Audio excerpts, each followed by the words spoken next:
All right, ladies and gentlemen, hope you're all doing well. Welcome to the stream. Today we're going to be doing some live battles, but we'll also go over all the new stuff. So we'll go through the menus, look at all the stats, abilities, all that sort of jazz, and it should be a good time. So apologies, just woke up a little bit rough here in the morning, but we'll get it going. So here we are, and yes, we can actually, the blood DLC. We're going to be able to use that today, so it's certainly going to be quite nice.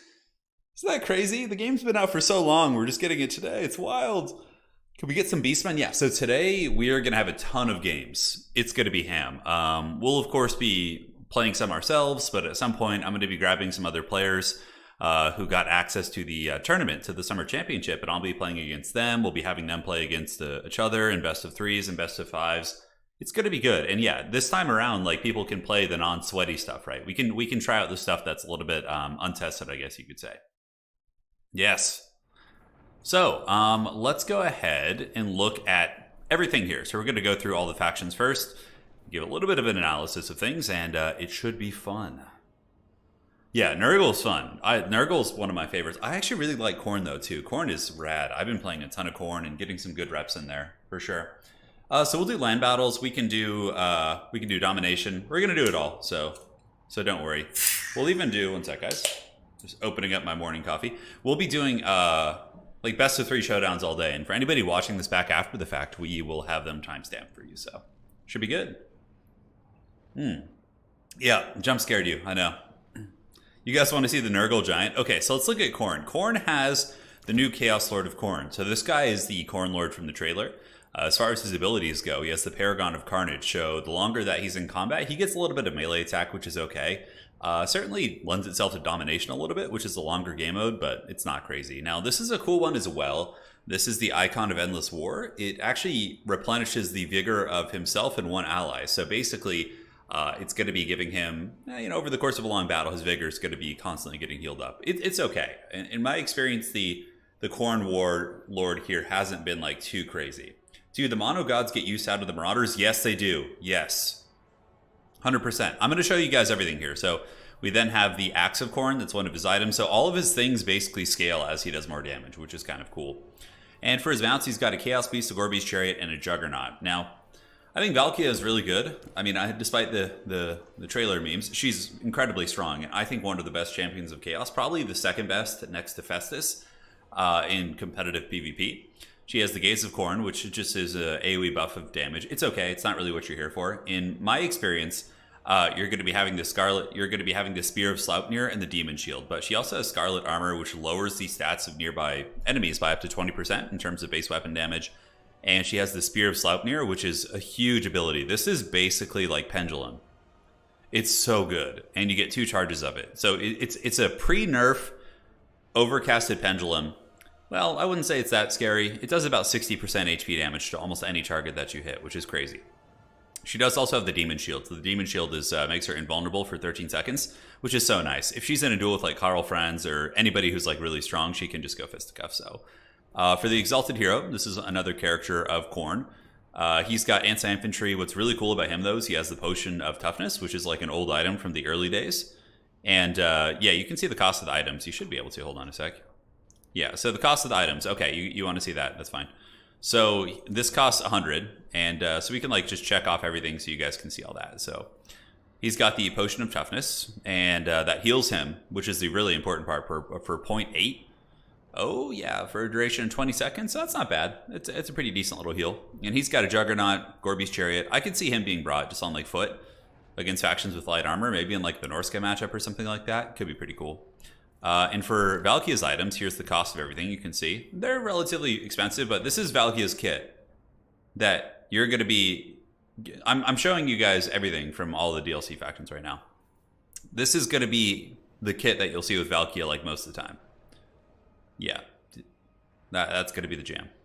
So aside from that, we have the new Khorne Marauders, one of which is a shielded variant, and they have Frenzy and Spell Resist. So the stats that you're seeing here will be higher once you're actually in game. But we have the dual wielding variant, which is my preferred option. They cost just under 600, but they have a bonus for infantry and 40 weapon strength. So they kind of like are like Walmart Berserkers from Norska, and honestly do pretty damn well. We have the Forsaken of Khorne. These guys are rad. With Frenzy active, they have huge weapon strength, fire damage, and melee, which makes them okay. I usually like to bring Forsaken as a secondary unit because their melee defense is really low. So having them in the initial shock conflicts is very bad. So because they get wrecked, like they have like 15 melee defense. It's really, really bad. But you bring them afterwards and they do well. You have the Brutes of the Hound, which we know. Chosen of Khorne are pretty cool. And honestly, of the Chosen of Khorne, I actually like the shielded variant a lot. They have insane stats: 55, 46, 48. Frenzy, spell resist. The dual wielding variant is awesome if you want to bring something. If somebody's like going to try and swamp you with things like Tomb Guard and they don't really have like great magic, like Tomb Kings, I guess, can bring Pit of Shades too, though. So it's a little bit precarious. But the Chosen of Khorne with dual weapons are quite nice for sure. Yeah, Khorne's got some awesome tools. Now, you get the 2 Knights of Khorne, so you get Chaos Knights. So you get the Chaos Knights of Khorne, and you get the Lance variant. Very similar to the Warriors of Chaos ones, except they just have Frenzy, and that's pretty much it. They cost a little bit more, and they have Spell Resist. So not much to get into there. Now, this, you guys ready to see the most like MLG unit that Khorne has? Like of the entire roster, I think that this is one of the best units they have, which is the Marauder Horsemen of Khorne. So these things have 22 melee attack and 21 melee defense here. Like, oh, okay, whatever. That's like, that's all right. But they have 40 weapon strength in melee with a bonus for its infantry. So what makes them really good is most of the time Marauder Horsemen get absolutely karate chopped by like Warhounds and Fury type units. But the Marauder Horsemen of Khorne with the throwing axes, these guys will just take apart Furies. They'll take apart Hounds. If you have State Troopers, Skeleton Warriors, anything really crappy in combat, they can get in there and just give them the dirty. These units are super good. And I think they're going to be a staple of the Khorne roster. In every single Khorne build I've played, I always bring like at least 2 of them. They're really good. Like, I think of all the new Horsemen, they're really strong. So, looking at other new units, we do have the Chaos Warshrine of Khorne, which is, it's okay, it's fun. Basically, each Warshrine, as you get more kills near it, it gives you a progressive buff. So this one just gives you base weapon damage and melee attack. It's probably not going to see any play. It doesn't have a Mortis engine. I mean, it's okay. Maybe against vampire counts you bring one and just have it like parked in the middle, and as you're just killing hordes and hordes of zombies, like you're getting a nice buff. Maybe. Yeah, no, those horsemen are really good. And they do their axes do fire damage too. So against like vampire counts, yeah, very strong. Like, and against Skaven also, you can bring them and they'll take care of the Grey Seer on the bell, and they can also chase down any of the infantry. Yeah, it's pretty great. So that is the Khorne roster, all the new stuff. So now let's go on over to the Forces of Slaanesh, and you guys can see the true suffering. The Chaos Lord of Slaanesh, the basic Chaos Lord, he's okay. He's got the Paragon of Excess, which is nice. So he lowers melee attack. So you could go like, I'll show you guys a build for him. And he also has an AoE speed debuff, so that's kind of nice. And he does also have an ability, let me look at this weapon here. So it has Euphoric, oh, he rampages people. Oh, interesting. So definitely a little bit more utility than the Khorne Lord. Like, you could go for like a Chariot Slaanesh Lord with Paragon of Excess and Beguiling Gem and the Sword. It's pretty expensive at 1850, but he does have a speed debuff. He's got a rampage ability. Or probably you would just go for like maybe him on foot, like a Sigvald type character, and he just has the rampaging ability. That's kind of cool. So that's Lord of Slaanesh. Does the Blood Harpy overshadow Skarbrand? Skarbrand still has his place. Yeah, Skarbrand can rampage, and he's just more of a destroyer. I've had games where Valkia just gets like trapped on the ground and just like can't really get to where she wants to be. But Slaanesh has a really cool Chaos Lord for sure. We have Sigvald and Azazel. So he has the Lord of Slaanesh, no surprises. He has the Demon Blade, which is quite good. Basically, you pop this, and it lowers the melee attack of the units he's attacking by 16. So you can like rear charge with him and do really nasty stuff. He's got the Domineering Aura. So basically, the effect increases as enemy leadership tanks. So it's really synergistic, right? You have the Domineering Aura, which lowers melee attack and melee defense by 10, which is insanely good. It's like Marathi, right? But you have to work for it a little bit. But if you have Demon Blade active, it's really easy to get things to waver. And against like vampire counts and zombies, it fills up instantly, basically. You also have the Tempter, which is good. It gives him 20% ward save. So he's just like a really good duelist with some nice mechanics, and it's a little bit expensive, but ideally you would have him kind of like this, right? You would have Demon Blade, and he would cost like 2,400, maybe a little bit less if you want to like fine tune some of his spells. Yeah. So aside from that, we have the new Demon Princes. I should probably show you guys the Demon Princes. They're kind of lame though, to be honest. They're just mega overpriced, and yeah, they're really never going to see any play. Because like, why would you look at the starting base cost of this Demon Prince? It's 4,200. He does have Pit of Shades. So, I mean, you could go for like a really sweaty build by just bringing Pit of Shades And like, but even still, yeah, like the rest, these are basically just like the ones from campaign. He's 3,000 with just Pit of Shades and like no good abilities. Like, why would you not bring in Kari or like some of these other characters that are just way, way better? So that's pretty much the case with all of the Demon Princes.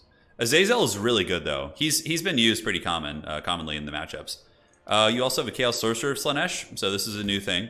It's a Mortal Caster. What does he have? Lore of Shadows or Lore of Slaanesh. Evasion, Smoke and Mirrors. He's got Soul Feeder. So he actually heals whenever he casts, which is pretty cool. It's actually nice. You can put him up on a War Shrine, which I think is a really strong tactic. Like, bringing him as a Lord, I think, will be very common for Slaanesh. Because he heals, right? He heals when he casts spells. He's got the Chaos War Shrine of Slaanesh, which is a Mortis Engine, which is crazy, crazy good. And what does he have here? So he's got the Bronze Armor of Jrak here, which gives him immune to contact effects. Oh, interesting. Physical resist. And the Rod of Torment. So he has a bombardment spell with 3 charges, and it has 100% AP. You know what? This guy might be really good, because look, in a competitive sweaty game, although the new patch from CA hasn't come yet, but there is going to be a patch before launch, which is going to be nerfing Pit of Shades and a couple other things like that. So you could go like, okay, let's say Pit of Shades gets nerfed, and it's the other Lore of Magic is usually better anyways. You could go for like Lash, Acquiescence. You could put him on the Chaos War Shrine, probably cut Evasion and Soul. You keep Soul Feeder, get rid of, yeah, you want Blissful Rapture, Bronze Armor. 1850 for a monstrous Mortis Engine with Lore of Slaanesh that heals itself. I mean, that is pretty damn good, guys. Like, I would totally use this Chaos Sorcerer as my main Lord in my army. Yeah, no, this is good. The War Shrine of Slaanesh is insanely strong. It's a Mortis Engine. So, now we're on to the Slaaneshi new units. We obviously have all the Marauders. We have the new Forsaken of Slaanesh, which have devastating flankers. So if they charge you from the side or to the back, it's going to be doubling the charge bonus, which is pretty cool. We have the Chaos Warriors of Slaanesh, which are shielded. And again, Slaanesh just happens to get one of the best warriors simply because they're all immune to psychology. So all the Slaanesh warriors are ITP. So they're never going to be terror routed off objectives. Crazy good. We get the Mirror Guard, which we know. These warriors are really good. If you're in a situation where you want to have a really durable warrior that also has good damage output, and yeah, you go for the Hell Scourges. So these guys have the whips. They have 51 melee defense for the price point, and ITP, probably making them one of the best Chaos Warriors, honestly. It's very, very good. They also have the Charge Reflection. Interesting. So the Hell Scourges have Charge Reflection? Well, that's kind of cool. All right, neat. So, you got the Hell Scourge variant, the shielded variant. Each of the Chaos Gods has a basic warrior with shields and then like some sort of a unique weapon. So it's like the Hell Scourge, Nurgle gets great weapons. Yeah, we'll be using the Blood mode today, for sure. We next up have the Chosen of Slaanesh and the Chosen with Hell Scourges. So Chosen of Slaanesh they're just, you know how everybody jokes, like they're like, oh, you know, Chosen never had ITP. They never had like immune to psychology. Well, you finally get it here with Slaanesh. And that's basically what you're paying for. They also have physical resist, which is cool of 10%. So. And Hell Scourges, yeah, just crazy good melee defense. They hold the line. That's what they do. So, looking at some of the other stuff for Slaanesh here, we have the Chaos Knights of Slaanesh with Lances in the basic variant. So, if you get a rear charge with a Chaos Knight of Slaanesh, guys, the whips having 0 AP, I think Slaanesh has enough armor piercing on the roster that it's not a problem. Yeah. They're very niche. Like, you're going to be using them against Norska. You're going to be using them against Skaven, like factions that won't bring armor. And they'll be very good. But Chaos Knights of Slaanesh, I think the ones with Lances are really crazy good. I mean, not crazy good, but I think they could see some really good utilitarian play because they have doubled their charge bonus. So if you rear charge someone with a Chaos Knight of Slaanesh, it's going to be 120 charge bonus, which is nuts. They'll just melt things. As far as their Horseman goes, they do magic damage. They have devastating flanker. They have okay combat stats, but you can see how underwhelming they are compared to the Khorne ones, right? So yeah, you know, I'm glad Khorne does something better because Slaanesh is just so strong. But that basically is all the Slaanesh stuff. Now, looking at Big Daddy Nurgle, my personal favorite, as I do play Nurgle in tabletop, and forgive me, I just woke up, so I'm like trying to find Nurgle here. Is Nurgle? Oh, there he is. Okay, he's right there. Skaven Slaves 1 AP, Slaaneshi Chosen 0 AP. I know, it's pretty hilarious, isn't it? So, Dr. Festus, he is the man. Lore of Nurgle, obviously very good. He's got Children of Nurgle, which is just the passive of Nurgle, which is healing. Pestilent Potions is his unique item. This one is situational. It's a spreading plague, which lowers melee attack and weapon strength. It's often worth bringing. Now, his 2 abilities, and the reason why Festus is so good, is for only 1350, you can bring Festus, okay? And he gets access to his Mortis Engine, his AoE Mortis Engine, and his AoE healing. Neither of these guys need to be in melee to be active, okay? So Festus can just be running around his allies healing them, or he can be in like nearby and mortis engineering people. So if you just bring Festus with just stream and abundance, he only costs 1645, and that is so cost effective. Like, I think he's hands down the strongest character in the DLC in terms of the demons. You get a Chaos Sorcerer, Lord of Nurgle, who's pretty rad. He has Death and he has Nurgle, so he can, he can do his thing. Got Evasion, Paragon of Decay, AoE debuff, Crown of Everlasting Conquest is really good. So again, he can just heal himself constantly. So really, really nice. Filth Mace, of course, we've seen this from the earlier games, causes terror and gives weapon damage, and he can be put on the Chaos Warshrine. Nurgle's Warshrine is okay. It's an AoE heal, but I don't see why you would do this when you can just go with like Festus. It doesn't really... I guess he's tankier. Festus is really, really susceptible to sniping. If you take a look at Big Daddy Festus, I mean, he has only 30 armor, so like any sort of like focus fire from Daka is really going to be punishing him for sure. Yeah, Festus is so good. He's insane. You have the crappy Nurgle Demon Prince, whatever. He was in the custom battles before. Now you have the Exalted Hero of Nurgle. He is really good. I love the Exalted Hero of Nurgle. Worth noting, Turin, Festus apparently, yeah, Festus's capture weight is broken, but it's going to be getting fixed in a couple days, so not too much of a big deal. We have the Acid Ichor here, so he reflects damage. You know, I usually cut this, but I don't know, it could be good. I haven't really messed with the metrics there on the Acid Ichor, but it does reflect damage, which is pretty cool. He's got the Festering Shroud, which gives AoE missile resist, so if you wanted to go like really bare bones on this guy, you could just bring him on foot with the Festering Shroud to give 10% missile resist to all your nearby like Plague Bearers, right? So like it's kind of cool. Like I can see that seeing some play. But what's great about him is he's just like an armor-piercing monster with missile resist. So if you get the Festering Shroud, it actually puts him up to 25% missile resist. But just armored, poison, great weapon, dude. Just super, super nice. Super, super nice.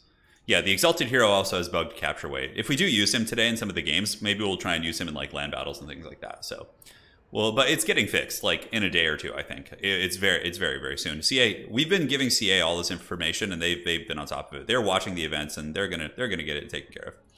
So Marauders of Nurgle are great. I really like them. They're cheap. They're shielded, and they have good HP, of course, being a cheap kind of chaff unit. And yeah, they apply poison, which is great. They also have a great weapon Marauder, so dwarves can let the dwarvish tears flow. Nurgle chariots have 73 speed. Yeah, 73 speed. So we got the standard Nurgle warrior. Again, they just have poison and very high melee defense for their price point. So they have 50 melee defense again, which is really good. You have the great weapon Nurgle warriors, which, as you would guess, are just great weapons with poison. The Nurgle Cav are a little bit slower. They have 65 speed, but again, they have poison. And actually, the charge bonus of the Nurgle Knights with lances is better than the Slaanesh ones, but they also don't double their charge bonus, right? So, and they do poison. So, like, yeah, Nurgle Chaos Knights are pretty good. Like, being able to have poison in those like kind of elite fights is very, very good. Now, one of the weirder units in the roster is the Chariot. Let me show you this. The Chariot of Nurgle has 17 melee attack, which is just god-awful. But it does have a massive bonus for its infantry. So, you know, you can see kind of the design direction of Chariots making them not as good against SEMs. But again, it does poison and can kill infantry. So, we have Marauder Horsemen of Nurgle with throwing axes. These guys, of course, just great armor piercing. Very high melee defense for a Marauder Horseman. They have 31. So even though like Khorne can kill Furies and Hounds very well, but the Marauder Horsemen of Nurgle can fight them better in sustained combat. They're not going to take as much damage. So it's pretty cool. That's Nurgle mostly. Oh, that's right. We have Bilious Thunderguff here. He's just a complete meme. If you guys watch the Summer Championships, you probably saw us use Bilious and just like fart on the Slayers. But it's a Nurgle Arawar giant, and he's got Violent Wind, which is actually not that good. It's like a AoE fart that lowers armor. It's hilarious. It's hilarious. All right. So let's go ahead and head on over to Tzeentch. That's all the Nurgle stuff. And as soon as we're done with this analysis and breakdown, guys, we're going to go through and play battles. Yeah. So we'll just be doing battles the rest of the day. The Forsaken ROR. Oh, did I miss the Forsaken? Oh, that's the Demon Spew. So if you look at Nurgle, those are from Game 1. And they just got added to the Nurgle roster. So all of the gods got their specific stuff added. Yeah. Oh, did we not look at Nurgle Chosen? I thought we did. Sorry. So we have Nurgle Great Weapon Chosen, which have just massive AP weapon strength and melee, right? Like huge armor piercing and poison. And we do also have Chosen of Nurgle. So they just like are super tanky. That's basically it. So those are the Chosen. Yeah. Sorry, I almost missed them. I was like, dude, how could I miss the coolest unit? Now we have Tzeentch. Tzeentch, I think, is one of my favorites. They're very strong. We have the Chaos Sorcerer Lord of Tzeentch. Now this guy's rad. And let me explain why. So he's got Lore of Metal, Lore of Tzeentch, both of which are good lores of magic, but he has an item called the Sword of Change. So the Chaos Sorcerer Lord of Tzeentch has the ability to summon the Sword of Carnage, or to summon Chaos Spawn. So he can summon a unit of Chaos Spawn. Yeah, that's right. There's some new RORs too. Okay, I think I missed those. Let me go back here to Khorne. Knights of the Brazen Throne, are they the new ones? Yeah, I think it's the Knights of the Brazen Throne, right? Or is it the Heralds of Khorne's Fury? I can't remember. But the Knights of the Brazen Throne are just like bonus first infantry, like murder machines. They're too expensive though. 2,200 is way insane. But when they do charge, they get the murderous charge, right? So when these guys get in there, they just get a huge charge bonus, acceleration, and they can crump things. We can like totally test them out later too. And then I'm pretty sure the Heralds of Khorne's Furies were there before Mantle of Immolation. Yeah, pretty neat. They have like a little AoE debuff and some physical resistance, spell resist. The Nurgle ROR is the Barons of the Bog, I think, is the new one. I can't remember because I've had access to this build for like 2 months. So like for me, like a lot of this stuff doesn't feel new. Yeah, we'll show you everything here today, guys. Whatever you want to see. So the Barons of the Bog, I believe, were in the game before. Did Nurgle get another ROR? I don't think so. I think they just got Demon Spew. I think they're chilling there. Anyways, so yeah, we did look at the marked Slaaneshi Marauders. Yeah, we looked at all of those. So let's go to Tzeentch. So taking a look, we have the Chaos Sorcerer Lord of Tzeentch. He's pretty awesome. I think he's going to be a pretty viable pick. You put him on like a Disc of Tzeentch and you just, bring the efficient spells like pink and blue. And he's tankier. He's got 80 armor, so he's a little bit harder to kill. He can't shoot, but he can summon a unit of Chaos Spawn, which in Domination... Oh, it's the Giant. Yeah, that's right. But yeah, he can summon Chaos Spawn, which is really cool. I've had pretty good success with him. So next up, we have Vilitch. Vilitch the Curseling. He's okay. Vilitch, I think, is going to be really good. I have a battle going up on the channel today after the stream is over, which is Vilitch versus Grimgor, and it's a really good showcase of what Vilitch can do. He's got Lore of Slaanesh, which is nice, but what really makes him cool is buffing elite units and his warriors. So he has the Vessel of Chaos, which means that whenever he casts a spell, he's going to be healing the barriers, healing the barrier HP of nearby units. So this is really nice with like Chosen, right? Because it's going to be healing 0.80 for 12 seconds. So you're going to be getting, a fair amount of a barrier back because barriers have like usually 1,000 HP. So that's a lot. So you have the Vessel of Chaos, but he also has the Paragon of Change. So he constantly heals barriers for 0.20, but then he also, whenever he casts, will heal for, 0.8.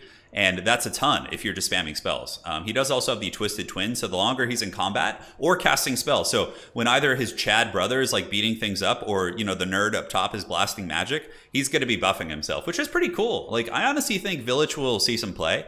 I think he's a little bit more niche than some of the more intuitive Slaanesh characters, like these flyers that are just kind of manageable, but he is pretty good. Yeah, Lore of Slaanesh. I meant more Lore of Tzeentch. Sorry, guys. I just woke up. But yeah, Vilitch is cool.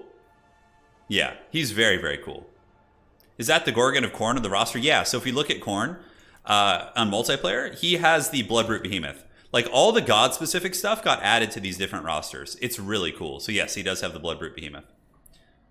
So yeah, I mean, Vilitch is great. He's cool. A little bit niche, but could see some play. Demon Prince of Tzeentch is just whatever. Now, Tzeentch also has a Chaos Sorcerer of Tzeentch, so they got a Mortal Caster as well. So the Mortal Caster, let's look at what he brings to the table here. He's got Metal and Tzeentch, and he's got the Skull of Katam, which, ooh, look at that. So that actually is kind of cool. It looks like it causes damage, but gives you 40% spell mastery. I like that. There could probably be some really good combos with that. Like, you pop this, and then you do like a big vortex, and it just one-shots something.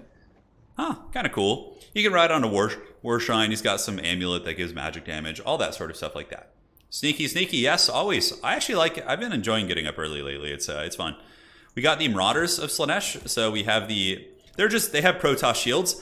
And here's the thing, guys, about Slaanesh, or excuse me, man, I don't know why Slaanesh is just on the brain today. Maybe I had some fever dreams last night. This is why Tzeentch, I think, has such good immortals, okay? So you have these two Marauders. They have Mark of Tzeentch, and if you look at the marks, you can see what they give. So it gives barrier and magical attacks. But the reason why I really like Tzeentch warriors is they do magic damage, okay? So if we are facing off against vampire counts, if we're facing off against demons, let's say Plague Bearers, whatever. Like, these guys doing magic damage will ignore the 20% physical resist that all demons have. So normally there's a little bit of a rock, paper, scissors, right? Like, you're like, okay, well, they don't, like, you're going to want to take this against magic and this against non-magic. But with the Tzeentch warriors, they all do magic damage. So Tzeentch Chosen with like halberds can trade so well into like all the demons. And so too do the shielded Tzeentch Chosen. It's really, really good. It's really, really good. So looking here, we have Chaos Warriors of Tzeentch with halberds. You can see the stat line is okay. It's certainly good.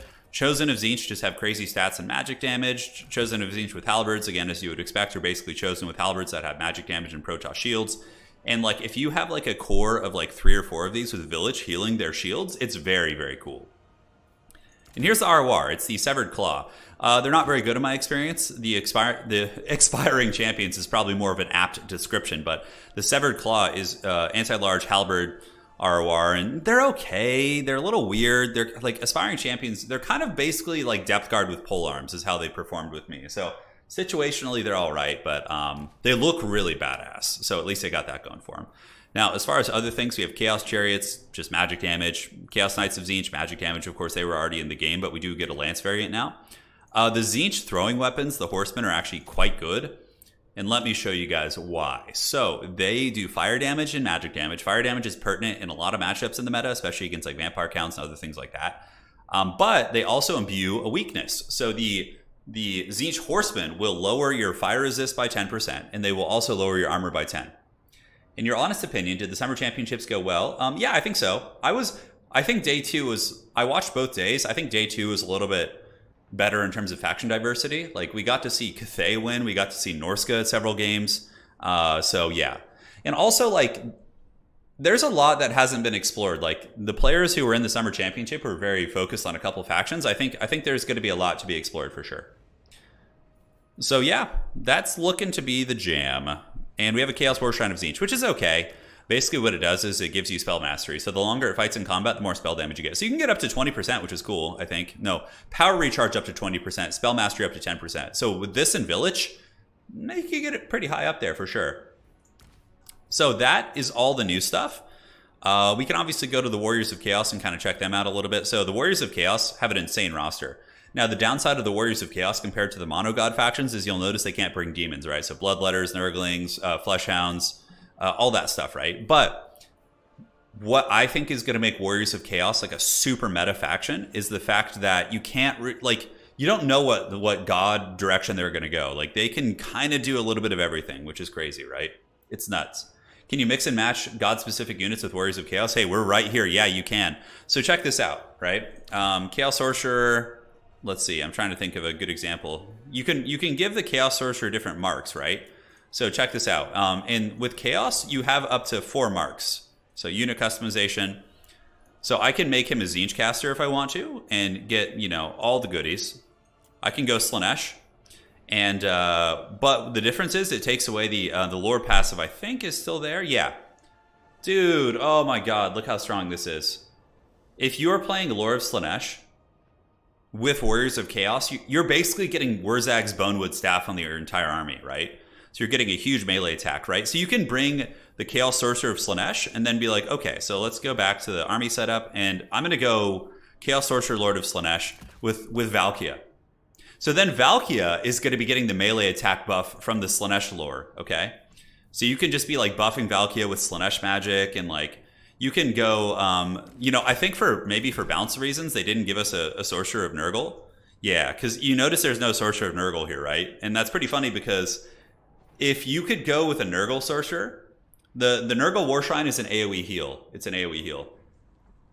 But what you can do is, if you could have an Nurgle Sorcerer, you could be healing KROAK, you could be healing Archaon, but it seems like they dodged that bullet for sure. With the Exalted Hero, I believe you can also mark this guy. Yeah, so you can go Khorne or Nurgle, right? So Undivided has access to all the different stuff, but again, you only have 4 slots, and you don't have the demons, so there's a bit of a trade-off, right? But yeah, Warriors of Chaos are very, very strong. Very strong. You can go, like, dude, there's some cool power combos. Like, you can go Festus, for example, and get Lord of Nurgle.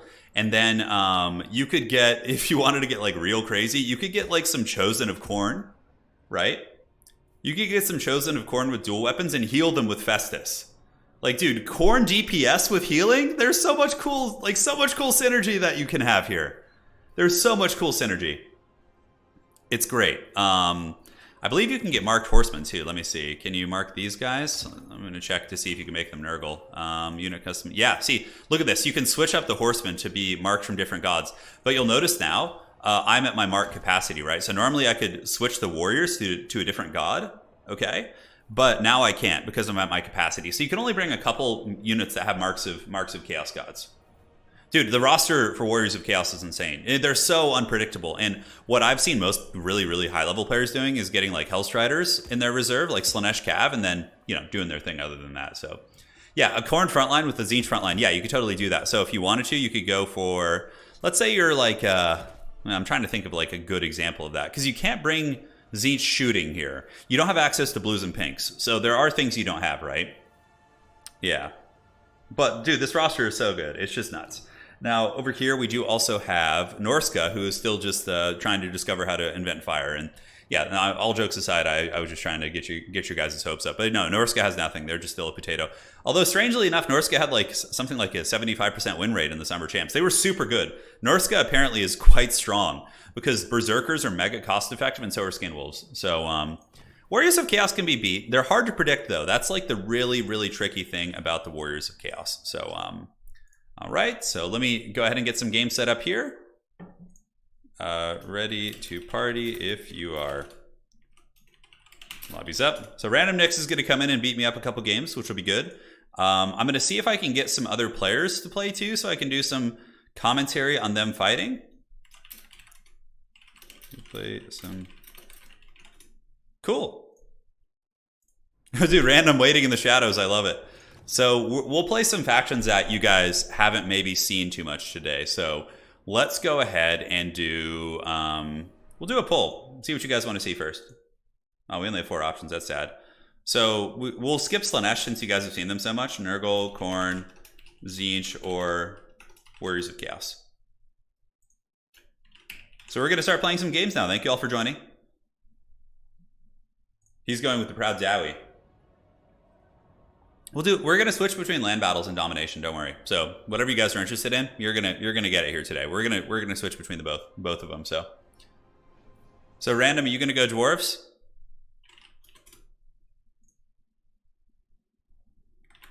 All right, no problem. All set, and we're good. Okay. So let's see what you guys want to see. You guys want to see Khorne? Blood for the Blood God. Okay. So we can go for Khorne. Looks like it's going to be the Corn Dogs.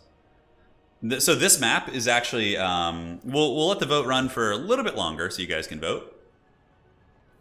Random Nix is actually he is such a good player, man. You know, I've been playing with a lot of these guys in early access, like, you know, Houseplant and Platypus, and I've been able to take wins off them, but for some reason I just really have been struggling to beat Random Nix. He's just like so wild with his tactics. Yeah, it's great. All right, so it's going to be Khorne for the first game. Blood for the Blood God. So Valkia, unfortunately, she's not very good against Dwarves, but we'll still bring her just because she's rad. So let's get this party started. So, man, the options, dude. We got so many options. Oh, yeah, dude. There's so much cool stuff we can bring. There's so much cool stuff. Where do I even begin? Can you show the map setup? Yeah, so we're going to be on the Death's Pass, which is it's a very good map for the Dwarves, actually. So this will be good for him. This will be good for the old Dawi. The Dawi. We got throwing axes. We need to put some respect on the gyrocopter Air Force too. They can be quite a menace.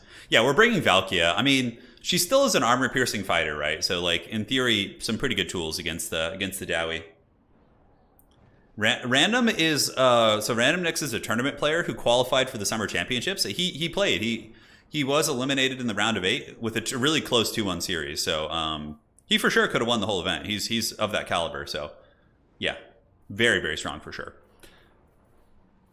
So what other infantry choices should I bring here? I don't know. We got all kinds of fun stuff. Oh, we gotta surprise you guys. Wookiee is here to block. Dwarves do hate chariots. I wonder if my Marauder, if my exalted characters can be on chariots. Let's see. Oh, that's kind of cool. All right. Let's do this. Cut all these down. He's gonna find a way to just karate chop me though, even with the Dawi. Khorne is probably the weakest of all the mono god factions, I would say, but they're still very good. We'll get a couple of you guys.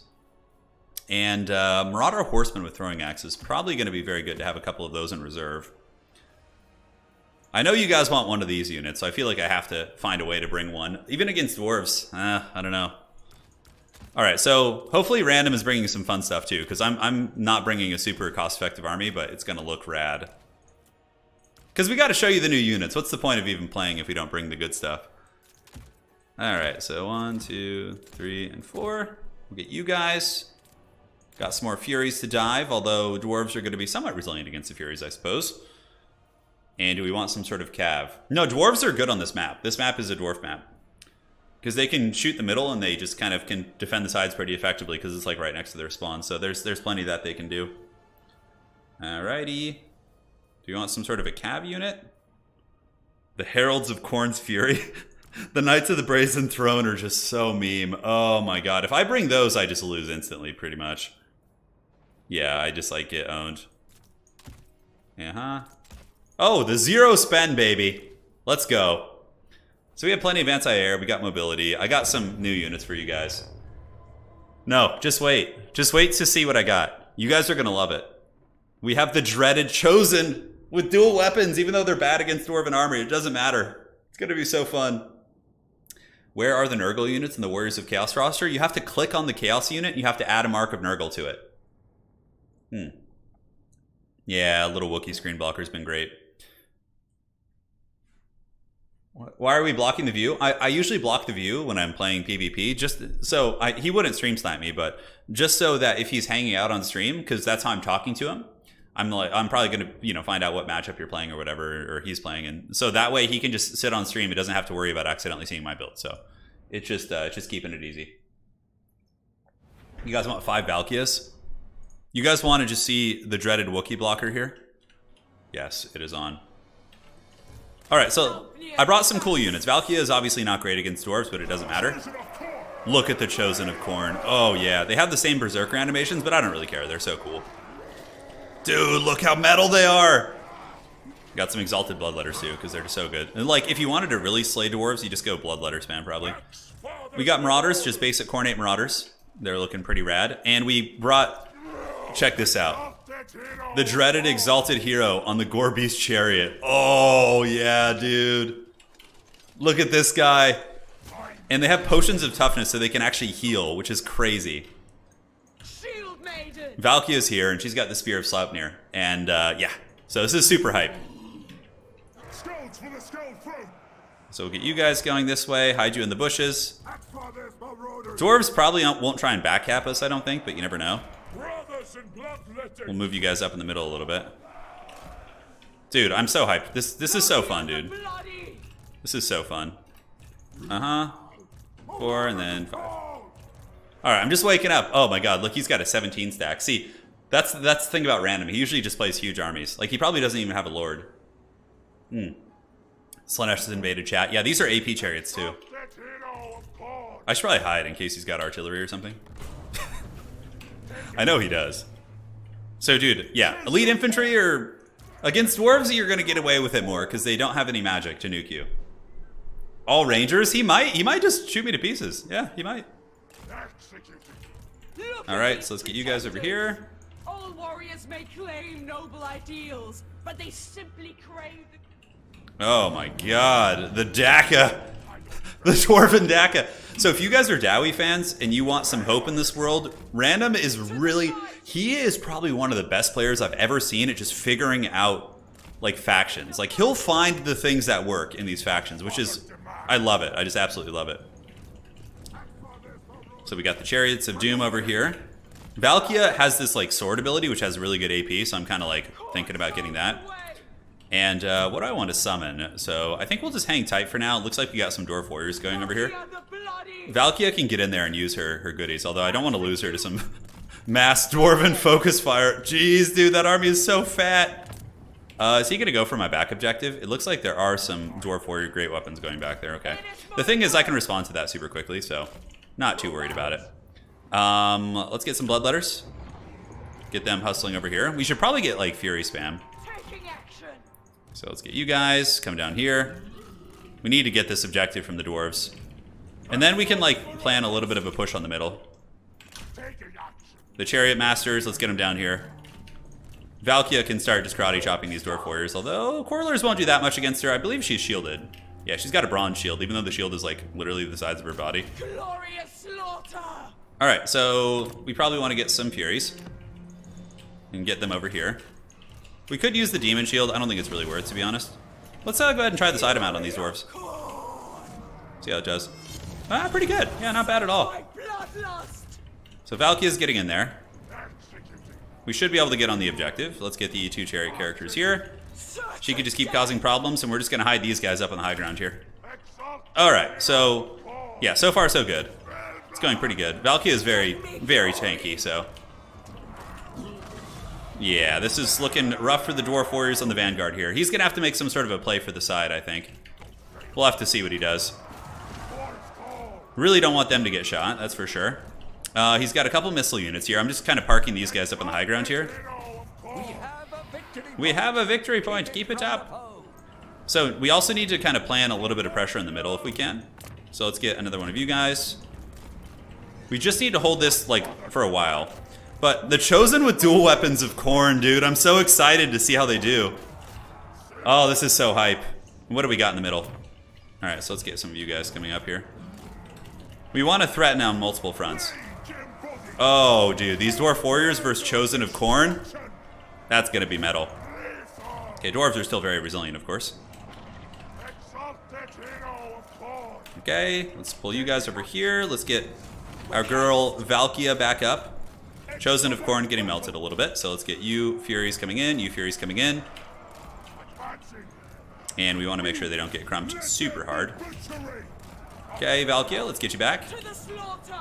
And now we can descend with the Furies. So let's descend, and probably get another one if we have... Do we have any more? We don't. Okay.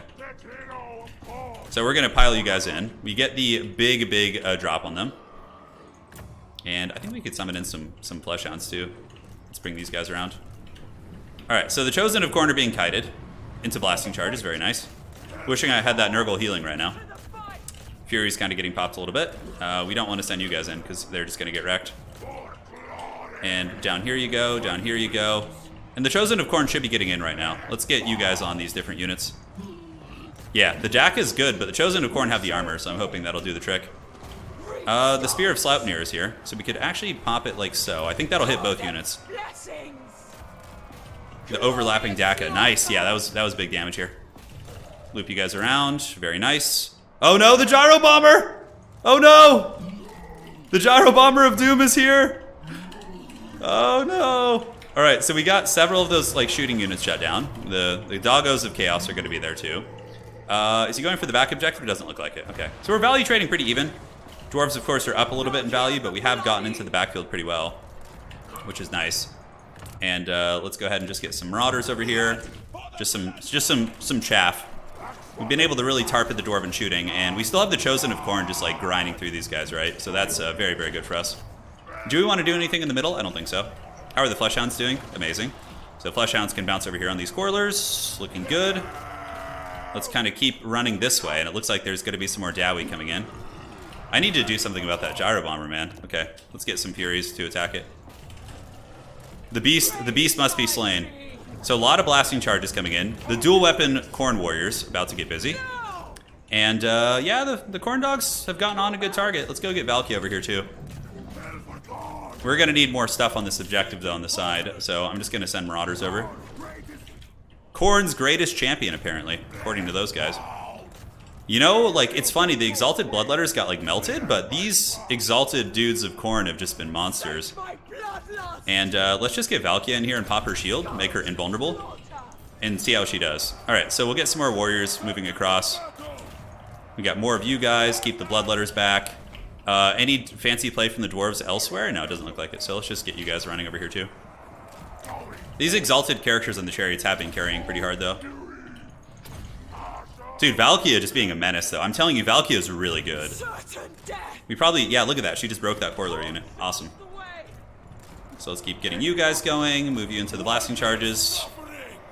Get the chariots to go. Dude, the Chosen of Khorne are just so metal. They haven't gotten a ton of damage, but their durability is just amazing. Alright. Get some more bloodletters over here. This is like where all the magic is going to be happening. For sure. Blasting charge is pretty nasty. Valkia probably needs to come over here and help this. This is like really the epicenter. Random is so good with his like charges and all that other stuff. Okay, it looks like there's a big vanguard coming this way. So we need to reinforce this like stat. Alright. Because that's going to be the Dawi's like comeback mechanic, right? It's going to be how they get the game from us. Like the dwarves are pretty much always up in value in my experience. Like it's very, very normal. Okay, let's get you. Get you. And we need to get something over here to help out, because this is going to be messy. I think corn dogs will actually do well, because these are just like dwarven miners, right? So let's get you on the objective. You on the objective here. Alright, cool. So back to this. Bloodletters have moved in. Bloodletters will trade pretty well against most of these units. Let's get you guys here. Yeah, it's good that we're overloading on this side. Valkia the Bloody just being an absolute terror. She actually seems pretty good against dwarves. Let's recharge into these guys. Khorne trades well into Dawi, yes, but not as good as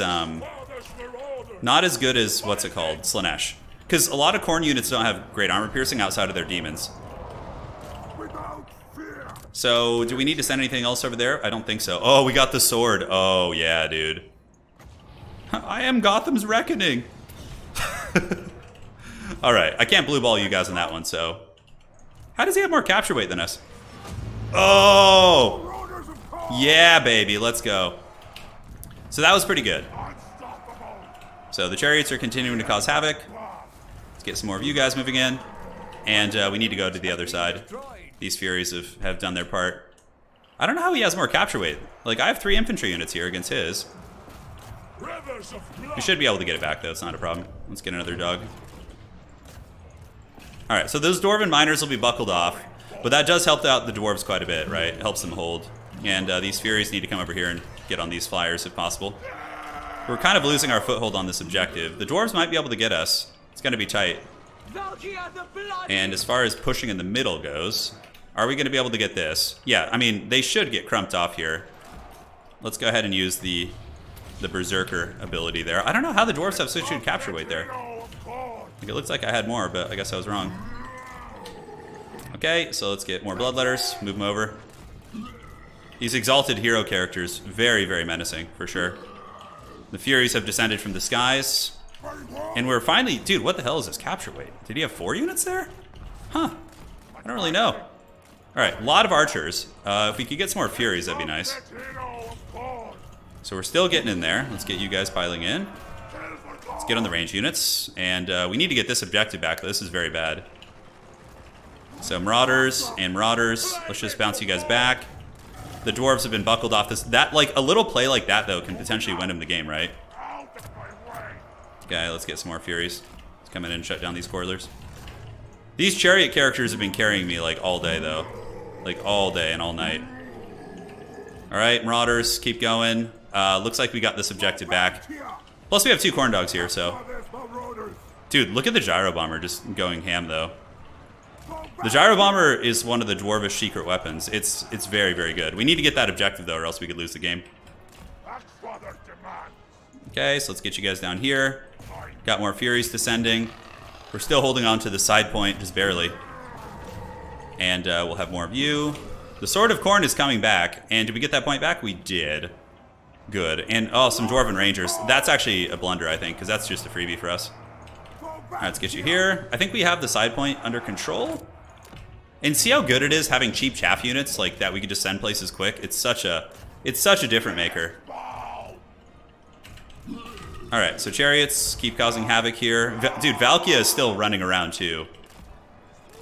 Valkia maybe goes and secures our home objective. I think these 2 exalted champions on the chariots have got this covered.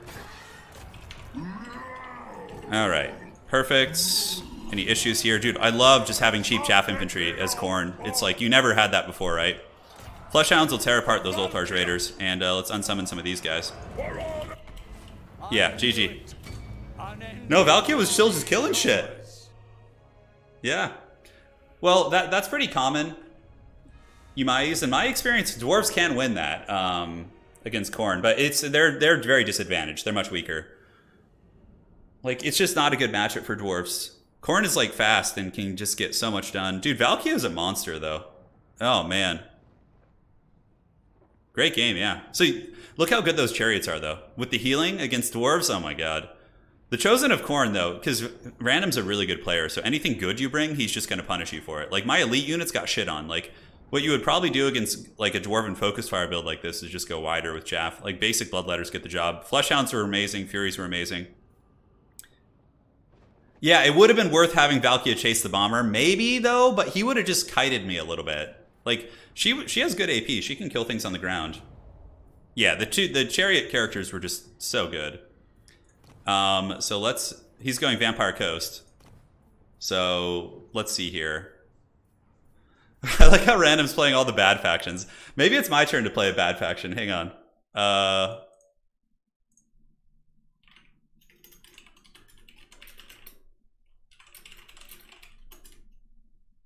Let's see here.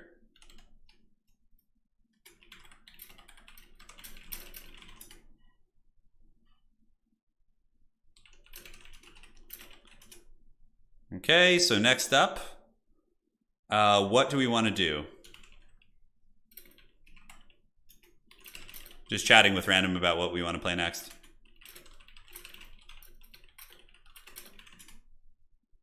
Perfect. So what do we want to see next? Warriors of Chaos? Okay, we'll do Warriors of Chaos. I'll go Warriors of Chaos. Next game, you play Strong Stuff. That's what I'm saying to him. All right, Vampire Coast against Warriors of Chaos. Oh, man. I'm going to play the Empire, too, because he's going to play... we'll do Nurgle versus Empire after this. Yeah, that'll be fun. So, Warriors of Chaos.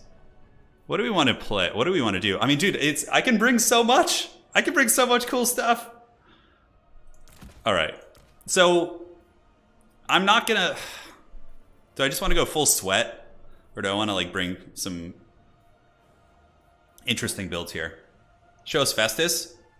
I know who you guys want. Festus is... You're going to see Festus next game with Nurgle. So we're gonna do this.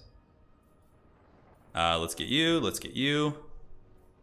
No, nobody will expect this. This is actually a scary map for Coast for sure. They can bombard us. Yeah, dude. We're not going pure sweat, but we're gonna try some fun stuff for sure. So what is he probably gonna do? Probably Cyrene spam, I would wager. How come the Marauders of Tzeentch, they must count as one of our marked units, right? Full sweat? Okay. Sweat is for tournaments, yeah. Well, okay, we're not going to go full sweat, but we're going to do like a theoretical sweat. Okay, so it's going to be something that theoretically could be good. Yeah, so don't worry. Mouth breathing healing build. Coast could actually beat us with that, like if we do that. Okay, let's get a couple of you guys, which looks good. What kind of marked units do we want to bring, though, man? Oh my god, the choices. Like, when you play Warriors of Chaos, you're just like, there's so much to choose from. There's so much to choose from. It's nuts. Should we just bring Slaaneshi Marauders? Can we mark them as Slaanesh? Oh my god, we can. Oh, but wait, they don't get the bonus for infantry. Oh, guys. Okay, check this out. So let me show you real quick. The Marauders of Slaanesh with the mark, they get the mark of Slaanesh. So they get ITP, but they don't get the bonus for infantry. So they're not the same as devoted Marauders of Slaanesh. Interesting. Okay, that's kind of cool. Uh-huh. I dig it. Oh, man. Okay, so if you're going Vilitch, you probably want to go, like, Protoss build. Although Sigvald's also very good here. Oh, my god, Sigvald is so slippery. You know who would be good here, too, is Valkia. Oh, man, dude, how do we choose? There's so many cool characters. How do we choose this? It's rough. Okay. Oh, my goodness. Okay, well, Vilitch is basically like a caster Sigvald, right? So I can bring Chosen, too, of all the different gods. The Severed Claw, dude. All right, whatever. You know what? I'm going to bring some fun stuff. I'm gonna bring some. I'm bringing some units that you would probably never see otherwise. But Vampire Coast is very weak, so if I just go full sweat, they'll probably have very little chance. So I'll go. I'll go here. Yeah. So probably gonna go Depth Guard, right? He probably will. Okay. Aside from that, let's get some Warhoundos in reserve. The basic Chaos Warshrine gives you physical resist. Okay, that's kind of cool. And our boy Vilitch is ready to party. One of each chosen. Vampire Coast will shoot you to pieces, yeah, if you do that. Uh-huh. I definitely dig that. Does it do magic damage? It does. Okay. So we could get some just warriors. Probably not a bad idea. Chaos Warriors are just always good. And, Vilitch does not feel like the strong choice here, though. Oh man, he's so bad here, but he is a caster lord. But okay, we already committed to the Vilitch play, so let's get some of you guys. I'm committed to the Vilitch play. I did have some Slaneshi Cab, which would have been really strong, but we're going Tzeentch Warriors of Chaos. It's going to be a Tzeentch warband today. Okay, so we got you guys. We got some of the Marauders.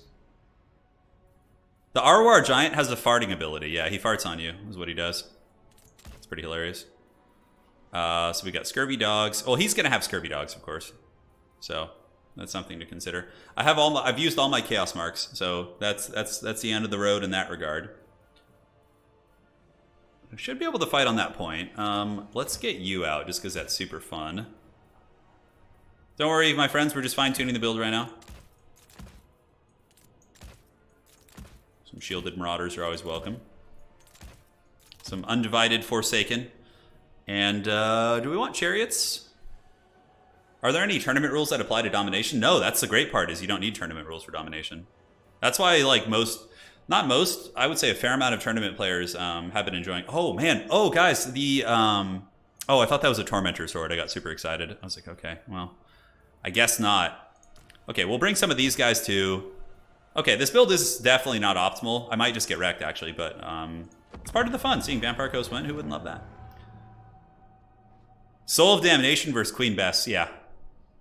It's on. It is on, ladies and gentlemen. Once again, welcome to the stream. It's been fun today. We had a Dwarf vs. Khorne game, and now we're doing Vilitch Warriors of Chaos with Mark of Tzeentch on my warriors. So I used all my marks on Tzeentch to get the shields to synergize there. Yeah, Vilitch regenerates the shield of others and himself. So he has constant healing, theoretically. Are cannons as accurate as Cathay's? No. Hell cannons are not as accurate. Yeah, multiplayer, like, if they keep adding... Oh, he used one of the really cool factions there. Yeah. Yeah, for Domination, it's just plug and play. You don't need any rules. There are things about land battles I miss, but I've really come around to enjoying Domination a lot. I think one of the big issues was the lack of faction diversity, and the maps, we still need more maps. Uh-oh, I see the dreaded... One sec, guys, might be having a... I always get this, like, weird moment of lag in the mornings when I stream. It's very strange. Let me know if it's lagging, guys. So, check this out. Oh, hell yeah. Okay. Yeah, it's weird. It's in the red. I see the stream dropping some frames, so let's just give it a minute to catch up. Yeah, so we got the two Chaos Warriors of Tzeentch, and I figure Sirene spam is really common, so maybe these guys will be really good at dealing with Sirenes. And yes, I brought the meme unit. I brought the Severed Claw. Oh, yeah, dude. These guys are so cool. Aspiring champions with halberds. Against Coast? That's not bad. That's not bad. All right, let me just make sure the stream quality is catching up here. Okay, it should be in a second. Yeah, it's my internet right now. Just give it a second, guys. I'll tell random.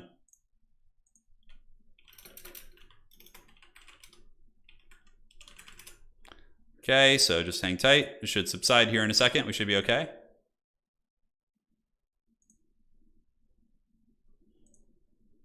Okay.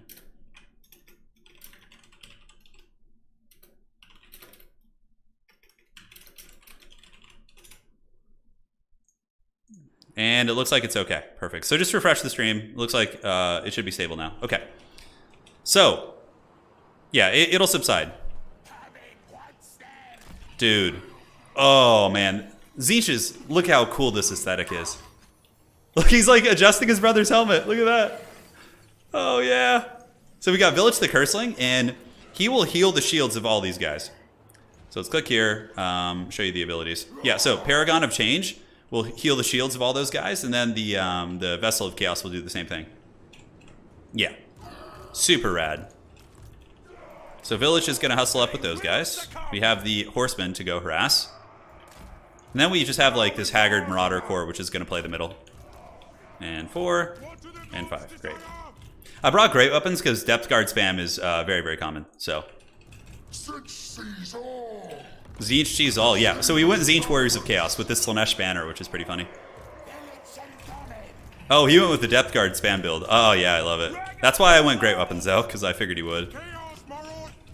What do we have here? Zombie pirates and zombie pirates. Okay, so we can take the dreaded Severed Claw and Vilitch up here to go fight the depth guard. And the Tzeentch Warriors will just kind of solo down here. I don't think anything's going to be able to remove them. What do we got? Pistol mobs? Okay. So he just summoned some pistol mobs, so we're going to go pick on these guys down here. Units around him. It's an aura. It'd be pretty OP if it was map-wide. Imagine if like your whole faction just got like fat healing. We're for sure going to summon the Soul of Damnation. Yeah, it's going to happen. We might be in trouble, actually. I'm looking at his army. I'm like, ooh, there's some nasty stuff here. So pistol mobs being summoned in. Let's go like poke on the depth guard a little bit. Yeah, see he's fleeing with them. Random will not let anything be taken for free. Alright, let's do a little bit of poke, trying to force the coast army back here. Yes, poke and harass. Oh man, how could they reach me? I'm out of range. I'm not in their range aura. How the hell did they shoot me there? That was weird. You guys see that? Okay, so Vilitch and company's on their way up to help out. Okay, let's just kind of keep harassing, pull you guys down here. And now, while that's happening, the dreaded Soul of Damnation. Probably not the smartest pick, but it's going to look badass. So we got that going for us. Okay, let's keep going after these halberds here. We got the halberds here. We got Vilitch and company coming up to party. Let's go ahead and just gather you guys around the back. See if we can get these guys. Let's just keep harassing. Just keep harassing here, getting freebies wherever we can. Soul of Damnation's coming for blood. Vilitch and the halberd boys will be on the objective soon. Oh, he has his own scurvy dogs here. Okay, well. Rest in pieces, boys. Those doggos are gone. Dead and gone. Yes, Lord. Oh yeah, look at the Soul of Damnation getting the work in there. We're still trading okay. So we got the victory point, which is cool. Vilitch is now here. The bombers are going to be a little bit problematic. Alright, so pull you guys back and around and see if we can get like some sort of under pressure going. Vanguard deployment, we just have scurvy dogs really. So, let's get some aspiring champions out. They're new, they're different, the way they work now. Good thing I was watching, because he's trying to get me with the Vangeist Revenge. Yeah. If I hadn't moved, my whole army would be dead. Alright, so pull you in. Let's get a little bit closer. Get that right down the line. Let's pull you guys under here. And that did some good damage. Certainly not unhappy about that. So yeah, we've gotten some good work in. Let's start going after the bomber mobs. Let's get Vilitch in there, and you guys can move here. Let's get the halberd boys engaging here. Thankfully, everyone's a great weapon, so I'm hoping it'll be good. Get some dogs. Oh, he summoned in dogs at the same time. Clever, clever girl. All right, so where are our horsemen at? They are coming up. For sure going to have to do something. Yeah, Vilitch is going to have to use like an Infernal Gateway on these guys. I actually don't know how much damage that'll do. Oh, dear God. That's not good. Aspiring champions were a mistake. All right. Okay, Vilitch gets the aspiring, the portal, but I should have used it on the other guys. Dude, this is not going well at all. Oh, no. I'm for sure going to lose this point. My Tzeentch warriors are like a little bit bogged up down here. Oh, aspiring champions carry me into the sunset. Like, the value trading is kind of even, but... And we have the severed claw. I don't know how they're doing. I mean, hey, look, that's to be expected with a bunch of shitty marauders. Like, it's of course going to go badly for you. Okay, let's have you guys go here. And, yeah, we'll see if our Tzeentch characters can carry the day. I don't think so. We still have the Soul of Damnation value trading, so let's make sure to shoot there. How's this looking down here? Tzeentch warriors are fighting well, but we're probably going to need some hounds of our own. Because he's stealing the capture weight here. Okay, rear charging in. Let's pull some of you guys. Dude, the Severed Claw is so haggard. They're just getting wrecked by Depth Guard. Looks like a Vangeist is going to be coming on those Marauders. Okay, interesting. Okay, so we got those Scurvy Dogs in the edge of the map, which is kind of cute. Let's get in here. Our aspiring champions just don't seem very good. Yeah. Unfortunately, they're probably just going to lose us the game. Forsaken. Let's get them over here, see what we can do. Let's go steal his back objective if we can, and hopefully we'll be able to hold on to this one. Yeah, just barely. The Tzeentch warriors are doing very good. And we need to get some Marauders over here too. 375 is quite a deal. Alright, so let's go steal his back objective. If we can. Vilitch is still doing work. And Forsaken will make their way in. Yeah, like these expensive-ass halberd units got like 300 value, which is just brutal. Really not doing work. Yeah, the aspiring champions are bad. They're bad. What did he summon? Some zombies? That's weird. Okay, well, let's see what's going on here. Summons in some hounds, maybe? Oh, Fellbats. Okay, we'll see. We will see what happens. Depth Guard, get in there. Yeah, so those RORs basically just cost us the game. They just all did nothing. Get this. We can go ahead and attack in here with everyone. 2 zombies coming in with guns. Not great for us. If we manage to win this game somehow, I'm going to be just massively shocked. That would just be insane. Because we literally... Are we going to steal this objective? Oh. He just Vangeisted us, but I guess it killed some of my chaff units. Alright, so now at this point, I think we just spam out Marauders. Now, this is how you would actually want to play against Ghosts, is you just bring Marauders. Alright, so let's get you guys up. We need to get you on the objective. Vilitch is doing pretty good, though. Vilitch has been grinding. Aspiring Champion's still fighting here. Let's get you guys going there. A lot of our stuff did get chased off. Value trading's actually pretty even, which is crazy. I don't know why these Tzeentch warriors are not fighting, but let's get them fighting. So he did steal the objective, I think. Let's see. One more tick here, and he should get it. So if my Marauders make it, we're okay. Come on, Marauders. Okay, Vampire Coast did take the objective, but we'll get him off eventually. But eventually might not be good enough. Okay, let's juke this. We got the 3 Marauders coming up. Get you guys in here. Vilitch has been awesome, though, man. I've really been enjoying Vilitch. Let's get some more Marauders over here. The Tzeentch warriors will push them off. Vilitch, we could save up for some big bombardments, too. We'll have to see. All right, Marauders and Marauders. Just cheap infantry spam has always been very good against these guys. So, yeah, we'll just shoot in halberds. Most of the Depth Guard are actually dead, so that's kind of cool.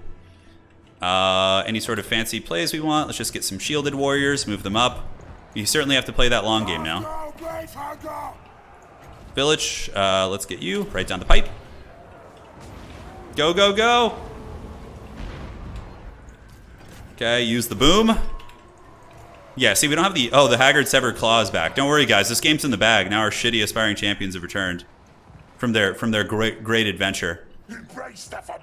Okay, so we are getting the capture weight advantage here. Looks like we got some Marauders coming. Let's get some Houndos. Hounds just have good capture weight in general. Okay, that might actually just kill me.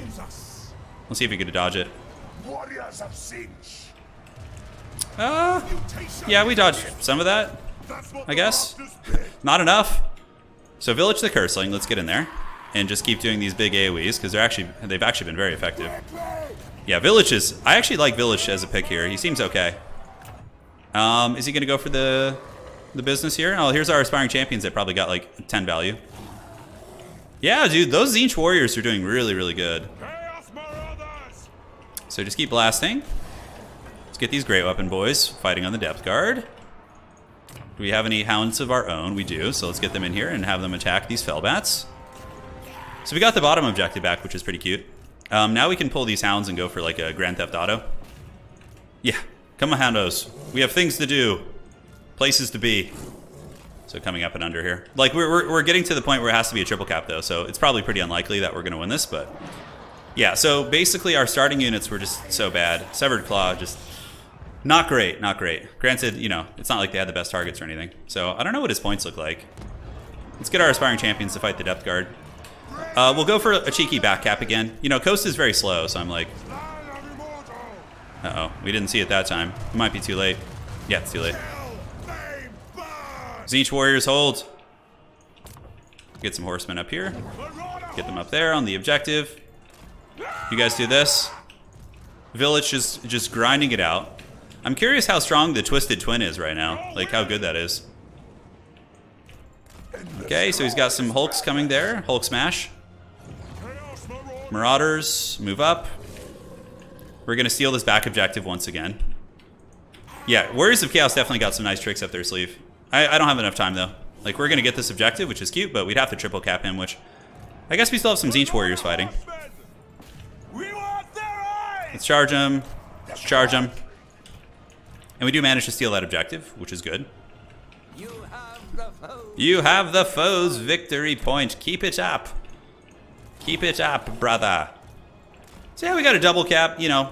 It just goes to show, like, even with such a terrible build, the game was still, like, it wasn't, like, that brutal. But he might actually get this point here. Hard to say. I really do like the Tzeentch Warriors, though. I felt like their marks were very, very fun. So now we're going to get... Dude, what if we just, like, triple cap them real quick and they just couldn't come back? Coast is very hard to play in Domination. They're very hard. Random did a great job with them. Yeah, see, he just barely got the bottom objective with the Vangeists. It's funny how such a meme spell... Yeah, we were about to get that one. Such a meme spell is now so good. Vangeist is really good at clearing things off. Like, healing doesn't even seem that cost effective. So Vilitch was great. Horsemen were good. Severed Claw, absolute trash. 300 value fighting, you know, Depth Guard. They should have done better. Tzeentch Warriors were good, I would say.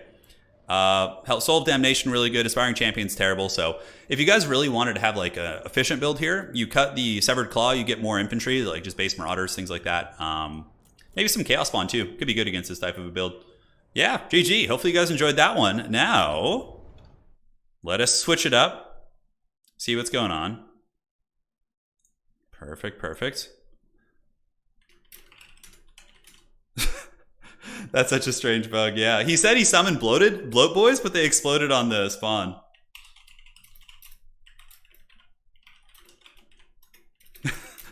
All right, we're chatting right now.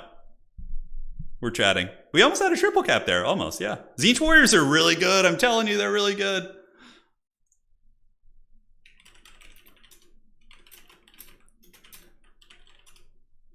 Yeah, Random is saying, he's like, Aspiring Champions should literally cost like 500, even at their price point, after their buffs, and they're like 1100. Oh man, that's funny.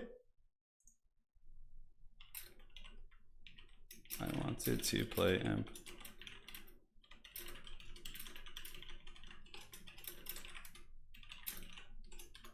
Okay, so we're gonna see if he's down. He wants to play some Elves. So let's go ahead and get the battle for Itza. Okay, he wants to play High Elves. So who do we want to play against High Elves? Okay, so it looks like he's gonna play High Elves. Then I could go for. We played Khorne. Have we played Tzeentch yet today?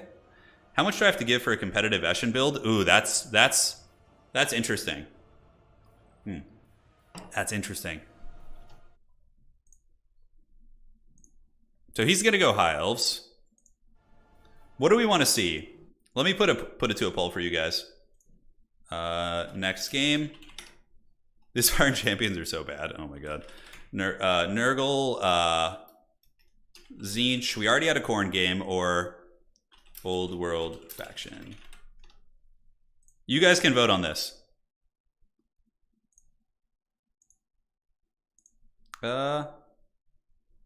Sure, you can play some Chaos. Go Nurgle for Sigmar. Yeah, okay, so he's gonna go for Nurgle.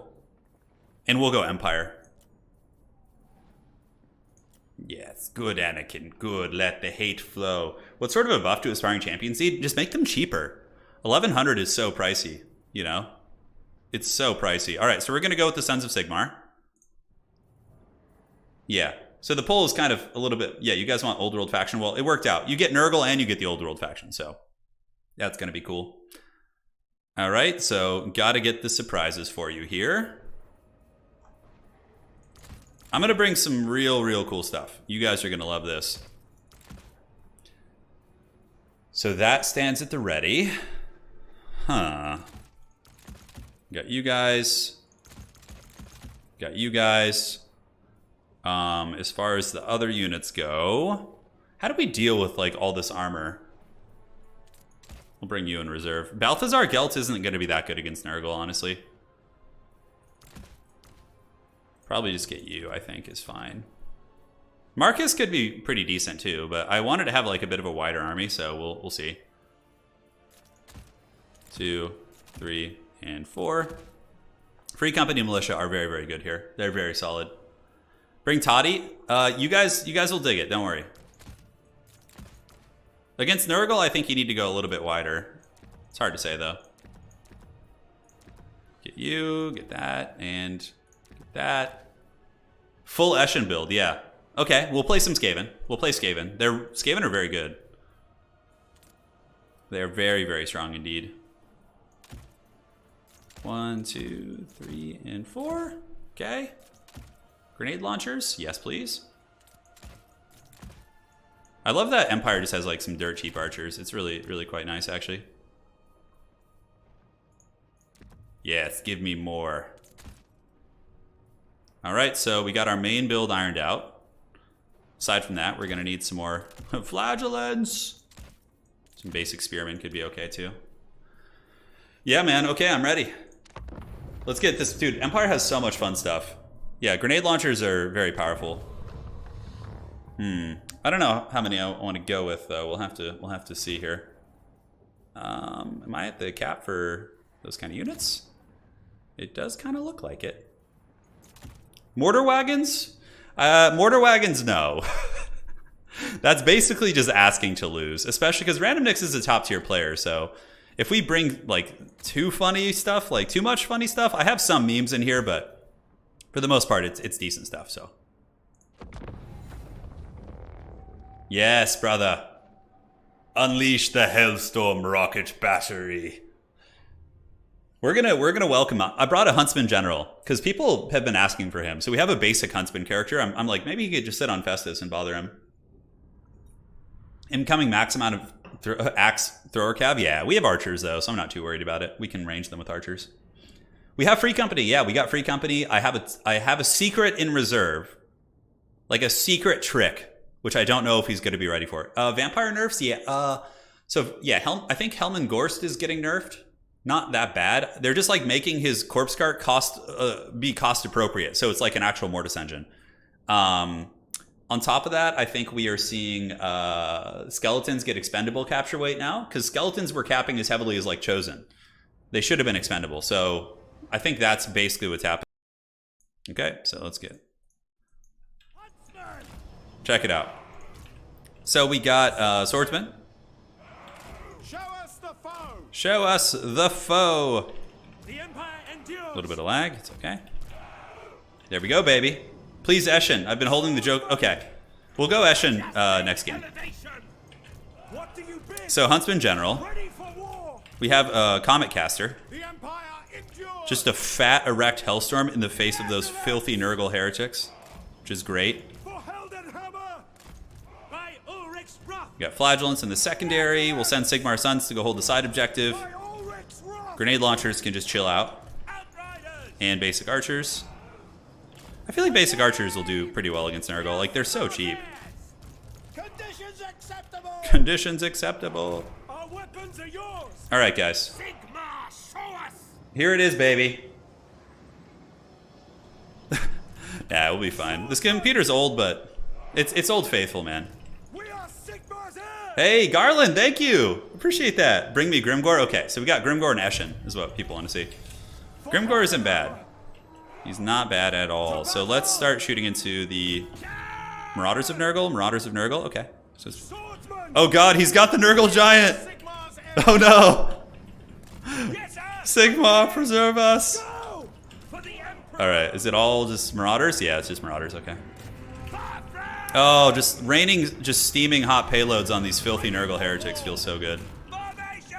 March! Alright, so Sigmar's Sons need to hustle to that objective. If he goes for my Hellstorm, I'm just going to summon some Empire Knights to deal with him. Celestial Wizard! All set! Okay, so let's grenade launch some of you guys. Take position! While we keep dropping some hot firepower. Get some Empire Knights, just park them over here. So restless! Oh yeah, grenades, baby! Yeah, look at the grenade launchers, so much damage. Taking aim! Huntsman! There's a big giant coming at us. No lingering! Alright, so we got you guys chilling out. Let's get you guys on the objective. Flagellants can go fight them. Ulrich's Wrath! Trying to bring down the beast. Let's see how this goes. Grenade launchers can just go nail these infantry. And the Furies are coming in. Just gotta watch and pay attention for when he lands. And I think he's gonna land right now, so let's get the charge. Should be able to help clear him out, no problem. Oh shit, the archers overextended a little bit, that's okay. For the Empire! Alright, so they've gotten up there. Thankfully the Flagellants have kind of taken the brunt of it. Take The position! big giant is getting peppered down. We have a Comet of Cassandora, so let's drop that right there. Should be able to punish those guys a little bit. I foresee that. Empire Knights have crumbled those, and let's get some more grenade launchers coming up. Yes, General! For the Emperor! Ooh, nice stream of corruption. He caught me slipping. We are Sigma! We just commented those Nurgle infantry. Probably a little bit of overkill, but it's okay. For France! Maybe too many grenade launchers too, actually. The ground! Yeah, we're value trading okay, but it's a little bit scary against Nurgle. We need to get that giant down, actually, which is something you don't hear me say often. Take the ground! Alright, so the Empire Knights have done the trick. Let's get the Hellstorm rocket battery online and have it start shooting at, you know, whatever, I guess. Empire endures! So back you go. Empire Knights can come up, hammer these guys down. We have the side objective pretty comfortably, but my archers did get a little bit ahead of themselves, so let's pull back if we can. Okay, so let's get you guys. You engage into the spawn. Grenade launchers, launch some grenades at those guys. And if we could just kill all of Nurgle's capture weight, then that's going to be nice. Alright, the spawn of Nurgle, let's get him. General! Empire Knights, get in here. Take down these Marauder Horsemen of Nurgle. Let's blast Dr. Festus. Spears are trading well. And yeah, should be okay. Should be okay. Let's get some more Empire Knights to come in. General! The Knights of Sigmar must fight. And the giant has pulled back. Weapons at the ready! Thankfully these archers are just like dirt cheap, so it really doesn't matter if I lose them. There comes the big boy. Sigma! Okay, grenades. Keep up the fine work. Peter Restless! These Empire Knights should be able to just crush these Marauders a little bit quicker. I'm surprised it's not going as fast as I would like. The fact that he's advancing back into my deployment zone I think is good for us. For sure. Let's get some free company coming out. They'll be pretty good at shooting these guys down. Like these type of units in general. General! Okay, so those guys got crushed. Take Let's get around. position! Oh no, a little bit of lag. Sorry about that, guys. Hopefully it's not on my end. Nope. We're good. Yes, General. Alright, so you guys head to the middle objective. Looking good. Hellstorm rocket battery doing the job. Let's get our caster over there. You can just go ride down some of these troops. Our character is caught. And you guys can just blast into this. Yeah, Free Company Militia have a lot of good dual utility, guys. They're just very strong. Alright, Dr. Festus is going to be a little bit of a harder target to kill. We'll see if we can pop him. Do you have any grenades? We do have some grenade launchers. Mismicroed some of them. They just got caught by some random shit. And what we need to do is get some Free Company up here to start threatening the top objective. And you can come there too. Great. So, artillery should be shooting in. How about not friendly firing all my guys? That'd be great. The giant is almost dead too. Should have brought like a cannon or something. Yeah, we were getting a lot of DACA on this Nurgle army though. Dr. Festus is on the run. It's about time to summon in our secret weapon. I do have a Comet of Cassandora, but not too many great targets for it. Let's pull you guys back. You can go up there actually. I think that'll be a nice play. Okay, so how many spawn do we have left here? 2. Alright, so you guys are moving. Huntsman General still popping. Just keep grenade launching all these guys. And let's see if these Marauders are going to stand still. I think they are. So we'll Comet of Cassandora them. Celestial Might. Sigma. Those are the Demon's View. Okay. And do we have another Free Company? We do. Nice. Free Company! Alright, so as far as the middle goes, we're going to save up now. We're going to keep grenade launching these guys. Yes, quickly. And Dr. Festus, Dr. Festus. Come on, guys. We don't, you know, we don't have too much time. I think the giant meme might have cost him. I think he needed to go wider. We'll have our secret weapon soon. To serve. At speed. Let's have you guys shoot. Sir. Come in, run down the demon spew, kite them a little bit. Is there anything we can summon in the back? I'm saving up for the good stuff, so it's going to happen here. Acceptable. Sigma. Just getting grenade launched. Yeah, I love it. We'll shoot Festus as well. Huntsman General, keep hunting the beast. And the Empire Knights can head up here and help out. Might give us a little bit of a problem up on the high ground here, but I think if we just take the middle, we should be fine. Okay, a couple spawn are moving in. See if we can get some of you guys doing this. There we go. Huntsman General, keep hunting. Come on, baby. The giant is his best unit. I mean, it's been doing okay, I guess. It's time for the giant punishment tool, though. Oh my god, it's 1900. So saving up for this thing is just such a pain. Quick march. All right, so where are my grenade launchers at? I know I have some. Okay, there we go. So the giant is back. And what are these? These are just Marauders of Nurgle. Okay. Spears. Free Company Militia can just blast. Pull these archers back. We got the victory point. Okay, it's almost time for Gotham's Reckoning. Almost. Unsummon these guys, and let's go ahead and get the Luminarch. It's time! It's time, Dr. Festus! It is time. Alright, let's hammer into these Forsaken here. How's this fight going? It's alright. It's actually going pretty poorly, all things considered. So many routing units I have to keep track of. Alright, let's move back. Cursed Obstruction, man. So Festus is like obstructed right now, which is very troll. 1-1. Pull you guys back. We have the double cap on him, but he for sure has the high ground. We're not going to get that. That was not good. Okay, Festus might get blasted now. I'm trying to fan out. Trying to give you guys the glory that you came here for. Oh, we nailed him! We nailed him, baby. Let's go. And let's grenade launch these guys. Look, Festus just got Shadow Realmed by that. Oh, I love it. Okay, now we can rest peacefully. Let's get some Empire Knights up there. So grenade launch these guys. The Luminarch's gonna get him. Here comes the beam from downtown. Oh yeah, dude. Yeah, baby. Luminarch time. It's Lumen time. Oh shit, I should probably pay attention to the objectives. Grenade launchers are just so good. We obey. Taking position. Okay, Luminarch on the giant. The Empire endures. Let's get up here. Grenade launch some of these guys. Free Company can basically make their way back in. Do we have any more Empire Knights? We don't, but we have some Flagellants, so let's get them up. Dude, it's Lumen time. Oh my god, I can't believe he brought that giant haggard beast, dude. What a champion. Alright, let's get the Luminarch up. Oh, the giant got Shadow Realmed by the Luminarch too. Alright. Yeah, and the Marauders here are going to get crumped off too. I don't really have too many units here. Oh, he's stealing the side point. Interesting, okay. Hey, the value discrepancy is a little too big now, I think. I got so excited I didn't notice that there was like this unholy horde over here on the side. Alright, so let's just grenade launch these guys into oblivion. He might actually win because I slipped up there. Alright, let's get some Empire Knights. Ride them over here. Just take the high ground. In the meantime, we'll just continue to blast. Luminarch, does he have anything of quality? I don't think so. Swordsman should defeat Nurglings. Let's get you on the side point there too. You guys ready? Celestial Hurricanum, or the Luminarch versus the dreaded... Oh, let's see if we can time this. Here it comes. Okay, okay, okay.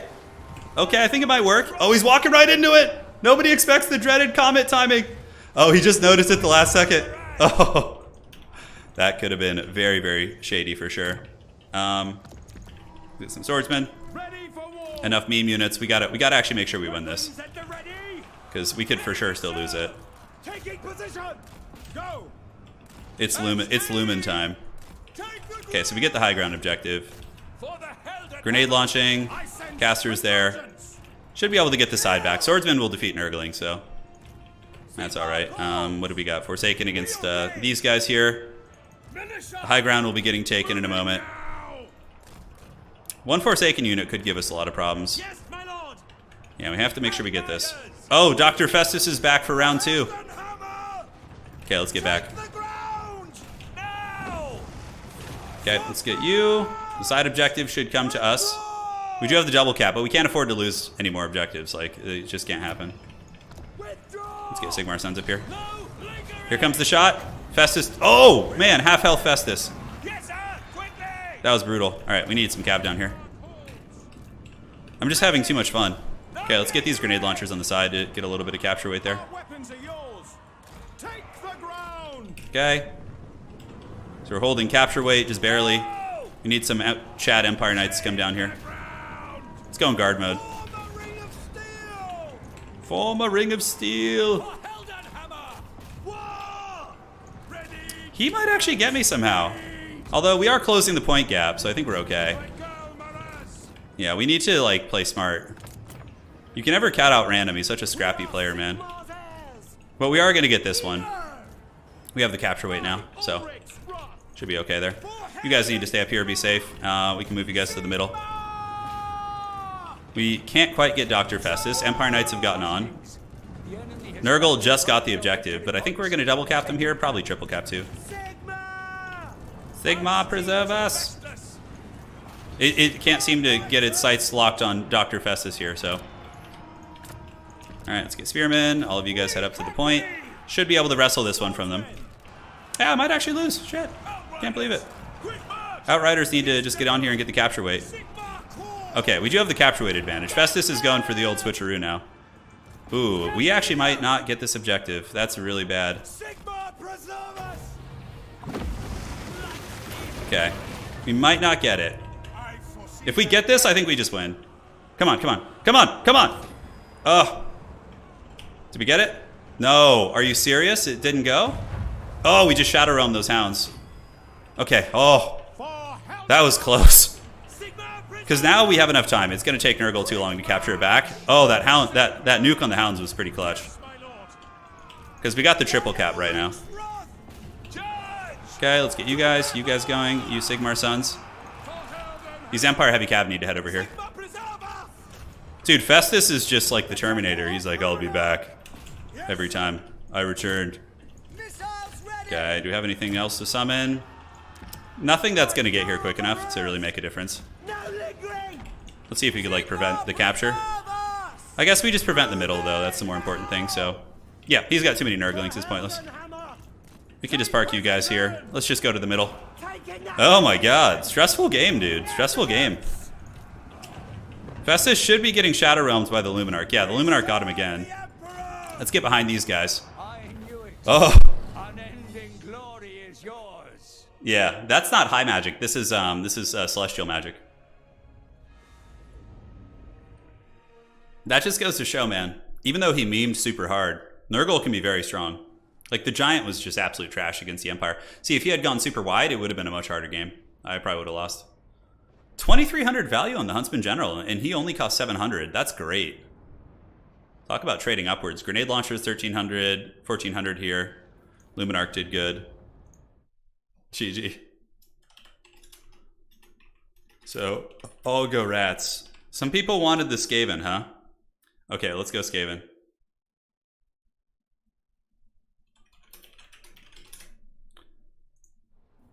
Okay, perfect.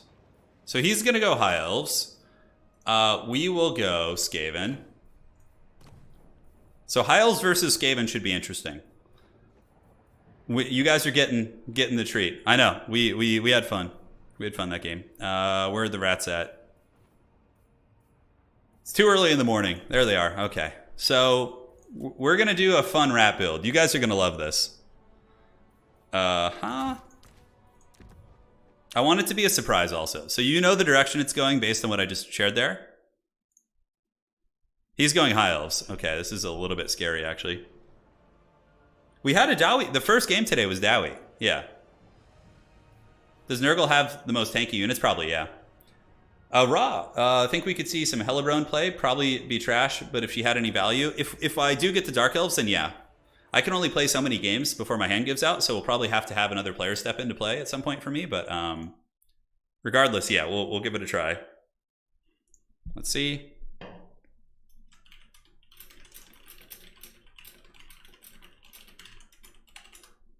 Perfect. Okay, so High Elves. Okay. Yeah, oh yeah, we gotta pick a fancy color scheme, that's right. Oh, Clan Tree Cherik? Clan Carrion. Oh man, the banners are so cool, I love it.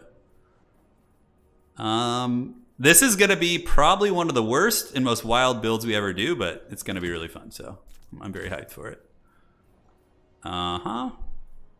Skaven magic is very good. We definitely need it. We definitely need the high magic. Some sort of witchcraft. Those guys heal. Oh, but this build has the makings of just something truly god-awful. Let's look at what this caster does. So what does the Eshin sorcerer even have? Okay, so the Eshin sorcerer has... What does Black Whirlwind do? Only 3 damage? Oh, it feels pretty weak. Oh, let's give it a try. Veil of Shadows, armor...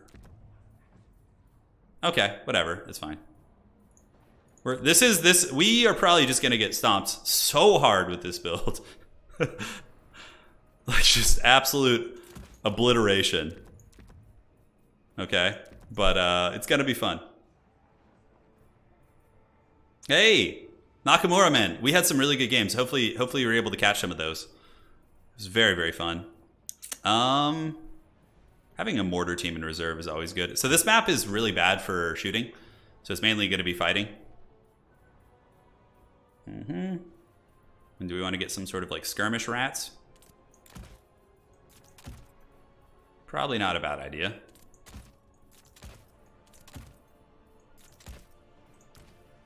Ready for one of the trashiest builds of all time? Okay, concealment bombs is free. Got that. Get you. And then aside from that, we could just get a bunch of clan rats. If this works and like we discover some like cool meta innovation, I'm gonna be stoked. I don't see that happening, but stranger things have happened. So can we get some more Guando rats? Stormvermin halberds might be useful for like holding points and things like that. So we got those. We have you. The Triad rats might be good. Don't really have any way of killing lords.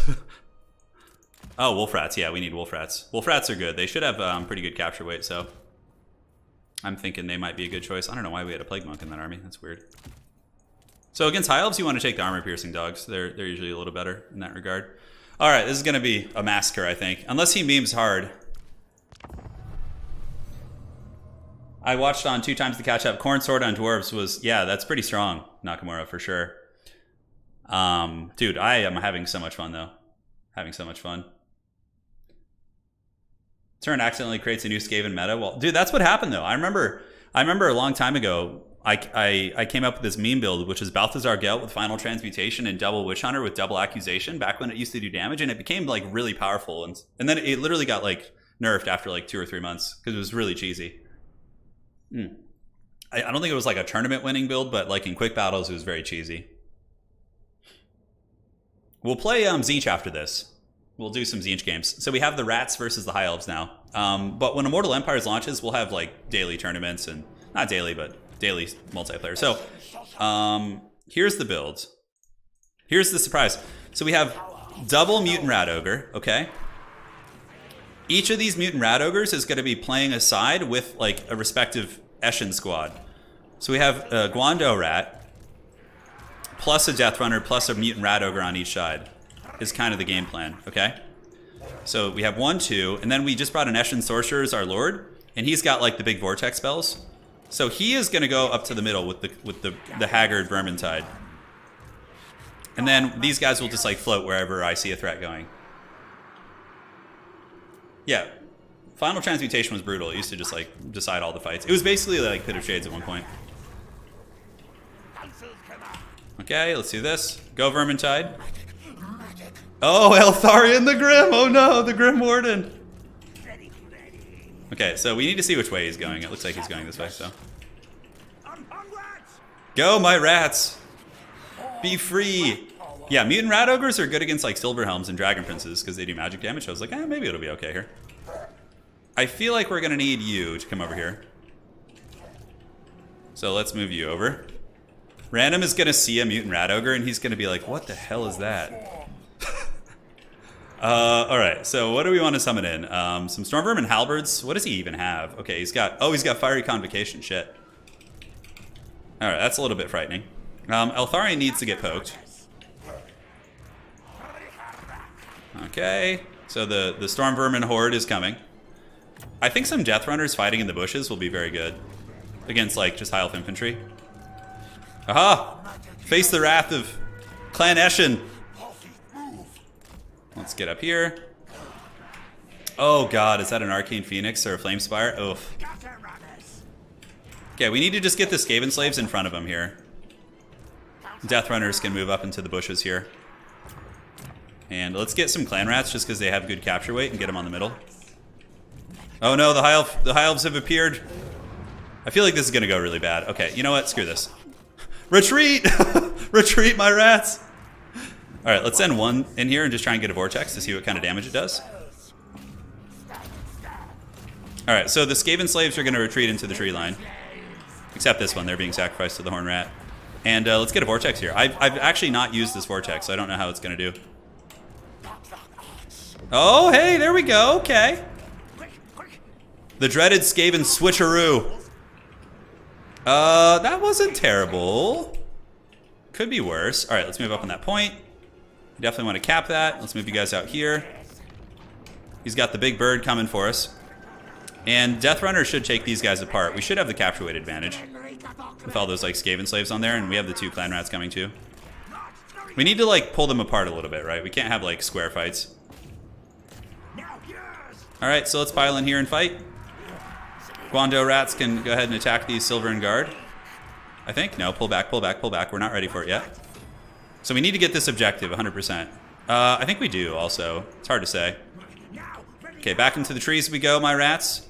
Over here we can take down those Reavers, hopefully. And let's go ahead and get some more Death Runners out on the field. Have them like get in here, pull back. We do have the capture weight advantage. The Death Runners are actually kind of getting owned by those spears, which is unfortunate. Let's give them a little bit of armor, see if that helps. And the bird is trying to take a little bit of a dropping on us, a bird dropping. We're just like juking back and forth, just like, oh. Okay, let's take you down. Take you guys down with these assassins, mutant rat ogres hopping on the point. And we got the Vermintide coming in, so I think we can commit to the middle. Mostly just clan rats, but the cav fighting in trees isn't going to be super great for them. So hopefully we can win that fight. It's hard to say. Okay. So the bird is just keeping tabs on us. Let's just get some more rats. Just throw rats at things when all else fails. Oh, he was trying to get a fiery convocation on us. That's really funny. Alright, so let's get into the Silver Guard. Get the Eshin Triads back a little bit, and we managed to crump those. So let's come over here now. Death Runners fight Spearmen. Mutant Rat Ogre can pop on top. Yeah, so he just got a fiery convocation and roasted our Skaven slaves, which is hilarious. Come on, team. Get in there, Guando rats. Oh, God. The rats are failing. It's falling apart. Flee, flee. Let's see how the Mutant Rat Ogre does. I'm kind of curious, though. Jump into these guys. Do a little bit of buffering there. Some fake units for them to enjoy. Let's get the Mutant Rat Ogres coming in. Perfect. Let's come over here. Come over here. Hey, we managed to get the middle objective, though. Look at that. And let's go ahead and get the Walmart Pit of Shades over here. Right? That's going to be fun. So we'll pop that, and then we pull back a little bit. Get you guys back up on the point. You guys back up on the point. Clan Eshin, yes, yes. Big, scary vortexes. Do we have any chance of getting this objective? I don't think so. Although the Mutant Rat Ogres are actually doing very well. Pretty impressed with them. Alright, so let's unsummon you guys if we can, although they're still in combat, so that's not going to happen. We need some speed. The need for rat speed is here, although that damn Phoenix is a problem. So let's park you guys up on the objective. More in here. Death Runners move in. And, you know, this build actually, like, look, Random's a top player, and if this is not dying instantly to him, then maybe there's something to it. I don't know. Yeah, the mutant rat ogres seem to be doing well, but we should probably escape. Yes. Let's just take these rangers out real quick. Okay, he's got a lot of cav coming in. Wow. Okay, so let's get you guys back. We did manage to steal the middle point with the Vermintide. Just having enough bodies on it. What are these, Reavers? Okay, let's pull you guys around the other side. And thankfully he hasn't noticed that I'm not guarding the side point, so we're going to send some halberd rats over there. Get these guys around the side. No vortexes at the moment. We do have the double mutant rat ogre. Let's get the mutant rat ogres into the bushes. I think that's going to be the play. Just get them into the trees and, you know, see what we can do. So rats and rats, just continue fighting. Let's get these death runners back in. Probably should have just ran them home, and I think we need these rats here. So the Guando rats are doing okay. Let's just secure the middle, because Eltharian's just going pretty deep here, guys. He's causing problems. I don't know how the AP rats will do. The double mutant ogres are hopefully going to do well. You know what? Maybe we just stay there. And do we have anything else? Yeah, we have some wolf rats. We can pull them up. Attack these guys. Death runners can fight those silver and guard. Ooh, you know what this looks like? This looks like a mass rout. This looks like a mass rout, ladies and gentlemen. All right, rats, flee, flee.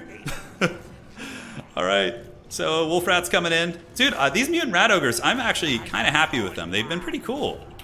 So let's rear charge those silver and guard. Mutant rat ogres just going ham. Just a casual mass rout in the center. You know, nothing serious. Nothing the Skaven can't recover from. Let's go ahead and get you guys. Let's just click random shit and just hope it works. And you guys can head over here. Maybe the mutant rat ogres get this for us. I don't know. We did get that nice rear charge. Wolf rats escape. Wasn't there another wolf rat unit over here? Could have sworn there was. Well, I guess he was there, but not for long. Those are the riders on the storm. Just the dreaded mass rout, although the Guando rats seem to be doing well. Let's use the concealment bombs. Nah, we don't have time for it. Okay, well, the troll toll hath been paid. We just have to keep doing these janky, like, Vermintide, just, like, throwing shit at the objectives. Just hoping we can get some capture weight. Oh my god. Is the bird fighting? No, he's not. Okay. Okay, let's pull you guys around. Mutant rat ogres doing okay. Definitely gonna lose this point. We get some more wolf rats, and somehow, despite being behind by 4,000 value, it doesn't feel like a disaster yet. But he is gonna rout these fancy rats here, so that's unfortunate. Go, my mutant ogres, flee the scene! Oh! No, they're done for. That's gonna be bad, because then he just chases my expensive, like, anchor piece off the map. This is just such anarchy, this battle. Which is truly the Skaven way. Let's summon our mighty Skaven warlord. He's here. Let's get him up in the middle. Attack the silver and guard. Attack you guys. Get the hounds coming in. Maybe wrestle this back. The mutant rat ogres, are they fighting? Looks like they're kind of still fighting. Not for long. I think one of them is like fully broken too. Dude, Skaven though, like, Skaven are good in domination. For anybody just joining, it's like, obviously this is a complete meme build, but your ability to swarm objectives with like cheap rats is just like in kind of in tabletop how Skaven would play is very, like, look at this. I'm like 6,000 behind and I'm still stealing objectives, which is crazy good, right? High Elves also are good too. They have a lot of like good cheap cav and they can do a lot with that. All right, so we got that one. We got a bunch of spears here causing problems. A lot of routing units on the map, including these mutant rat ogres. Hopefully they come back. Yeah, look at that. We're getting a little bump and grind against these phoenixes, right? And plus we got to see Eltharion the Grim. So Random's build is good with the exception of Eltharion. That's like the only thing he brought that's like, I would say, constitutes a meme here. Gonna get terror routed on the edge of the map for sure. Alright, let's go see if we can jack that point. This one doesn't look like it's gonna happen. How much winds magic do we have? We have enough for a vortex? Didn't our caster just come back? Yeah, it did. Okay. So yeah, all our rats just got slayed on the edge of the map. We just have an unholy vermintide here in the middle. Good thing about this map too is they're like fighting in the forest, so it's gonna penalize them. Yeah, martial prowess is good now for sure. Ooh, yeah, maybe we can get a vortex on those guys. We'll have to see. Eltharion's leaving. He thinks everything is safe, yes. So we'll show them that it is not safe. Rats. Death Runner's just waiting to get massacred by Silverhelms. Eltharian's coming back. Do we have any? Ooh, yeah. We can get the Ixchus Triads. Concealment bombs! Skaven are so fun, man. We'll make one last glorious fight before we throw in the towel, because this game's for sure over. But we'll try and get a little bit more value here. Let's see if he's paying attention. He looks to maybe have a little bit of a chub here for killing my caster. Oh, did it get off? Yes, we got the vortex off. Let's see what kind of damage. That was overcasted. It does not do that much damage. Okay. I stand corrected. In the middle, we have lost it. We just have the Triads mainly. Still fighting. Dude, the rats are really good at scrapping when they're behind, though. Okay, Guando rats into Cav. Pretty ideal engagement. Let's get some wolf rats attack here. And let's watch how this fight goes. Come, my precious. Fiery combo. Oh. Oh, look at the damage on that. What a great way to end it. GG. So yeah, mass Eshin with mutant rat ogres, not very good. But we got to see how badass Eltharion the Grim is. 3,700 value on Eltharion the Grim. Holy shit, is he going to become meta? With that fiery convocation? Oh man. People just keep bouncing dispels until they find the ones that are OP, and then they... Fiery Convo is fine though, because Fiery Convocation has a super long wind-up time, so if you're paying really close attention, you can dodge it. The problem with Pit of Shades is you can't really dodge it. Dude, that was a super fun game. Hopefully you guys enjoyed that one. You can't get army losses now, not in domination mode. GG. So... Perfect. GG, well played. I know. Random's surprised. He's like, dude, look at Eltharion. Yeah, I don't know how we got that much. I guess fiery combos. So, Skaven are really strong in Dom, though, guys. Don't get the wrong idea about them here. Next up, what were we going to do? We did Khorne, a Nurgle game? We could do Nurgle on, like, Broken Lake Gully or something. That should be fine. So you guys wanted a big Nurgle game. All right, perfect. Let's get this party started. It will be Nurgle. Nurgle is one of the few Chaos factions that can get owned by the old world a bit. Like Nurgle trades very well into other melee factions, but if somebody brings a good shooting faction and knows how to do it, then you can get your bread buttered pretty hard. Yeah, it's early morning. Do you enjoy that map? I think it's fine. I think that map's it's fun. It's because it's different, you know. Your choice. Anything. Did we do a Nurgle game yet? I don't think we have. Ooh, Grand Cathay. Ooh, interesting. Should be fun. So, do you guys want Cathay or do you want Old World? Hold on. Let me pull chat.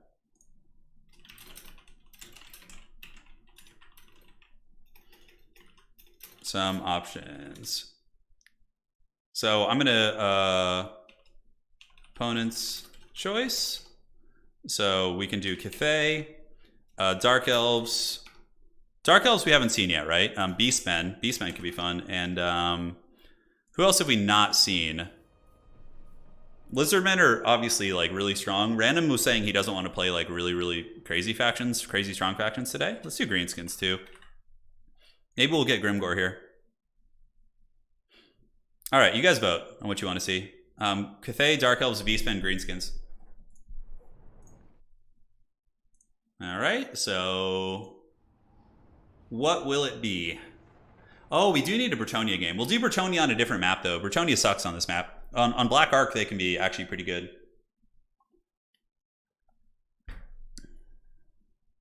Okay, we already had a Nurgle game. That's right. He went Nurgle, so I'll go Tzeentch then.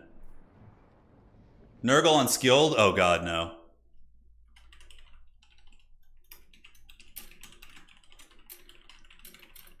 You guys want the Haggard Beastmen? Alright, so... very cool.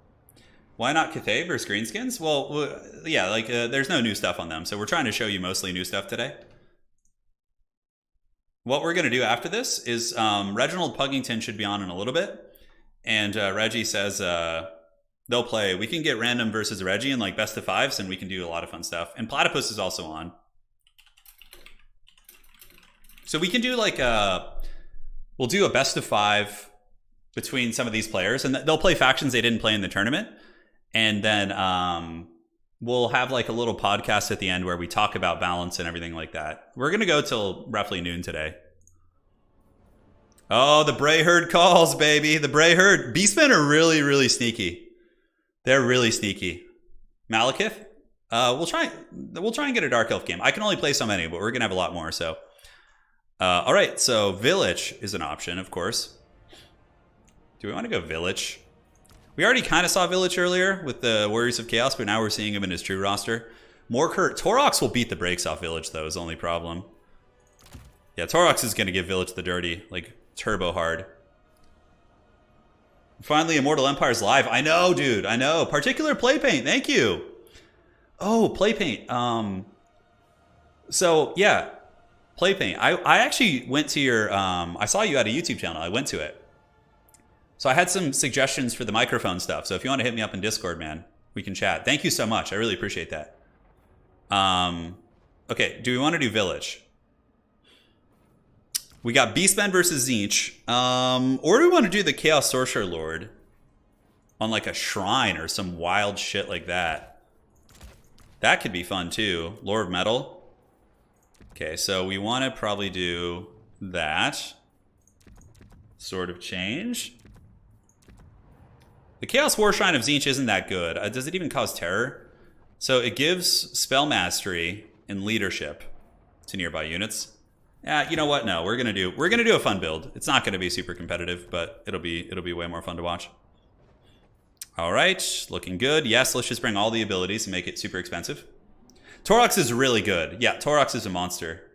Hey, Playpaint, thank you so much for the donation. Greatly appreciate that, my friend. So against the Bray Herd, I gotta surprise you guys with this one. So Wookiee Claw will partially block it. Okay. That looks pretty good to me. Now, how are we gonna hold the back objective against the Bray Herd? I'm bringing some fun stuff here. Hopefully it'll still be good. Tzeentch is such a cool roster. They have so much fun stuff. Do we want to do like a... Oh, I have a kind of a cool idea for a build actually. So we cut that. We get you. And the Wand of Whimsy gives us that. Okay, okay.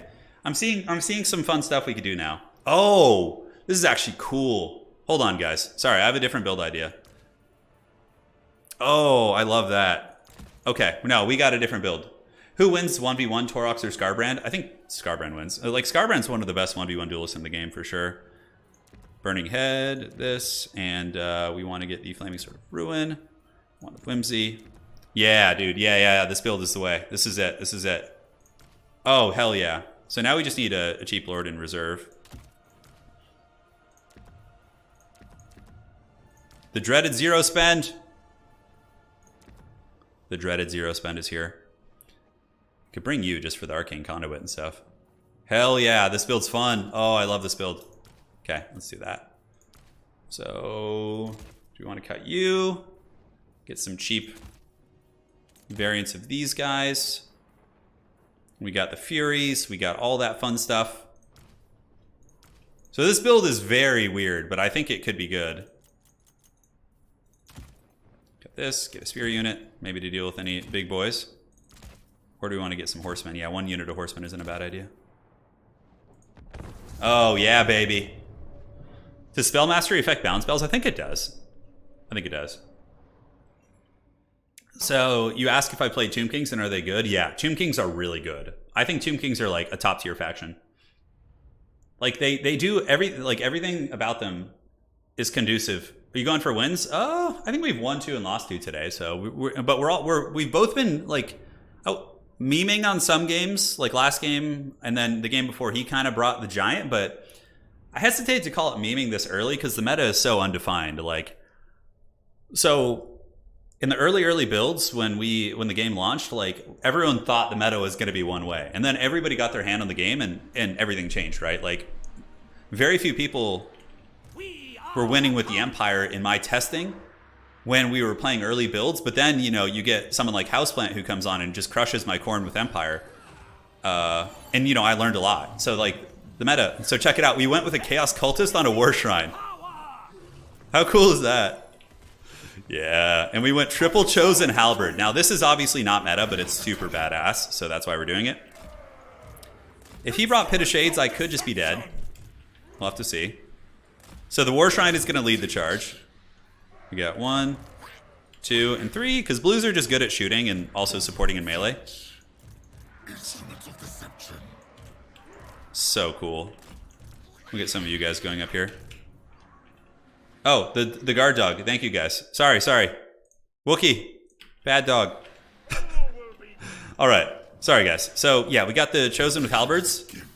Oh, yeah. And we got the War Shrine Cultist. So look at this majestic creature. Look at it. It's just so good. The dog is here. Don't worry. Wookie knows. And, yeah, the Cultist is with Lore of Fire. So he has the Wand of Whimsy. So whenever he casts a spell, it buffs your entire army with melee attack. So the idea is like a big force multiplying effect. I'm pretty awake now. The caffeine is kicked in, so I'm good to go. Ooh, he only has 7 units. That's makes me a little bit suspicious. Endless glorious madness. All right, let's get you up here. Let's get the Cultists on the War Shrine there. How fast is the War Shrine? How quick can the feet move? 38 speed. Okay, so those giants or whatever the hell they are can hoof it a little bit. I should be able to defend my home objective pretty well, like with these kind of units. I'll get some spawn up there as well. Yeah, he's going to play the sides. Oh, Minotaurs. Oh no, it's a Minotaur rush. Oh, God. Oh, spears. Let's go. I was not expecting a Mino bus. I was not expecting a Minotaur bus. Oh, dear God. Dark gods. Wait, why is this Bray Shaman? Oh, God, he does have Pit of Shades. Oh, no. My Chosen with halberds are basically dead now. It's just over. It's over. We should probably go for his back objective to force him to, like, summon some stuff there. So let's get some Forsaken to go play that. Because this could be an absolute disaster. I don't know if I'm prepared for this.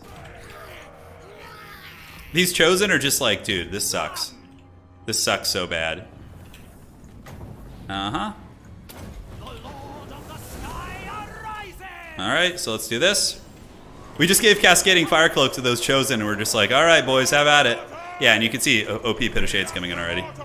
Let's summon that. So that's going to be nasty. But the thing about Tzeentch is they have Protoss Shield, so they can actually take it pretty well. Alright, so you know what? The trading isn't going badly. The value's even, which is nice. We do have a unit of spears, so we can move them in. And let's get some Screamers, because they have anti-large, just to rear charge some of these Minos. And then let's get the Flaming Sword of Ruin going here. Looks good. And let's see how this goes. Yeah, I think the Chosen are still fighting there, which is good.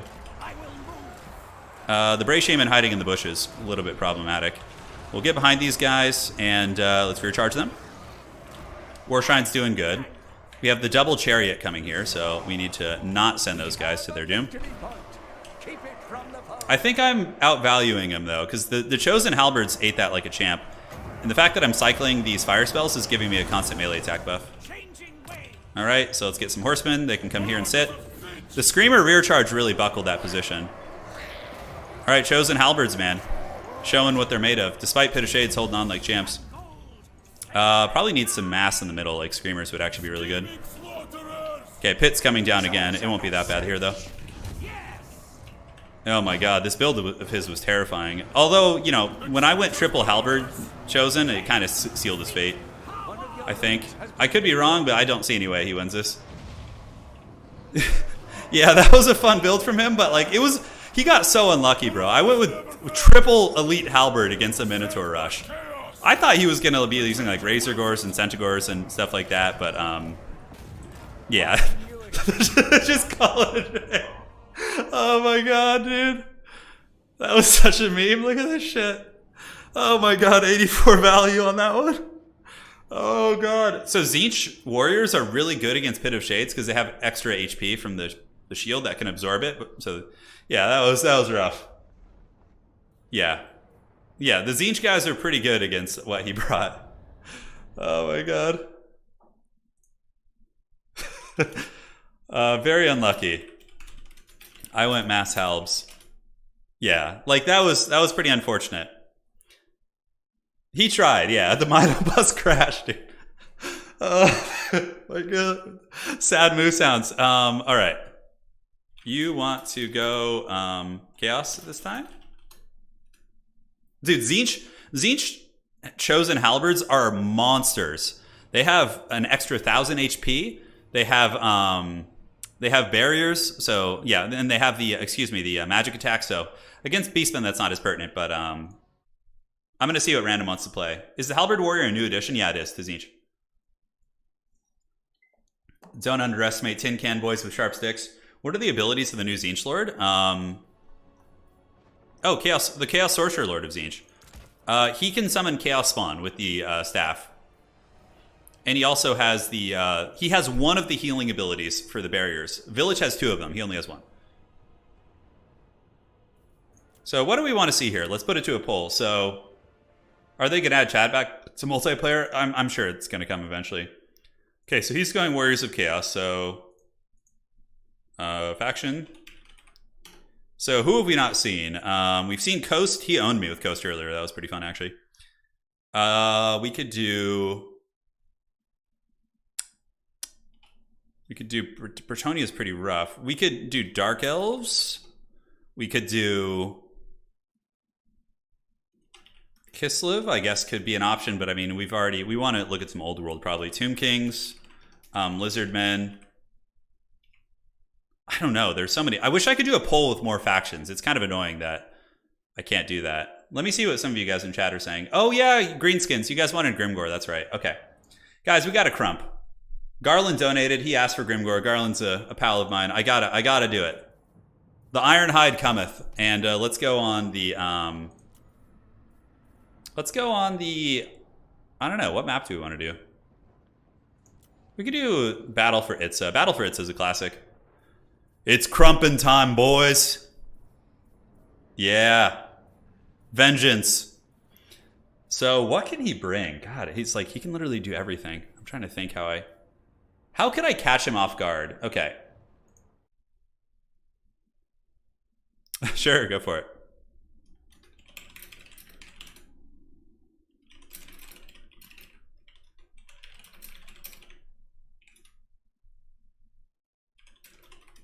Okay, I'm just checking to see.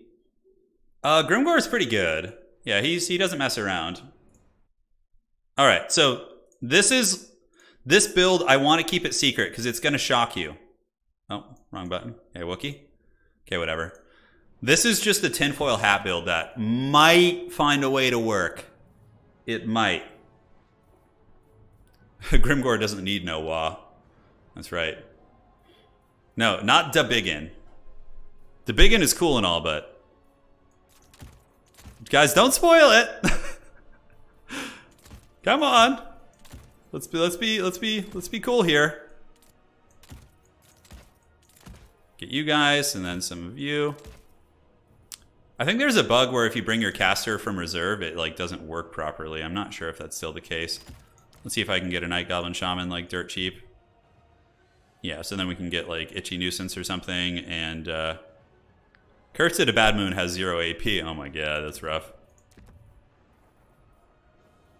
Okay, and looks good to me. A Troll Rush? I don't know about that. I don't know about that. Greenskins are one of the best factions at swarming, though. They have so many good units. Greenskins, I think, are actually going to be top tier. I think they're going to be very strong. This build is very experimental and certainly not going to be meta, but you know they can do work. They can definitely do some work. Are the goblins expendable? I don't think these ones are. Is this the unbreakable one? Yeah, they peak loonies. Okay, good. So Savage Orcs are also not bad against like Marauders. So we want to get some Savage Orcs, and we can get a Haggard Gobbo as our last pick here. All right, well, you know, today's the day of trying non-meta stuff. Because again, you guys got plenty of meta in the Summer Championship, so let's give you the spice of life. How's IE battles? So much fun. So much fun. Would Azazel be able to beat Torox? That's a tough one. Torox might win that. Azazel, though, like, if he gets a good charge and he uses his magic, like, to debuff Torox and buff himself, then maybe he wins that. Like, if Azazel charges in, uses Acquiescence, and then Hysterical Frenzy on himself and pops his items, maybe he beats Torox. But Torox can use the Brass Body during the Alpha Strike, right? So that's tough. Have you used Valkia? Yes. Valkia was used earlier against the Dwarves. We've seen Valkia, Vilitch. We've seen everyone except Slaanesh, because Slaanesh is just kind of OP, so nobody here really wants to play it too much. But the dreaded double rogue idol. There's no way he's expecting this. There's no way. So we just get the big goon squad in the middle. And we get the squig herds and the boys on the side. Oh, yeah, dude. Yeah, sign me up for this build. I didn't forget the blocker. We're good. I got it this time. The double rogue idol. The blocker's gone. You guys are just saying blocker now. Oh, no, the giant versus... Oh, no, he brought the Nurgle giant. Versus the rogue idols. King Kong versus Godzilla. Boys. I didn't bring any archers. I'm just a complete potato. I didn't even know what I was thinking with this build. I just got so excited by the rogue idols, I forgot everything else. All right, so I need something that can like deal with like a Manticore, which... Oh, that's Be'lakor. Oh, shit. Okay, well, Be'lakor's here, guys. Let's get some Black Orcs, maybe? I should probably keep my army together. Be'lakor, did he bring Pit of Shades? Yeah, unfortunately he did. So I might just get wrecked by that. Like, how do I deal with Be'lakor here? He's just gonna, like, land and karate chop me. So we don't want to fight Be'lakor, like, normally. Just get the squigs to go after him. We could itchy nuisance him. Dude, let the squigs feast. Let the boy watch. Maybe we tar pit him? No, he's just gonna Pit of Shades himself if we tar pit him. So that Spider Rider was actually a stupid choice. Black Orcs. Let's move up on the point. Be'lakor is surrounded by squigs. If he wants to Pit of Shades the squigs, I'm okay with that. Because we're actually getting a fair amount of HP damage on him, which is fine. My poor little caster is running for the hills. Classic. These are Marauders. Grimgor and the boys. Gonna get to Crumpin'. Here we go. Dude, I feel like this is just gonna go so horrifically. Hey, look, Be'lakor, though, is not able to escape the squig herds, which is good. So we got that going for us, which is nice. We can go ahead and do the sneaky stabbing on you. Look at the haggard squigs, dude. Oh, the rogues are just... Oh, look at them just clapping the middle. Oh, yeah. That's the stuff right there. Oh. Should have vanguarded them, but it's okay. Dude, Be'lakor is just getting hunted. No mercy is being shown. Let's do the itchy nuisance. Do we want to do that? No, I don't think so. So the Black Orcs... Dude, look at these rogue idols. Oh, man, they're going ham. So now we use Gitsnick and pop like all the buffs, and we just beat down his giant, maybe? I don't know. We'll see. We do have one of the points, which is good. So that is happening. We get some Slaaneshi Cav coming in. We can get some more Spider Riders. Although I feel like I feel like this side is doomed. Be'lakor's over here, and he's just showing no mercy. The Black Orcs are here. Grimgor's going deep. Giants getting beat up. Let's do Itchy Nuisance here to lower their stats. Be'lakor's probably just going to Pit of Shades these guys. Go, my squig herds. The top is looking good. Been able to take that point. What other Vanguard do we have? Spider Rider. Okay. Let's get you guys up there. I just have to make sure he doesn't Pit of Shades, my dudes. Okay, Black Orcs. Swing you guys around. Dive after this. Squig herds have come back. Let's just fight these Marauders. I mean, dude, these rogue idols are tearing it up. They're struggling to deal with the spawn a little bit, but that's okay. Okay, we got the charge there. He's going to just try and Pit of Shades us. Sneaky stabbing. Oh, he's going to the high ground. Interesting, okay. Yeah, Slaanesh Hellstriders are brutal, man. They're really tough. Okay, let's pull back. We got the middle point. Side is pretty bad. We don't have too many great answers against the spawn. Okay, let's get the Durkid Squigs to move in on these guys. And as far as that goes, let's get some Unbreakable Gobos coming up there to help out. So our caster got crumped. The Rogue Idols are still fighting well. We need Grimgor to get on that. It's kind of hard. Dude, look at these Slaanesh Hellstriders just literally killing. This is why Slaanesh is just so OP. Like, you can't play the mobile game against them. Oh my god. I'm actually kind of happy with how the Rogue Idols are performing, though. They're really not doing terribly.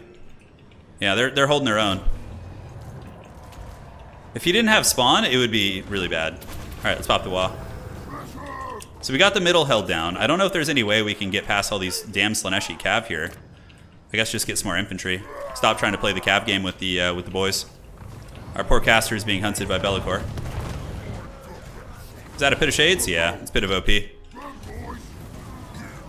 Okay, so you guys attack. You guys attack. Little rats move up to the objective. Let's see if we can move, and we'll bring some Spider Riders. The Rogue Idols are doing great. I'm very happy with them. Grimgor, unfortunately, has just been kind of trapped here. It's going to be hard to hold this. Just so many good units all over the map. Let's get some Savage Orcs coming up. Sure, sounds good. I don't know how long we're going to be able to hold in the middle. Those damn spawn. So hot right now. Value trading was good for a while, but when we just start getting wrecked on all these flank engagements, it's just bad news bears. Okay, let's get these Spider Riders nearby. We should be able to get that top point back. One of them is rampaged here. So let's pop your next on him, see if we can like get on Be'lakor. Ah, he used the Shadow Shroud, so he's unbreakable right now. Looking good. Let's pop some Fanatics. Oh, wrong way. Well, whatever. It's gonna do the trick. Spider Riders attack. Hopefully we can kill these OP Slaanesh Cav. Oh no! The Rogue Idols are falling! The Rogue Idols are falling! Grimgor's reign might have come to an end. I think I'm aiming too hard, guys. We tried, but the spawn really just roadblocked us pretty hard. I think we have another Savage Orc unit, right? Come over here. I don't know how much longer they're going to be able to hold. How much value have the Rogue Idols gotten? 800? Okay, it could be worse. Be'lakor is kind of getting worked on by Grimgor, which is one of the few saving graces we have here. We have Squig Herds to maybe take the side points. Let's see if we can do like a big Squig Herd overload. They only cost 300, so it's like so cost effective. Savage Orcs, Squigs. But yeah, Greenskins are very strong. If you obviously don't go for double Rogue Idol, you can really swarm the objective super hard and also trade pretty evenly, which is nice. Alright, so let's move up on the point. Pull you guys up on the point too. And, you know, we just need the Grimgor to hold. I mean, Be'lakor is kind of getting his butt kicked, though, by Grimgor. Despite all this, Grimgor is just super Chad. Okay, how are we doing up on the points? Yep, we're going to get this one. Although, what are those? Those are Forsaken? Ooh, never mind. We're probably not going to get it, actually. Forsaken are very, very good against these guys. So let's just grind fight. Let's grind. Pit of OP down here just completely annihilates us. I hate Pit of Shade so much. It's so stupid. It's just like, oh, you have some fun units, they're dead. It kind of like makes it so you can't bring like elite stuff in domination battles. Well, in land battles too. Land battle, the meta wasn't that different. It was mainly just people going super wide. But look at Be'lakor. He's kind of low actually. Grimgor has gotten 1700 value despite like being in a very tough situation. Yeah. Here we have the double Squig Herds. Doing some anti-infantry, but the Slaaneshi Cav just make all the difference. They're so strong. Black Orcs, really good. Black Orcs and Biggins, probably the direction you would want to like go here. It seems like they would be really good. All right, let's get the Vanguard. This game's probably over, but we'll scrap a little bit longer just to show you guys some of the utility. Big charge on those guys, and our infantry are winning that. So surprisingly, we won that fight. Let's fight the big green giant, the jolly green giant there if we can. Grab this. And are we going to get this objective? Squig Herds are coming in. Squig Herds we can park on the side. Yeah, the horsemen getting wrecked by our guys there, which is good. Grimgor still fighting the big giant. Come on. Bring him down, baby. Bring him down. And let's charge into the back of these Forsaken. Such a good Metallica song. Well, I guess that's Unforgiven. Yes. Go my Squig Herds. I don't know what capture weight Squig Herds actually have. It's probably pretty good. Wait, how is Grimgor out? Oh, he's just out capping that giant. Okay. Does Be'lakor want some? He wants some of this? There's no way we're getting that one, but... Yeah, Be'lakor doesn't want to come in and fight because he's, I think, a little bit nervous about potentially getting crumped. Spider Riders, yeah, why not? Let's get some of them to support. Come on, get the giant Grimgor. Grimgor at least is doing good. For all of you Grimgor fans out there, he's doing very well. All right, let's pull you guys down. You managed to get the top objective. Yeah, Grimgor's debuff is only against lords, yeah. But Bilious Thundergruff is getting crumped here a little bit. Grimgor's gotten... We'll see his value at the end of the game. All right, so the top objective belongs to us. But we're just far too behind, and yeah, Pit of Fun here is going to kill our reinforcements. Yeah, we could do your next. Why not? Just debuff him. Get some squig herds coming down. Down to Party Town. Be'lakor is scared to fight to best. We should be able to kill this giant, actually. Grimgor's gotten 3,000 value. Get him, boys. Come on, Grimgor.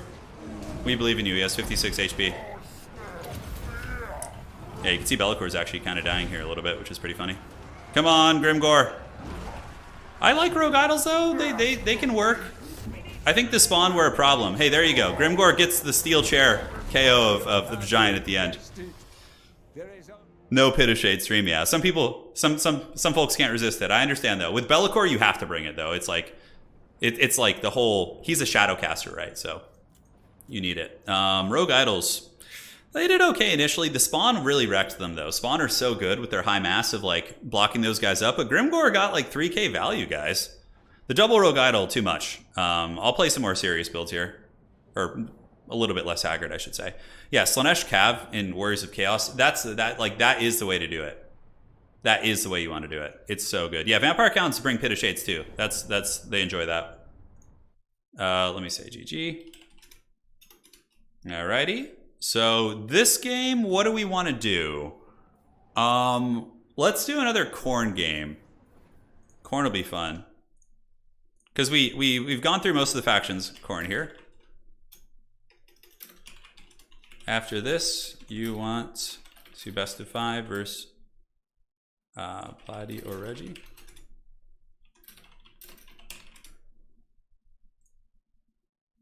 Okay, perfect.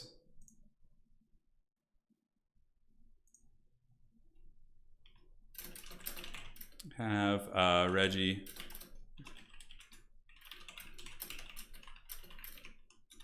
Cool. So we're gonna go Khorne again. Khorne here. Khorne versus me. Khorne versus you. Feel like have fun. Anything you want. So we're gonna go Khorne this time. I know you guys want to see a little bit of Valkia action. She's really good. Really, really good. So we'll see what he picks. We had the Dawi in the first game. Have we seen some serious play of the new Death Guard supported by... Yeah, we did. Yeah, so Nakamura, we had... Oh, Kislev versus Khorne, interesting. So let's do a little bit of a different map.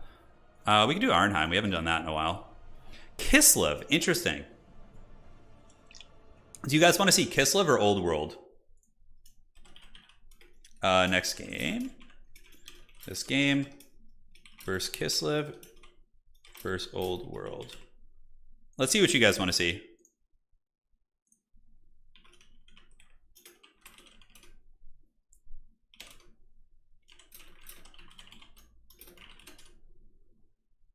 Kislev could be fun. Kislev could be a lot of fun. If Random wants to play Kislev, then we can totally do that. Okay, perfect. Yeah, he wants to play Kislev, so I don't want to like... Yeah, he could totally do Kislev. So he wants to try on the Black Ark.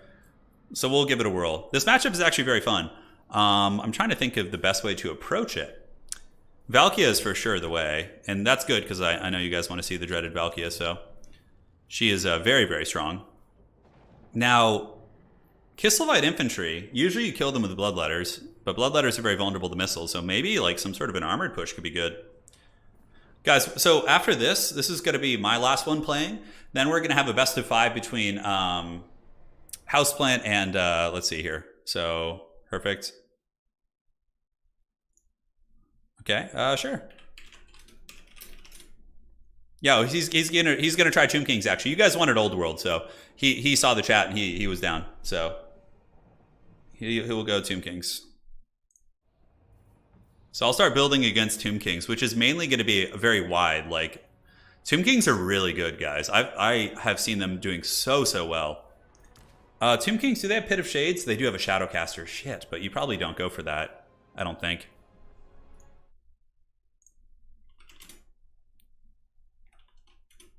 All right, sounds good. So, let's see.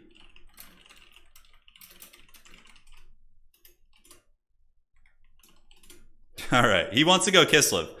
He is Polish after all, so, you know, it calls to him. Azazel versus Valkia. Yeah, we'll probably see that today. Don't worry, we'll see a lot more games. Huh, okay, so he's going to go Kislev. What do I want to experiment with? Valkia is going to be very good. The Chariot Exalted Heroes could be strong too. Khorne versus Tomb Kings, I would say might even be Tomb King favored. Yeah, they have some really good tricks against you. They have some really good tricks. Oh my god. So we gotta respect like bears. I've lost with Khorne by not respecting big targets. Yes, Valkia can hunt them, but like not necessarily just on her own, right? 2, 3, and 4. We got you guys. Let's get some Marauder Horsemen.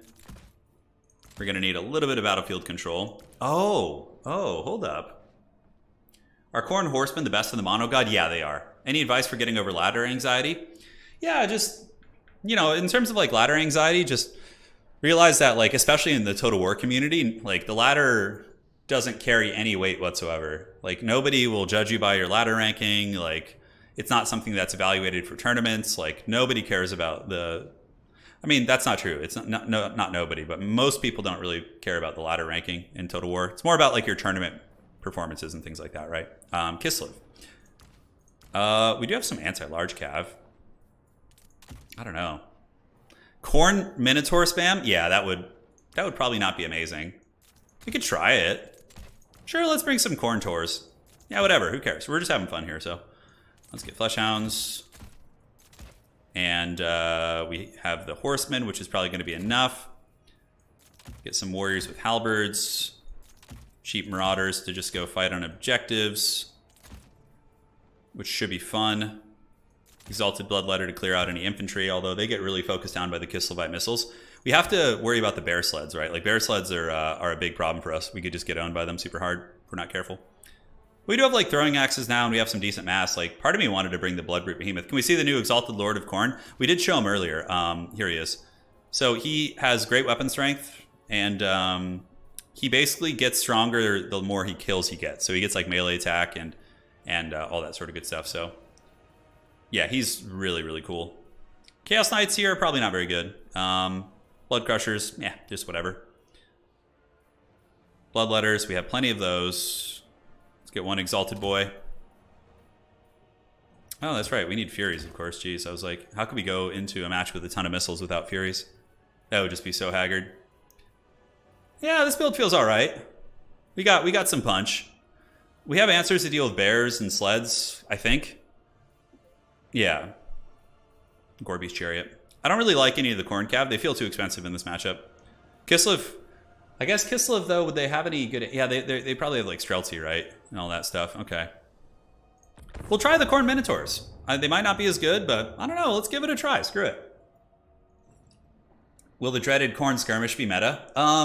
Not like full skirmish, but having some control over mobility is nice. Could you do a quick rundown of the new lore choices for Mono Gods? So Chitaza, if you rewind back to the beginning of the stream, I go over everything. Oh, Jack, I did miss your donation. He says, Azazel to Valkia to make you corny, baby. Thank you, Jack. Appreciate that donation. Sorry, I was super focused. Yeah, I think Valkia might win that duel because of her Demon Shield. Hey, don't worry, Steve. We'll have Age of Empires in the next couple days. Hey, it's Professor Pone. Make Soul Grinders good again. Yeah. Soul Grinders are pretty bad. How do you cap with goblins? You can use many goblins. You know, expendable units can still steal objectives, so you just need more of them. Taking action. All right, so let's do this. And you can do this. So Skirmish Corps, Valkia. You got the Khorne Tours. Oh my god, they're so mad. You hear that? Get you guys here. So I like to do this, because if somebody... Like, shooting factions up here is rough.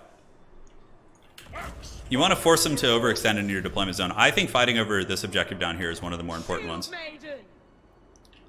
Yeah, the Khorne Tour should be okay. Okay.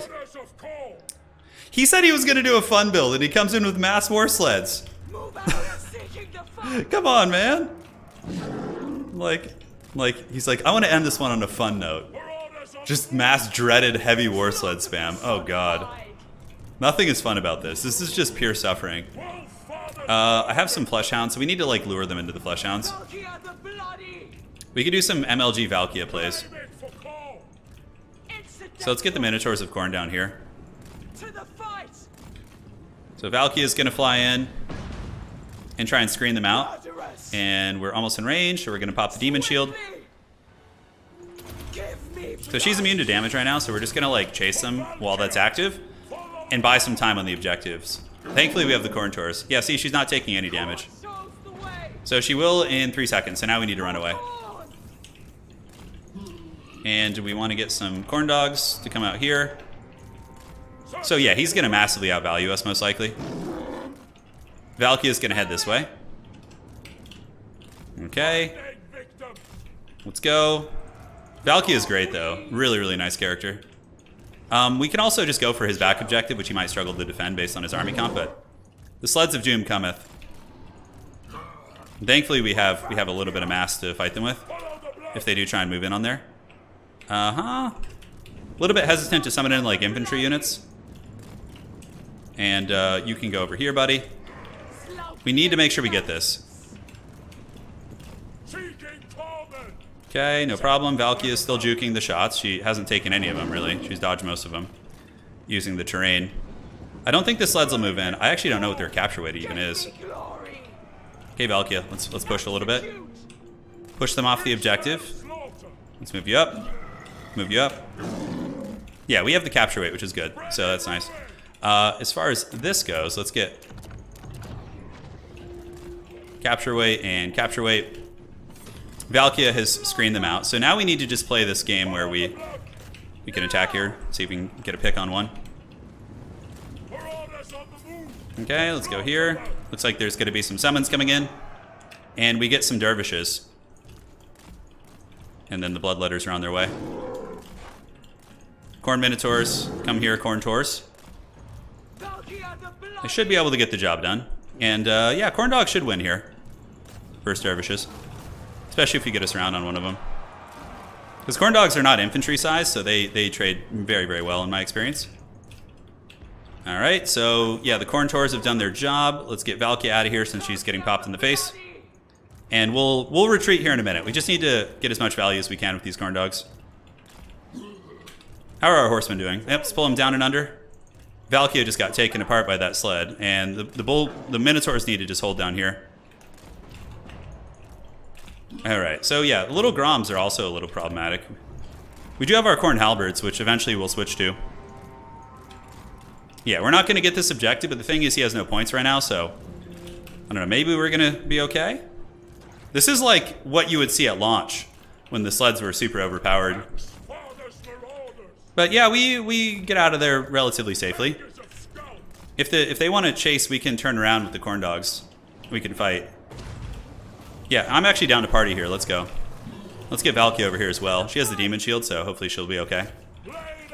Nice, nice. Yeah, we got a good engagement there. Okay, so how are the doggos doing? Pretty good. Let's pull you guys back. Valkia's on her way in. Corn Dogs took a little bit of damage, but not too much. Let's jump back on these dervishes.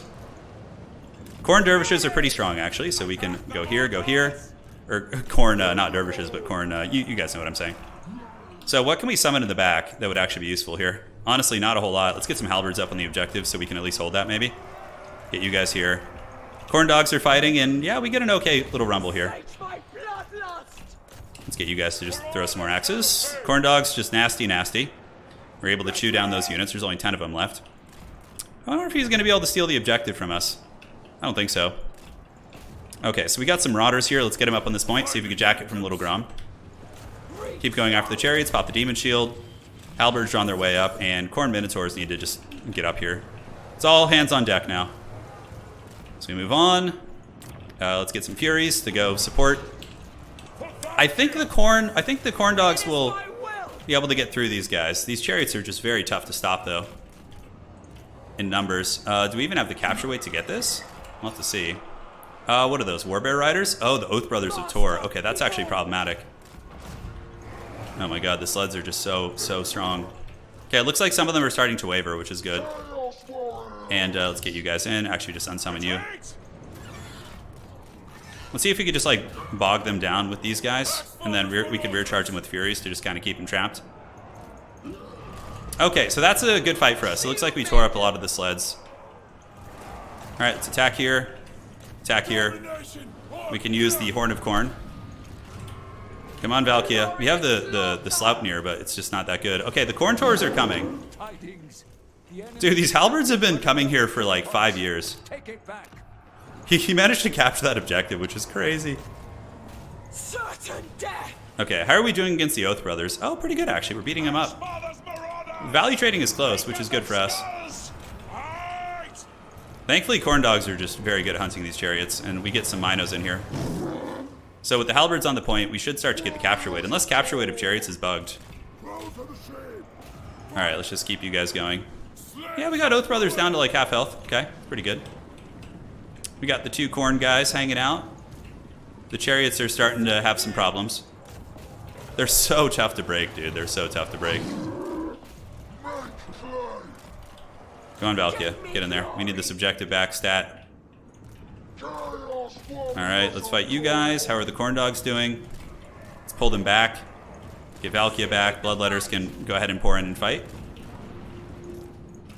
And the Khorne Dogs can just pull back and attack these dervishes here.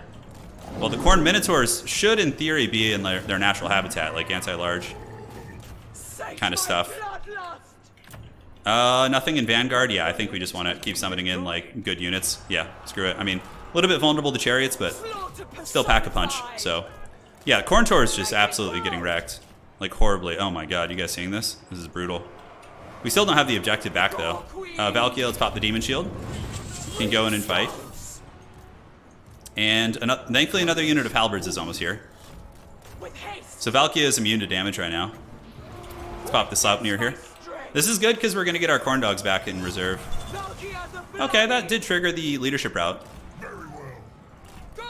Okay, warriors. We got some exalted bloodletters. I mean, at least they have good armor piercing. Valkyrie Lady, go fight the Oath Brothers. And we just gotta wait for those Khorne Dogs to respawn, basically. I think we're still up on points. What the hell is that? Oh, it's some bombardment of some sort. Okay, very cool. Let's halt so we get the charge defense. Oath Brothers of Tor are here. Let's have you guys go here, you guys go here, and the Khorne Taurs are back. I don't know what fruit they will yield, but they're pretty trash, honestly. I don't know why they're bad, but they just kind of are. All right, let's get another Khorne Dog. Move in here. Get the Khorne Minotaurs. You guys move up on the point. Keep screening. Halberds here. You guys charge here. Those are just Winged Lancers. Okay, great. So yeah, we buckled quite a bit here. I could also go and try and steal his point. I think the passives have procced on most of the sleds too. So that's good. And what do we have here? Griffin Legion. Ooh, that's cool. Okay, so those Winged Lancers are getting eviscerated pretty hard. Let's get the Khorne Dogs to chase. Maybe we can get a break. Let's pull back to the halberds. Valkia could get sniped here, 100%. Alright, pull you guys in, do this. And yeah, let's hope the halberd boys can carry it. There are a lot of Khorne halberds, all of whom are very, very strong. But we've been behind on the objectives for quite some time. We got Griffin Legion and Cossars coming over there, so yeah, we're going to need to reinforce that too. Bloodletters will hold okay. Nice. So we got the Oath Brothers here. Many of the sleds are on death's bed. Valkia can hustle down there. Let's get some of you guys coming up. We will see what sort of witchcraft is afoot. These sleds are getting close to dying. It's getting close. So the Bloodletters, we pull them back a little bit. We are stealing his back objective, which is funny. It's not going to happen, though. That's for sure. Alright, Khorne Dogs, keep hunting. Valkia probably needs to head down here. We just can't get these we can't get these guys off. It's brutal. Do this. He's about to pass us in points, but we are threatening in many regards. We might need a Khorne Dog down there just to make sure things don't go bad. Valkia here isn't terribly useful, so Let's do the melee attack buff. Fleshhounds and Khorne Taurs trading okay. The fighting should be on here soon. What are these? These are Kossars? Okay, so let's just fly past them. Should be okay. I don't even know if we need Valkia over there. It's a close one. It's a very close one. Alright, so where's Valkia at? She's coming. Let's attack them with both of these. Get these Kossars good to go. Go here. Give me glory. Give me glory. Okay, Valkia, we're trying. Okay, you gotta just pump your brakes a little bit. Only so much glory can be had. Do we have any cheap marauders? We do. Nice. Alright, let's get them up here. Just need bodies on the objectives at this point. Alright, so the Furies have gotten on there. The 2 Bloodletters are doing very good. These are just dervishes. Just the dervishes. So we can go ahead and do this just to finish them off. And are we gonna get this? I think the Halberds will get there. We do have Exalted Bloodletters, but we're kind of running out of time. We have to hold this double cap here. What can we get here? That would be helpful. Yeah, Marauder Horseman probably is the best play. Demon Shield. Halberds. Most of the cheesy sleds are done for, but ooh, we're potentially going to lose this objective. Heart of Winter came down. That's a nice play. Alright, Khorne Horseman. We just need fast objective weight here, if we can get it. Looks like this one's coming back to us. We might be able to take his home objective. He's definitely out of steam, but so too am I. Okay, oh, it's a snow leopard. What the hell? I haven't seen one of those in a while. Okay, so we just need to get you guys on there. He might get that objective. He might. So I think we have to go for like a little back cap here, if we can, although Khorne is very slow. I don't think it's possible. Okay, we managed to get the home objective, I think. Did we get that? We did. Nice. So let's just get all of you guys heading over here. And 750, we're going to have to get a horseman. Valkia and company are holding on, just barely. We would have to hold 2 for the rest of the game. We would have to hold 2 for the rest of the game, 100%. We have the 2. This one's... Okay, capture weight's in our favor because they're all like kind of routing. If they route... That's the thing about Kislev, though. It's so hard to route them off. Okay, let's keep moving here. I don't know what the sled is, how that sled's keeping us busy, but it is.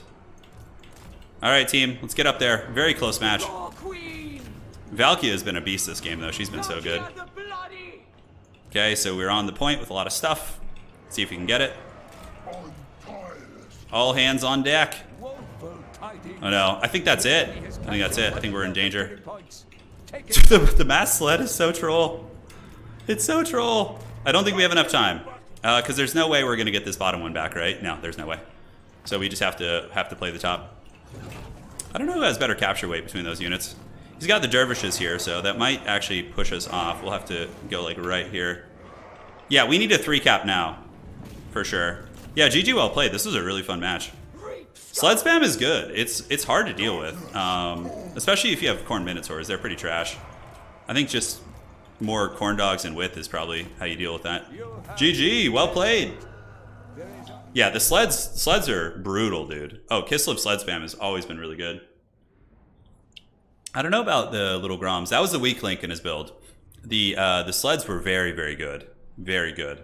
Yeah, nasty. Nasty. They're not too strong. They're not. You just don't do Minotaurs with great weapons. They're just a terrible unit. But everything else about the Khorne build was fine. I think it worked okay. Really, you just would probably cut this. And I don't know what you could do. You could opt to get some spawn. Like spawn of Khorne, you could go for something like this too. Because they can block the sleds and trap them in place. I think sleds have cavalry capture weight. I think so. Which I suppose makes sense. It was a really good match. Dude, he played super well. He played super, super well. Because his build wasn't optimal. But he still scrapped like a champ. GG, well played. Still works. Okay, so now I will rehost best of 5. Best of 5 Platy versus... Is it Houseplant? No, Reg. Okay, hosting as a spectator. So we're going to cast some games now. All right, games up. And games up. Let's see if he's good. Okay, where are we at? Perfect. I think we needed like 5 soul grinders. We're down by a lot of value, but we brought it back. The Khorne Fleshhounds were very, very nasty. If Reginald isn't here, we can do... Okay. Reginald was here before. It's a pity that Minotaurs are portrayed. Yeah, they're not that good. They're pretty bad. You can play anything you want. No stakes, so no stress. Are you going to do a campaign with one of the four lords? I might. I'm not sure. I'm going to be focusing more on multiplayer stuff, but... He says Skaven it is. All right, so... you two can do... Let me just go ahead and say... Free to pick anything you want. More showcase games. But we will do it...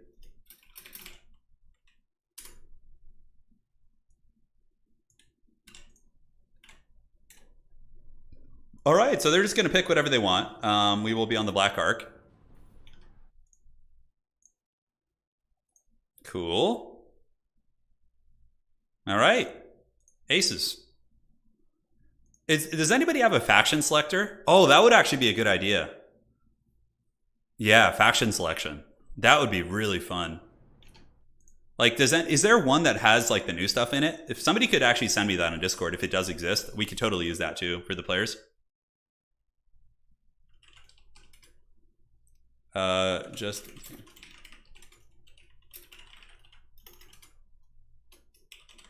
All right, so now it's time to hang out. If you guys have any questions, now's a good time. We're going to be on the Black Ark here, and we'll go from there. What are your opinions about the IE campaigns? Are they too easy? Okay, if you're like someone who's been playing Total War for like 50 years, they're going to be easy for you, right? It's like, it's always going to be easy. But like if you're newer to the Total War game, like, and you go on Legendary and, you know, scale up the difficulty and put some endgame events, like, it's going to be challenging for you. Like, there will be a challenge. It's really fun. What do you think about pick 4 races, then ban 1? I would be willing to try it, actually. So what? You pick 4 races and then Hearthstone competitive format. Pick 4 races and then ban 1. Okay. In a best of 3. And then do you play them in order? All right, perfect.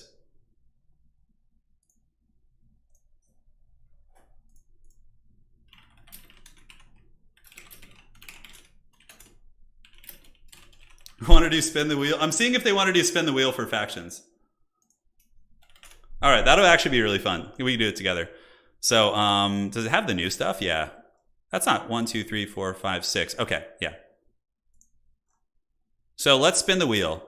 You guys ready for this? So this is going to be for the Menacing Platypus. Let's head to the news. Outstanding. Hold on. All right, we're going to spin the Wheel of Doom. So today is just about exploring stuff. So we'll do fun action. Okay. Here we go. So this is for the platypus.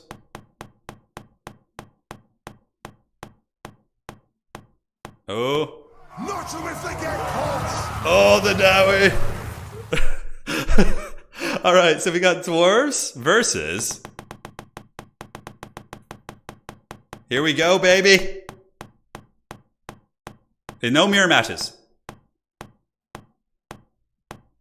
For the motherland! Okay, dwarves versus Kislev. Oh, that's really loud. It's pretty cool, though. Yeah, I dig that. So, dwarfs for platypus. And Kislev.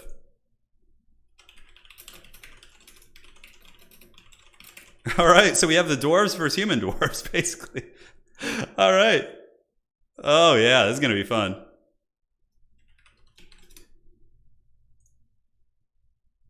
You two can switch if you prefer. You get anyone you want.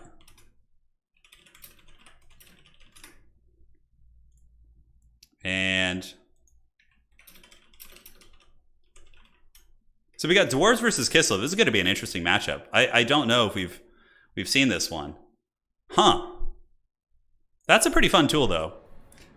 See, we would never see this matchup otherwise, like ever. It just wouldn't happen. Sleds are going to rock the dwarves. Well, in Black Ark, it's pretty big. Dwarves can definitely use their cannons and their artillery and all that fun stuff. So yeah. I think dwarves can handle sleds on Black Ark. I think they can. Platypus is picking the coolest Dawi banner possible.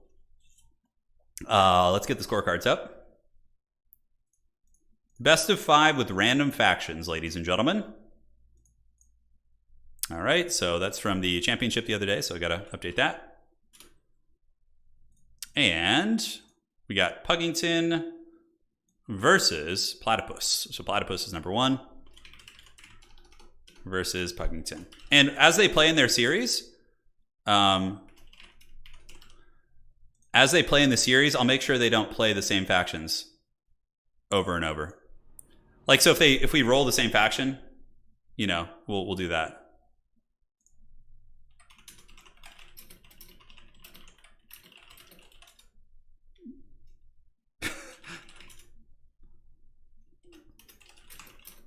Wide shooting. Cool. So let's see what they got. Should be fun. We can give them rerolls too. Do you think that team domination would be worth playing? Yeah, I think it's pretty fun.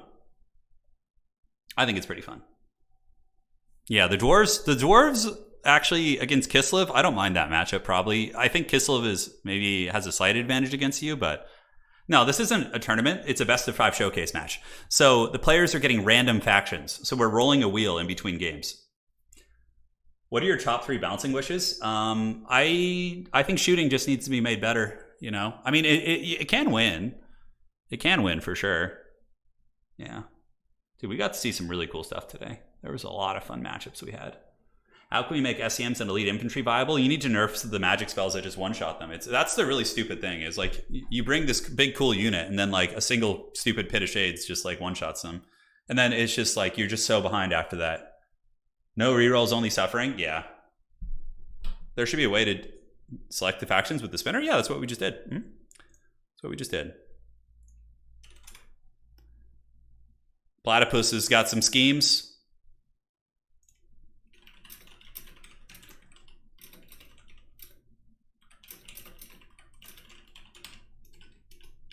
All right, cool. Just giving the players some updates, and we are all set. Yeah, I grew up in California. Yeah, that's where I'm from. In a small mountain village, actually. It's very, very different. Like when you go to like Los Angeles or any of these other places, and then you see where I'm from, it's like you're on a different planet. It's so different. Do you think infantry should be addressed like chaff? I think chaff is fine as it is. I think you just have to. Deal with like make elite infantry and shooting more viable in Dom. So I think you can make shooting more viable by extending the length of the game. Okay, because one of the big problems with shooting is you'll often outvalue your opponent, but you're just stuffed back for so long that you get to the point where you can't capture all 3 objectives. Right? That's a problem. You know, one thing that's kind of been talked about. I don't know if you're still here, Nakamura. I wanted to hear your thoughts on this. Is that what if they used a Dawn of War 2 system, right? So you only get points for the objectives if you control more than your opponent. So if you control 1 and 1, nobody gets points. But if you control 2 to 1, then you get points and your opponent doesn't.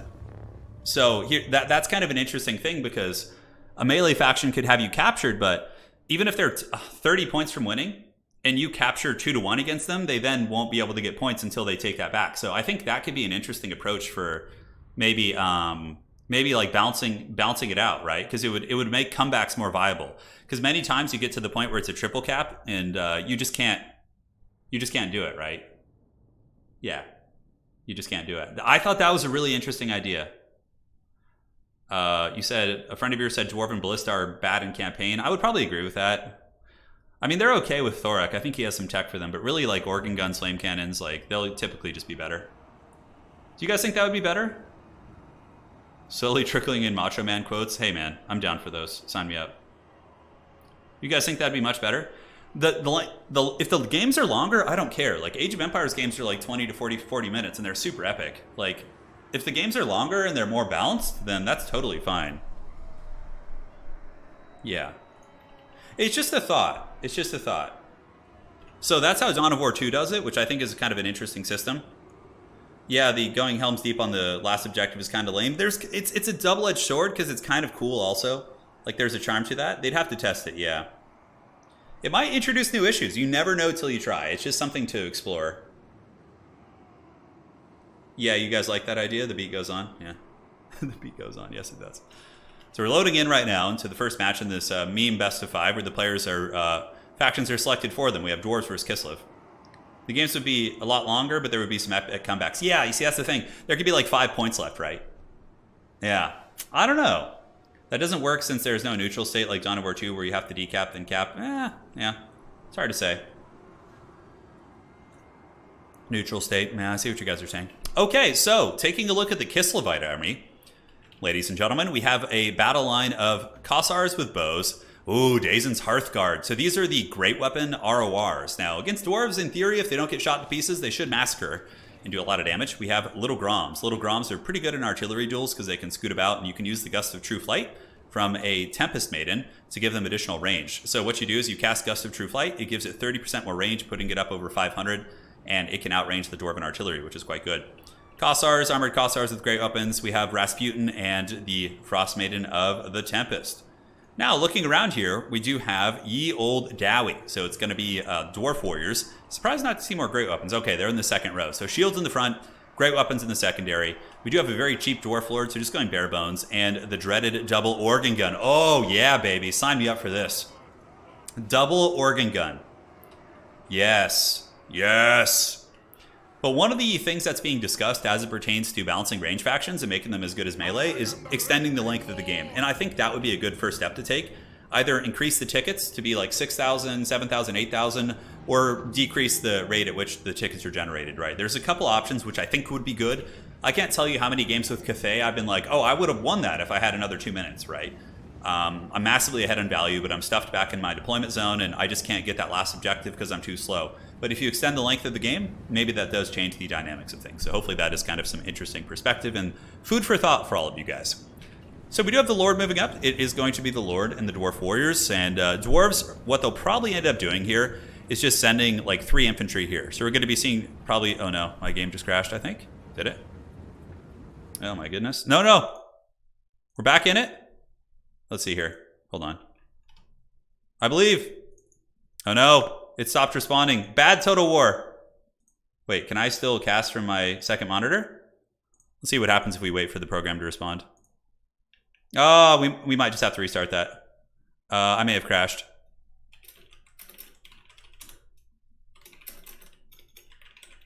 Wait, hold on.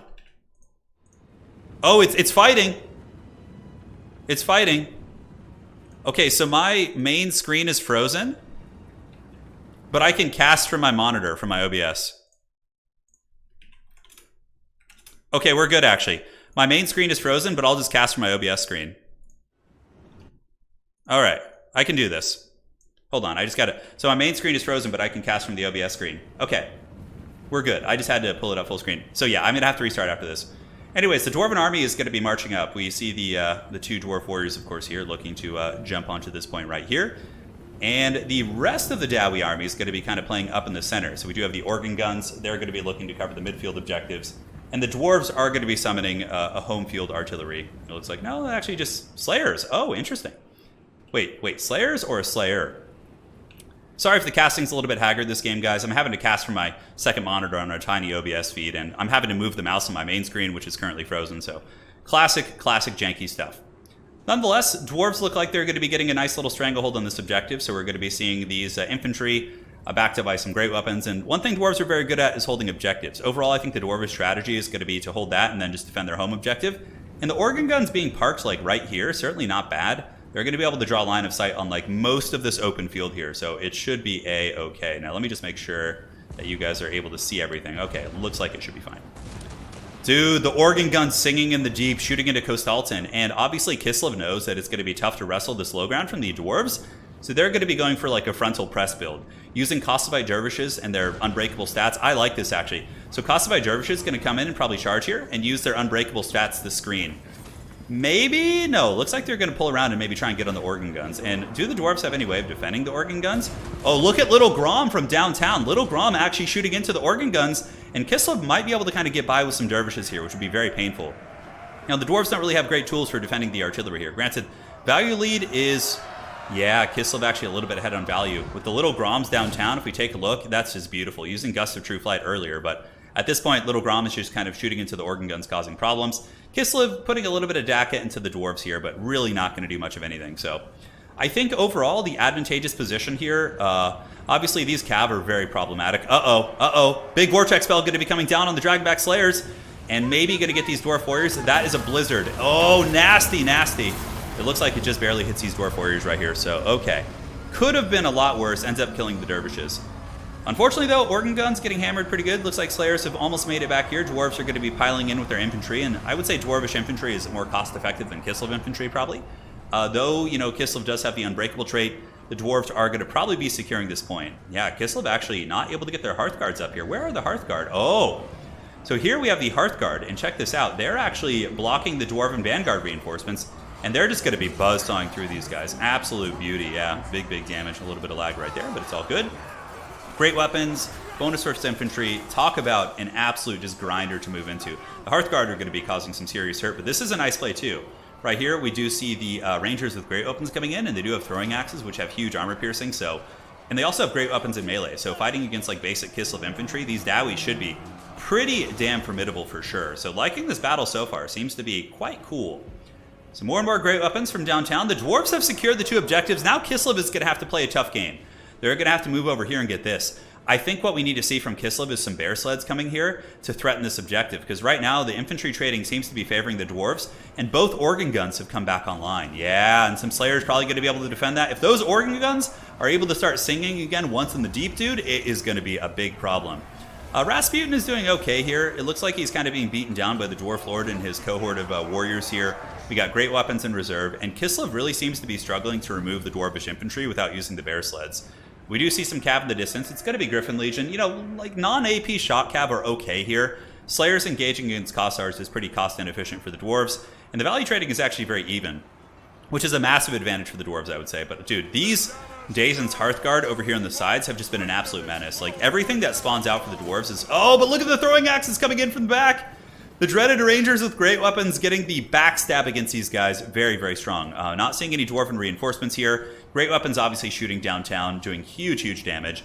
And as we look around the battlefield, we do see the Kislev Cav coming in, looking to hammer down some Dwarves who are actually pressing this objective. Here comes a big, big charge right there. Nice one. Hey, man, and even though if you have armor, these big golden boys are going to be just leveling those lances and really, really putting some hurt on you. So a little bit of cycle charging should be able to do the job. Kossars have fallen back. Little Grom still shooting into the double organ gun, one of which is actually broken down. But Dwarven Great Weapons will trade very cost effectively here, because Dwarven Great Weapons are cheaper than the Kossar Great Weapons, and their stat line 24, 30, and 30 against, let's see, 36, 32, 36. So the Kossars have better stats, but the Dwarves are also like 150 cheaper or something like that, or 100. Yeah, they're quite a bit cheaper. And honestly, they don't trade that badly, especially since they have some Dwarf Warrior support. Oh, guys, it's time for the magic. My apologies if I'm not seeing chat right now. Unfortunately, I'm having to cast on my OBS feed, so I had to make it full screen. We do have the Sky Bomber. The Sky Bomber, the Sky Hammer. Dude, this thing is actually a menace in domination, and I think that's one of my favorite things about Dom is like things like this are good. I'm really surprised we're not seeing any bear sleds coming in. I think that's one of the reasons why Kislev is really struggling here. Dwarf Warriors with great weapons, of course, trading pretty evenly into these basic Kossars. And, you know, Dwarvish Miners, too, have decent AP, so they can honestly do okay against the basic infantry and more Dwarves holding the line. Now, what we need to keep tabs on is going to be the dreaded Skyhammer coming in, and it looks like it is going to be flying across the map and looking to come and remedy this flank situation. So, Dragonback Slayers guarding the organ guns. Both organ guns have been taken out by the Gust of True Fight, Little Grom. And it looks like the Dawi are threatening the home objective of Kislev. Dude, what is happening? Are we going to have a dreaded Dwarven triple cap here? Looks like a little bit of lag between the players. Hopefully that will subside in a moment. It looks like it is. But the Dwarf Warriors here, man, able to push back the Griffin Legion, push back the Kossars, and they're actually threatening this gap. And if the Dwarves are able to... Oh, wait. But the Dazen's Hearthguard came down here and stole this objective from the Dwarves, it looks like. Yeah, they're about to lose this. The Rangers with great weapons need to get on this point. Hearthguard are very beat up. Rasputin, of course, does have tools for healing them. The Salax Lullaby is going to be good. But we are seeing great value from these Vanguard Rangers with the throwing axes, able to pick off a lot of the Kislevites. Rasputin moving in will take some great weapon damage. And now the Dragonback Slayers are going to be pouring onto the objective to try and secure that. Down here on the low ground, we do see the Dwarf Warrior Grey Opens and the Miners with Blasting Charges fighting like champs. Oh my god, the gyro bomber. Oh man, it's gonna happen. Believe. I'm watching. The steaming hot payload. Let's see. Come on, do it. Don't blue ball us like this. Give us the Skyhammer. Give us the drop. Okay, it looks like he's just positioned it. There we go. And instantly breaks the leadership of those Kislevites. Nasty, dude. I'm telling you, this thing, like, with the infantry meta being as it is, oh no. These armored Kossars are in serious, serious danger. Oh my god, look at the value on the Skyhammer, dude. The Dawi meta is rising from the deep. And yeah, these guys, oh my goodness, this Skyhammer is so good. It's so good. It just eviscerates anything under it.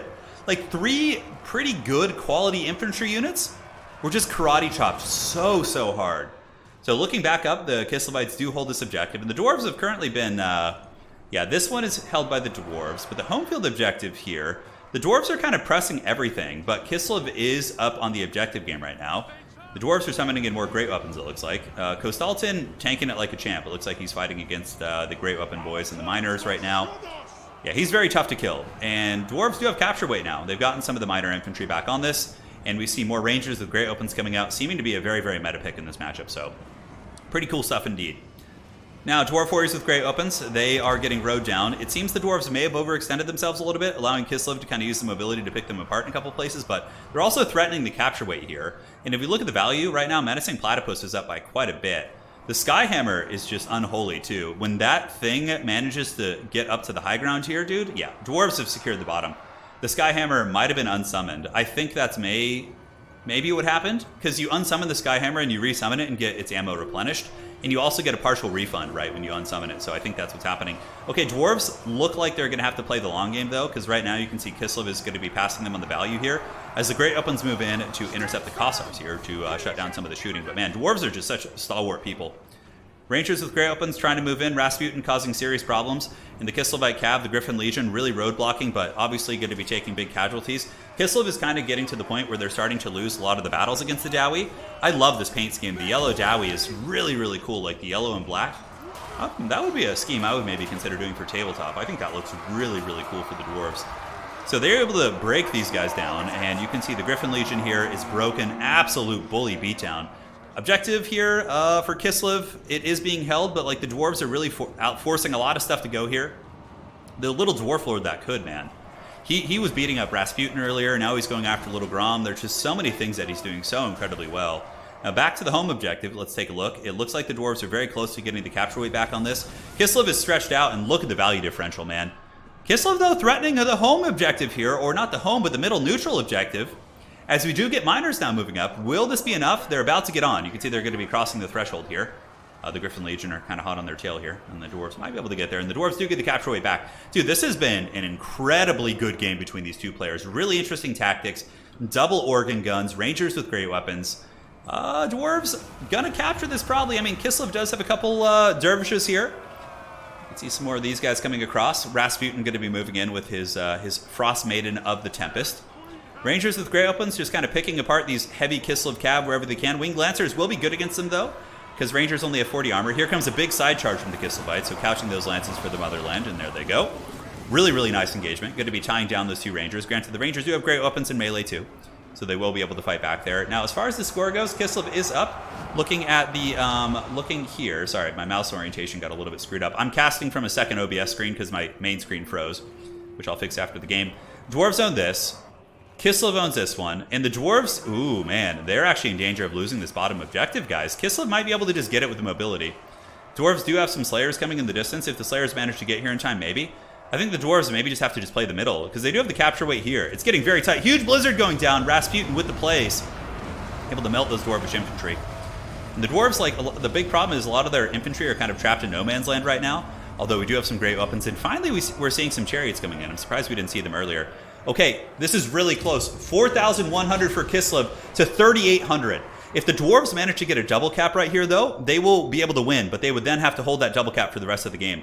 The Winged Lancers doing the work of the Motherland here, running down these Rangers in open field. We are seeing the Dwarves being threatened at home. That Blizzard was very devastating. So despite the Dwarves being up in value quite a bit, Kislev and their Cav are really just starting to get them back in this game here. These Rangers, a little bit trapped up in the back of the map. The Unbreakable Kislevites doing an excellent job at holding them at bay. And it looks like Kislev does hold their home field objective. Getting these sleds and the Kosovo dervishes here is able to do the trick, despite the dwarves getting more troops here. Down on the low ground, Kislev with a very firm hold on this. A lot of loose dwarves on the route right now, which is unfortunate for them. And despite being behind on quite a bit of value, Kislev is still able to win. And it looks like the dwarves are going to be conceding that game. GG, well played. What a scrappy match, man. That was quite a bit of fun. So hopefully you guys enjoyed that one. I think the reason why the dwarves lost wasn't because, okay, dwarves bad, they lose. It was more that they, the organ guns. The dwarves had like 2,000 gold value that did nothing. It basically just got trash canned. If the dwarves had just a wider infantry base build with some thunderers maybe, or a little bit more like traditional DACA, I think they win that game easily. So that was a really cool experiment by Menacing Platypus, but man, Little Grom really did shut that down quite a bit. So let me go ahead and do this real quick. So 1 sec, my screen is frozen, so I just need to close this out if we can. Very good, so that is closed.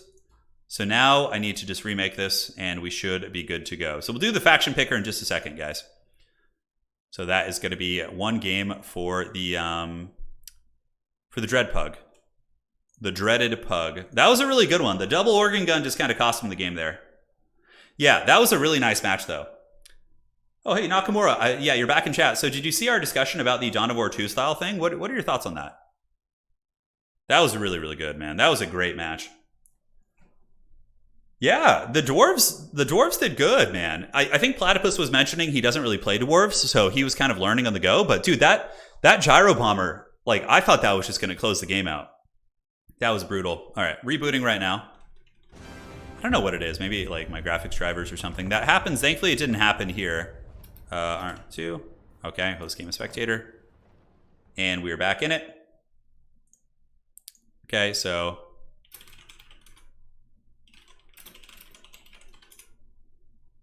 rehosted. Other lobby, please. Cool. So they'll rejoin. And let's go ahead and roll the dice for the players. So this is going to be for player 1. So whoever joins is player 1. So this is for Reginald Puggington here. And they can't get the same thing they got before. Okay.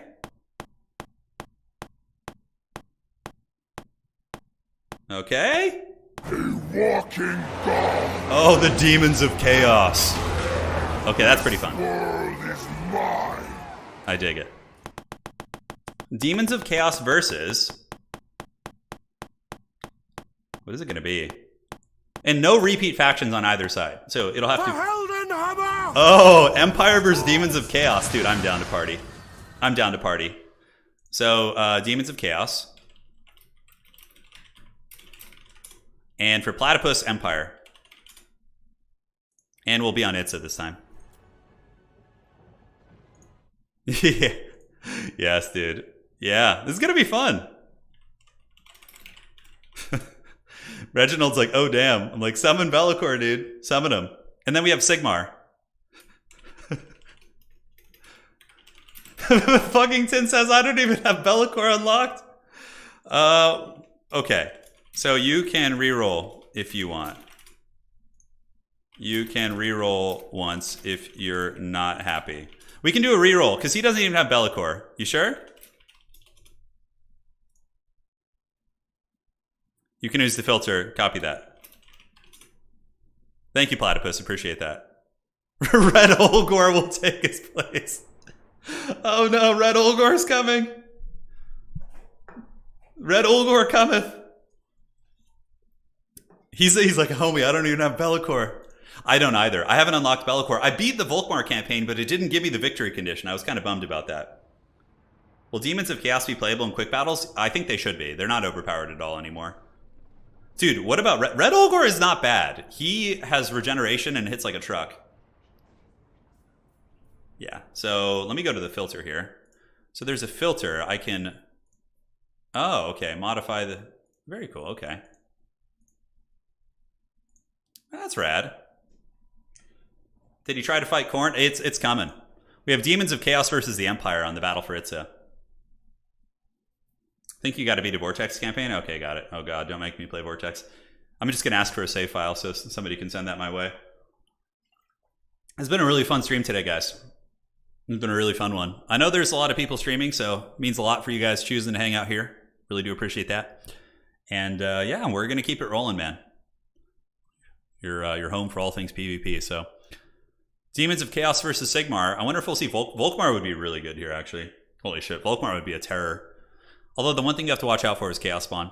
So, how would you feel about a competitive mod for Domin? I don't think so.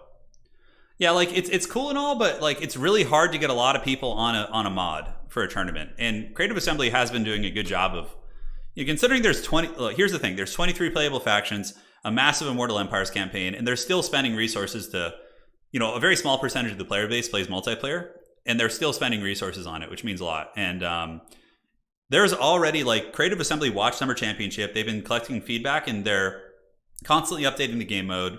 We're already going to probably be seeing nerfs to like some of the things like Pit of Shades and vampire counts and all that. So there's going to be a lot of like, I'm very hopeful for the future of Domination. I'm having a blast with it now, and I think it's only going to get better.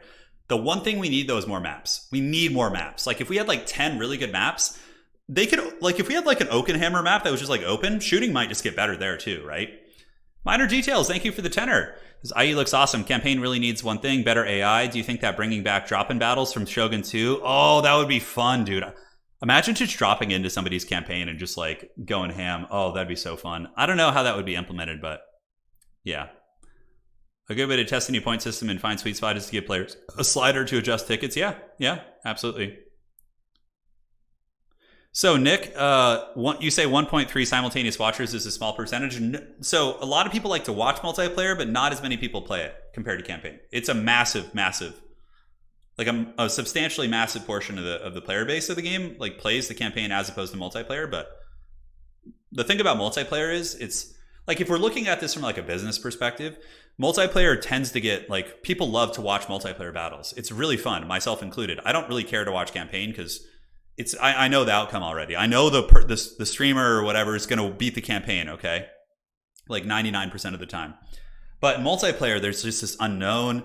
There's just like evolving opponents. It's like the narrative of the most dangerous game, right? So from a marketing perspective, like supporting multiplayer is a good idea for Creative Assembly because it's such a, like the battles are so unique compared to other RTS games and so cool looking. I think it like brings a lot of people in, I love to watch PvP, but never PvP, right? Yeah, exactly. Is the new site up? Yeah. So check it out. Let's do that right now. While the players are hanging, we can go to Total Tavern.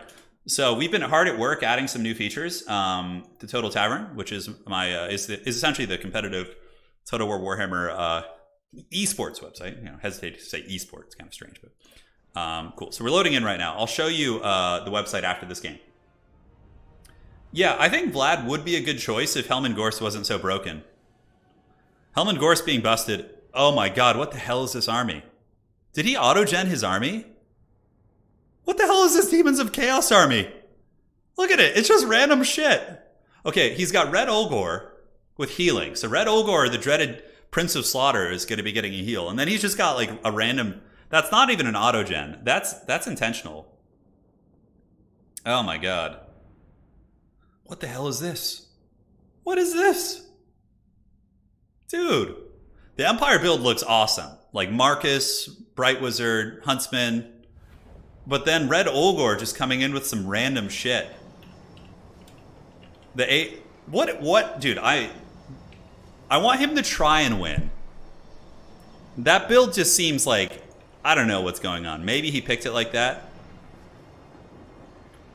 That's a campaign starting army? Dude, I don't know. No Volkmar, though. Marcus is really good, too. He's good at sniping, like, demons and demon, like, characters and whatnot. If the Demons of Chaos win this game, I'm going to be massively shocked. He had to bring Red Olgor because he doesn't have Bellicor unlocked. No. This can't be right. There's some weird shit going down here. The Tropical Variety Pack. I don't know what's going on. Okay, he's loading in, so we have a little bit of time. So we can go to Total Tavern while they load in. So check it out. This is the website that I created for Total War multiplayer. You can see the Hall of Fames from all the previous games, including 3, which we're going to be updating soon. Hey, Travis, thank you for the tenor. Really do appreciate that. You can go check out the Hall of Fames, see who the best players in history are. Warhammer 3, we're going to be updating. We have the Total Tavern Season 1, Summer Championship, which just concluded, so I'll update that, and World Championship coming up. There's some articles, not very many. The articles are kind of out of date, but that's not the priority of the website at the moment. But what we have is, if you guys want to get involved in multiplayer or just know when there's going to be a tournament happening, you can see Platypus is hosting a beginners tournament. We have the Immortal Empires launch tournament, so you can come up here and sign up. Just click here, log in with Discord on the top, and then you can sign up for the tournament, read all the rules here, and yeah. When the day comes, we launch it, brackets appear here and everything, and that's that. Now, what's really cool now is we have stats. These stats are not up to date. These are just test stats, because I was testing it with some beginner tournaments. But when Immortal Empires comes out, this is going to reset. So this will track the win rates of every single faction of the game. Every single faction. So it'll say Dwarves have a 50% win rate, whatever. And then if you're like, okay, well, what are good Dwarf matchups and what are bad Dwarf matchups? You can click on Dwarves. It pulls them up on the side. And you can see Dwarves versus every single faction, which is really, really cool. So you're going to be able to see everything. Like, I can click on Nurgle now, and you can see like how they've been doing in testing, right? Now, the other feature we've added, which is one of my favorites, is the avatar system. So if you click on your name in the top right, you have your own profile, okay? So you can come, see the wins and losses. You can leave a message, your country and the clan you're in. But as you win games with factions, you unlock avatars. So check it out. There's an avatar conquest system. So you can click on Grand Cathay, and they'll pop up here.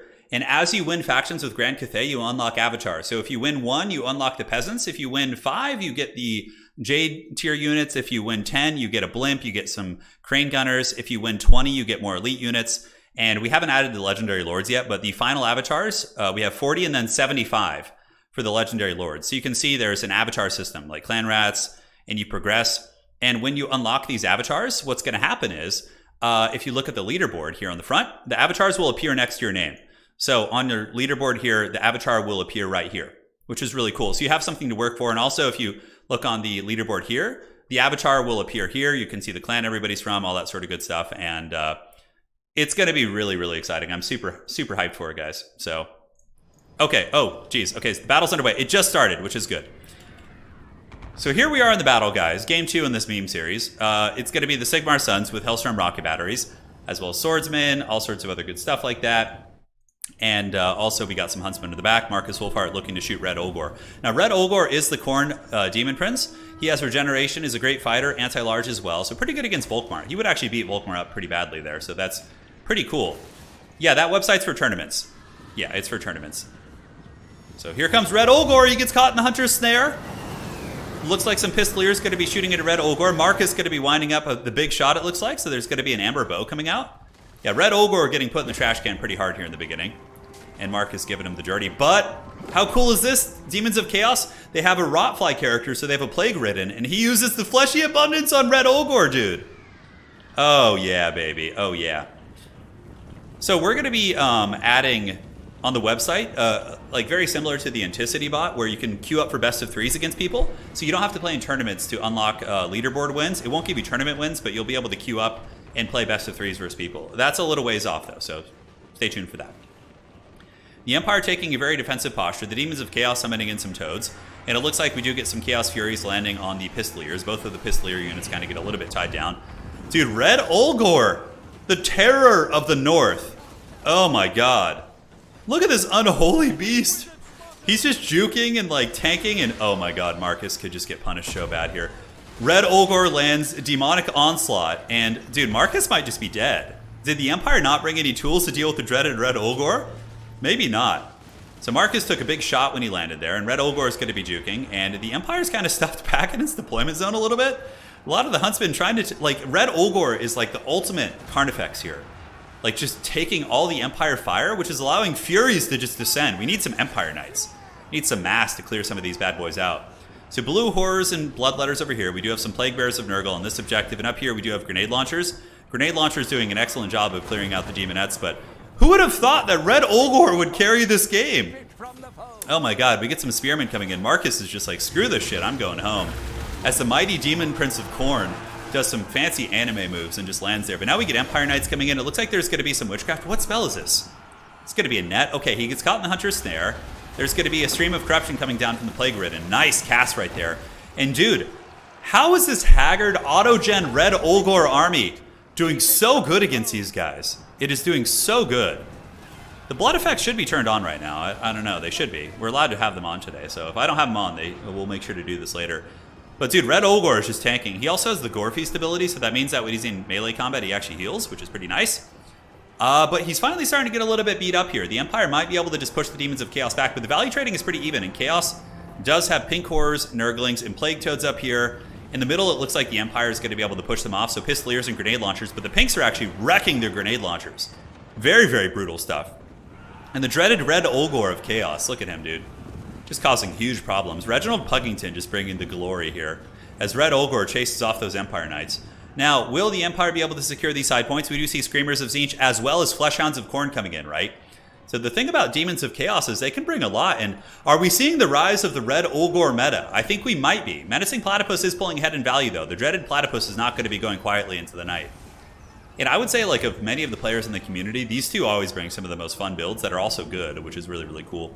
The Nurgle healing on the Khorne Demon Prince, I think, is super metal also. So the Empire is going to be securing the middle objective. Nurglings did get broken off, and we do see some Plague Toads coming down from the high ground to push back these State Troopers. Looks like there's going to be a Burning Head coming in, which does roast some of the Pinks there, and the Toad's going to be pulling back for now. Objective 3 being contested, State Troopers moving in, but we do see Bloodletters of Khorne, and the Bloodletters should be able to kill these Spearmen pretty easily. And Red Ogre is still causing massive, massive problems in the back. He just wants you to think it's autogen, that's right. Hunter Snare from Marcus. Marcus is getting those shots. We got Screamers of Tzeentch moving in after the Empire Knights. Oh, nice Hunter Snare. Lured those guys. Oh, and it snares like everything, dude, except the Fleshhounds. The Fleshhounds do get the proper charge there. Empire Daka in the back still doing well. Marcus Wolfhart currently sitting at about 800 value. And it seems like the State Troopers are being chewed down by these guys, but some of the Pinks do get broken down by the Empire Grenades. And we get Spearmen and we get Free Company Militia coming out. So Free Company Militia are pretty damn solid here. They are very, very good in the Demons matchup because most of the demonic roster is very, very squishy, which is kind of cool. And Red Ogre is still alive, but he does get a fleshy abundance in the fourth quarter. You know, I think at this point, if you're Red Ogre, you just go balls deep and try and kill Marcus. Use the Plague Ridden too. Like, Demon Casters are actually pretty strong fighters. Screamers of Tzeentch getting charged by Empire Knights, overwatched by Huntsmen a little bit, Fleshhounds of Khorne, really, really nibbling on these guys. But the Empire does have two objectives. Demons have a massive lead, though. A massive, massive lead. But the value lead for the Empire is really coming into fruition as the Bloodletters, though they're trading extremely cost-effectively here, are just being swamped by State Troopers. And grenades as well. Yeah, man, Grenade Launchers are just such a good unit. They still have 30 of their 48 models here, so the Grenade Launchers are just going to absolutely wreck these Bloodletters. Yeah, seem to be a pretty MVP unit for sure. So looking up on the high ground, ladies and gentlemen, we do see the Fleshhounds of Khorne with the Horn of Khorne trying to chew these guys down, but it kind of looks like the beginning of the end for the haggard Red Ogre Legion. Red Ogre is trying his best, but he can only be so many places at once. Hey, Buck, thank you for the tenor for Turin for the Warhammer. Hey, all day, baby. We're having a good time here. Plague Toads of Nurgle. Yeah, just chasing. It looks like the Empire is going to be securing and should be able to get the high ground objective as well. With the Free Company Militia as well as the Empire Knights moving up, I think the Demons of Chaos are just running out of steam. We've obviously seen a lot of effective units, but the fact that he doesn't have Be'lakor unlocked is tough, and you guys can see what I'm saying about Demons of Chaos not being super strong. Granted, the build was really haggard for the Demons of Chaos. Like, the fact that they brought just a bunch of random shit kind of hurt. It seemed like his reinforcements, there was more strategy to it. And Red Ogre has only gotten 400 value. He's been a huge distraction. Carnifex did allow for a triple cap earlier on. But, yeah, man, looking tough. Big sandwich here. This is what we needed. Slaanesh Cav. Slaanesh Cav are just such a disgusting unit. They're so powerful, instantly breaking those Pistoliers, and honestly might be able to just pile into these Free Company and cause some big problems. Fleshhounds of Khorne broken, Nurglings battling Spears and Swordsmen pretty well. Those are Sigmar Sons, though. You get more Nurglings moving across. Red Ogre needs to just go for the Steel Chair. He needs to get in there. Yeah, but Slaanesh Cav are squishy, too. How many kills do we have right now? It looks like on the Seekers, we have a lot. Moving into the Sigmar Sons, Demons of Chaos holding on to this objective. Nurglings going to be pouring in. Value differential pretty substantial, 6,000 to about 8.7. The Dread Prince Red Ogre is going down here. Dude, you guys remember when Red Ogre got stuck on the Dude, he's really cool looking too. Dude, look at the glowing horns. Oh, it's so rad. So going to be karate chopping some of these State Troopers. Can the Demons of Chaos get back in this? I don't know, man. It's going to be tough. Marcus might have been unsummoned when he ran out of ammo, just to kind of get a little bit of a refund on him. Seekers of Slaanesh still cleaning up some of the scraps here. State Troopers, though, are pretty close, and Grenade Launchers just absolutely annihilate Demonic Infantry. Like, absolutely punish them. Like, you need more Fleshhounds. Yeah, looks like the Empire has a pretty good stranglehold on the map. Obviously, demons are still getting 1 point here, but I just think this is probably over. And the lead is only getting worse as the armies get weaker and weaker for the Demons of Chaos here. How's the build, coin flip, and domination? Okay, so if you guys are talking about like the build RNG, like build roulette, it's almost not a factor in domination. Like, you have your starting armies, but if you're talking about like knowledgeable domination players who know the meta, like you can always bring like things for everything in reserve. So build roulette is not as much of a factor. Like in land battles, it can be though. If your starting army is like really bad, you can still just lose, but it's substantially less of an issue than it was in land battles. In land battles, a lot of the matches came down to build roulette for sure. But again, that becomes less of a factor as you get more and more skilled players in who know the meta better and kind of know their faction's capabilities. But overall, yeah, it's good. Yeah, mono gods are really good. The mono gods have access to the demons and army abilities, right? Like Warriors of Chaos are awesome and have a super diverse roster, but you don't get really good army abilities like Fecundity, Horn of Khorne, Narcissism, like all these things that make those factions very, very strong, right? So we get Knights of the Blazing Sun moving in for Mimridia, and they'll be pretty good. Yeah, this game's probably over. Red Olgor is like giving us one last show, but he's going to get surrounded and circle beaten now, and he does have 90 armor, which, you know, is pretty good for demons. Like, having a little bit of armor on the table is nice. And, yeah, there goes a little bit of a wind spell. We do get the Outriders with grenade launchers and Free Company Militia moving in. And today we'll close out the stream with land battles for anybody who's interested in those. So we'll be closing out the stream with a best of series with some land battles, which will be quite a bit of fun. Yeah, team domination is a thing. It's mostly played casually. We get some Nurglings in the middle moving in, but like Nurglings will probably lose to State Troopers actually. Like basic swordsmen should trade pretty good into those guys. And Red Olgor, he's like, help me, I'm stuck. And yeah, not going to be a happy ending here. I've watched 5 minutes in total. How is Warriors of Chaos? Really, really good. Like all the demon factions are great, all the mono gods, Warriors of Chaos are good, but they can be beaten. It's not like they're unbeatable. Like there's plenty of old world factions that can compete with them. Knights of the Blazing Sun coming in from the Empire, going to absolutely tear apart these Nurglings. And it looks like Platypus is going to be tying up the series 1-1 in this dreaded meme duel. And that's going to be a victory for Weisenland there. So, yeah. Red Olgor tried, and honestly, he looked like a terror in the beginning. Yeah, the Empire was kind of struggling to deal with him. Yeah, the reinforcements made more sense than the starting army. I don't know if that was like an auto-gen or something. So Platypus comes in and is able to pull a victory with the Sigmarites. And now, let's update our scorecards. Cool. And let's rock and roll, baby. It's time to pick their factions. All right. So this is for player 1. Chad, thanks for becoming a member. A true Chad. Okay, no repeat factions, though. Bretonnia! Yes, dude. We want Bretonnia. Okay. Bretonnia versus... Thank you, Chad. Really appreciate that, man. Beastmen. Oh, this is going to be a fun matchup. Okay. So who's player 1 here? Puggington. Okay. Versus Beastmen. All right, so let's get this going. For the map, let's go ahead and do a bigger map. I think that we'll do Arnheim. That'll be a pretty fun one. Yeah, baby, Bretonnia versus Beastmen. Let's go. The Legend of Red Olgor continues. It does. You think Lizardmen are the best faction versus demons? They're really good. They're really, really good. Yeah. Let's see what the players are saying. Are they hyped for it? Let's see the Fey Enchantress. A classic matchup. Yeah, it's going to be a good one. Where is Khazrak? Where is he? Khazrak's coming. Don't worry. Khazrak will rise from the shadows once more. Some serious moves for the beast here. I know. This is a really fun matchup. I love this one. I love this one. It's so good. The addition of those sound clips are super cool. It is. So in order to make sure blood is active, I'd have to like leave the lobby, which is it's a little bit of a hassle. Hey, Turin, can I join the Haggard clan? Well, it's not really a thing, but sure. Sure. Yeah. Streams of competitive PvP of lore-friendly matchups only would be awesome. I mean, that's basically what you're getting right now. So Reginald, Puggington, and Platypus are probably like top 5 players in the world, like top 8 easily. Yeah, so and you're getting them on like a lore-friendly matchup. Is it time for Fey Double Paladin? I think so. So these guys are both super good sports, so I'm actually going to peek at their armies. We can look while they build. Because there's no stakes. If they stream snipe in this, then that's just depressing. So I think we're good. Red Ogre will return. Hadri's will bring it back. Oh, yeah. Guys, look at the build. Look at the build of Puggington. Oh, dear God. Alberic on foot with mass foot squires, mass archers, and men-at-arms and peasants, and then mass cav in reserve. Oh, man. Haggard strong together. Are we the monkey clan now? Yeah. Holy shit. Look at this. Wow. Look at that Bretonian build. That's magical. And the Beastmen going for the dreaded Bray Shaman of the Wild. I'm so hyped for this. Maybe the Trident's going to be super good here. So yeah, this is great because like even though they're trying weird, everyone's trying weird shit right now, and we might discover some hidden gems, right? The stinky peasants cometh. Bretonnia can play like Skaven. They really can. We don't need no Fey Enchantress in here. Never mind, that's better than anything I thought of.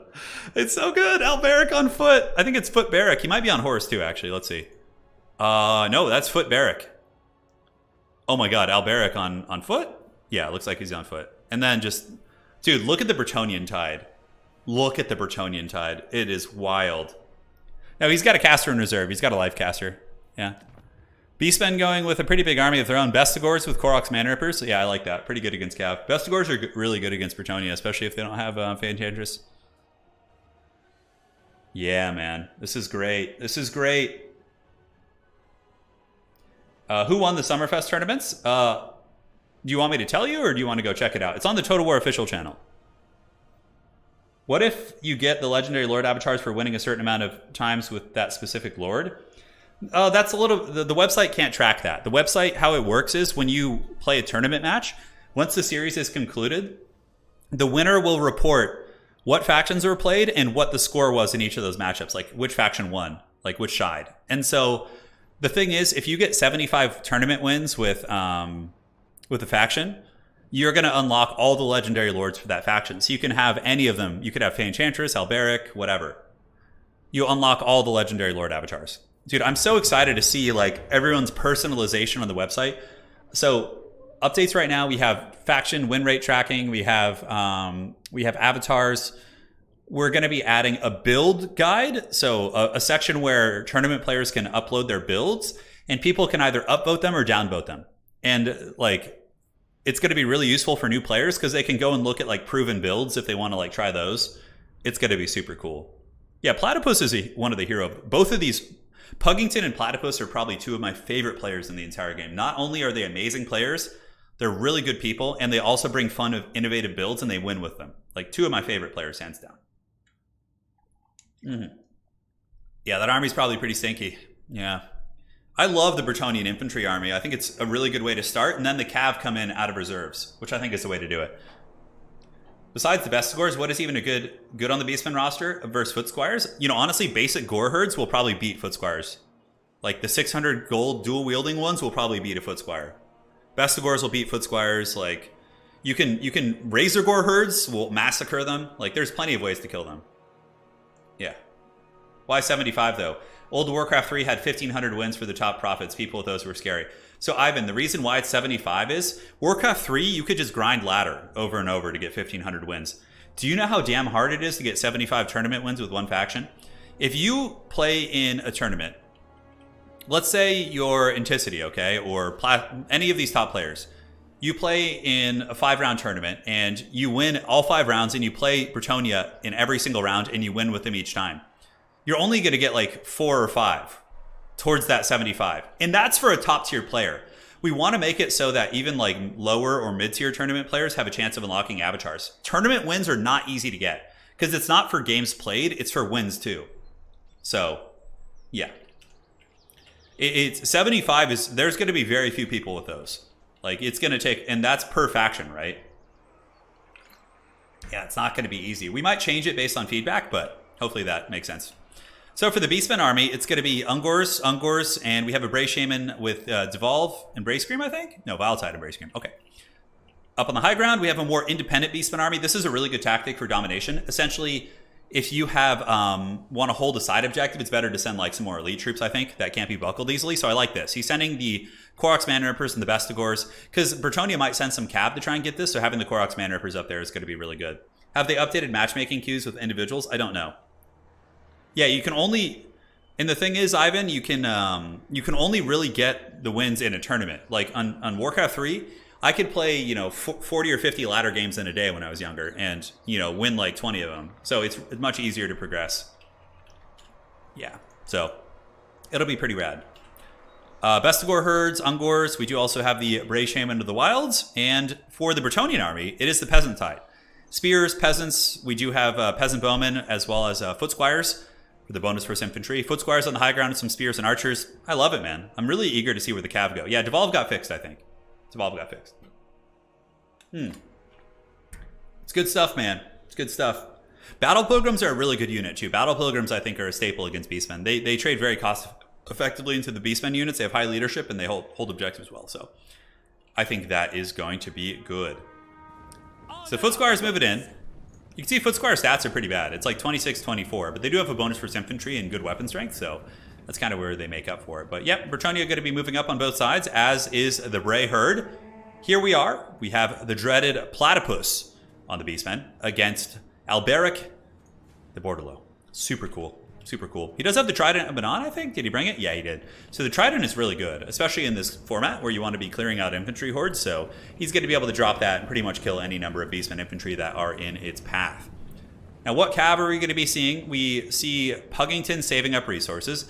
The Bray herd summoning in some Ungor raiders to get a little bit of Daka here on the low ground. We do have Ungor herds. Ungor herds are expendable, I think? No, they're not, actually. I think they are expendable. Yeah, so all the Beastmen infantry are expendable. They have terrible capture weight, but it's totally fair because so are the Bretonnian ones. The Bretonnian infantry, with the exception of Foot Squires, have the expendable trait. So pretty fair in that regard. Pretty fair for sure. Hey, Grogbottom, welcome to the stream, man. Hope you're doing good. So Alberic is flying over, looking like he wants to drop a Trident. Yeah, he's going to try and bait a bunch of Beastmen to land on him, and then he's going to be dropping a Trident on them, maybe.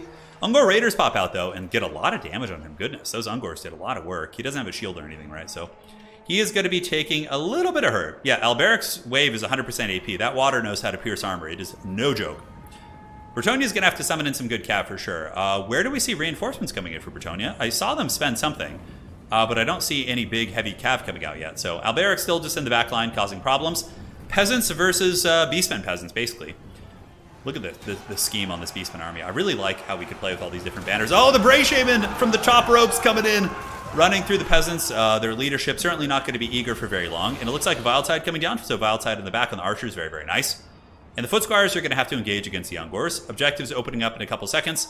The Bestigors up on the high ground, a big problem. These peasants are going to have to really, really put some hurt on them. So what have we seen?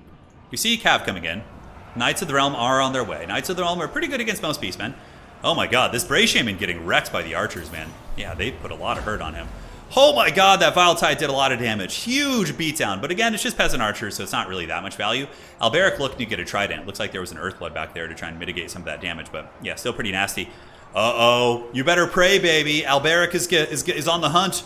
Going after the Bray Shaman of the Wild. He does get a nice charge there and does some big damage. If the Beastmen were to lose their Lord and Caster, that would be pretty brutal and certainly give Bretonnia a little bit of punch. But overall, it seems like the Beastmen infantry fights are going pretty well. Foot Squires of Bretonnia, though, massively out-trading here in the middle. Peasant archers continuing to shoot in. We get some Centaurs in the back with great weapons. And the Knights of the Realm, sorry, a little bit of lag. I know one of these players is stateside, and the other one I think is in the Netherlands, or I can't quite recall. Somewhere in the realm. Yeah, that Overcast, nasty. Oh, Dwellers Below! Dude, this spell does a ton of damage. So the Dwellers Below coming in from the Damsel, and oh, that's what he spent the money on. He summoned in his Damsel. Okay, that makes sense.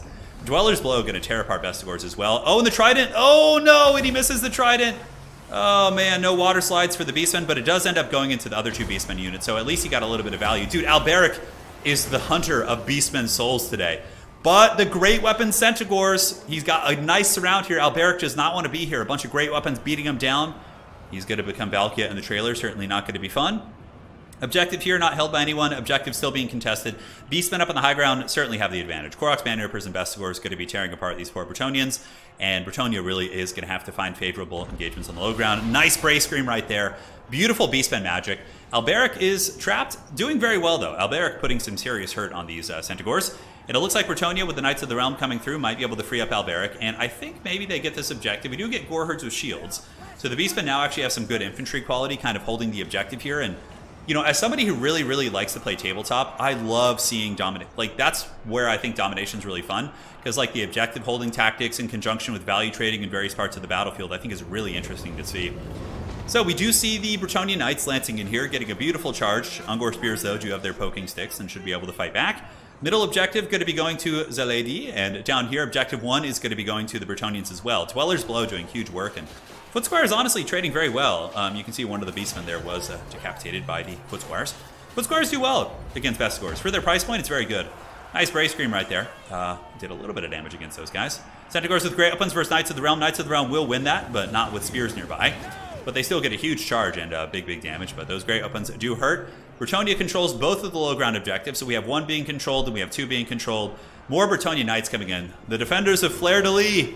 So cool. Man, I love Bretonnian Cav. They're so rad. Like, every time we have a separate game here, I'm always kind of like, yeah, you know, I want to make a Bretonnian army after watching this. Oh, I want a Beastman army. I want a Dwarf army. It's just like, you can never decide, man. There's just too much cool stuff. I already have an Empire army in tabletop. Okay, I love the Footsquire choice. Mounted Yeomen, they are a really good choice. They're not expendable. They have great capture weight and really, really good at chasing down Beastman chaff. Footsquires and Peasant Archers might be able to take down the KROAK's Man Rippers, but Beastmen have a little bit of a resurgence here in the middle, and they're going to be surging in. Goreherds charging down the hill, going to be absolutely annihilating these guys. Beastmen definitely have some good tools. I'm surprised we didn't see Torox. I feel like Torox would have been very good against the Bretonnian armies. He's so tough to remove. Okay, Beastmen are resurgent. What ended up happening was they got some Vestigors down from the hill, and the Vestigors might be able to wrestle this objective back. This is a very close game. Bretonnia seems to be winning in the value trading, though. Alberic is unleashed, though. He has just been going hard. That bad man has 69 kills. He certainly knows how to live. And terror routing is very viable here, right? So he's going to come in, and with that, the Platypus knows the game is over. Alberic with the steel chair, baby, descending from the heavens for the lady, for Manon. Great game. Great game. That was awesome. What a fun match.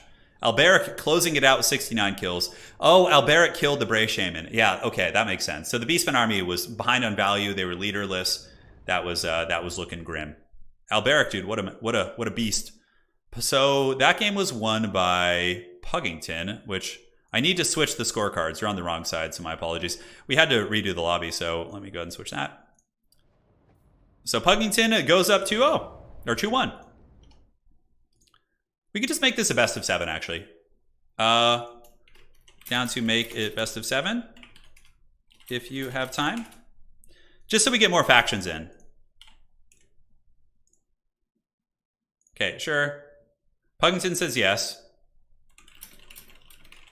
Okay, so we're just going to switch this to a best of 7, which will be more fun. That way we get to see more factions. Tonight we feast! That was really cool. Yeah, the cinematic ending. Very good. We'll bring out all the fun stuff. That's right. Indeed.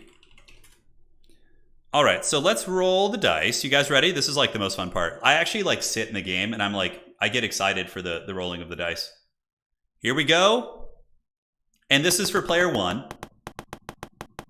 Make it best of 21. Oh. Okay, we got to re-roll that.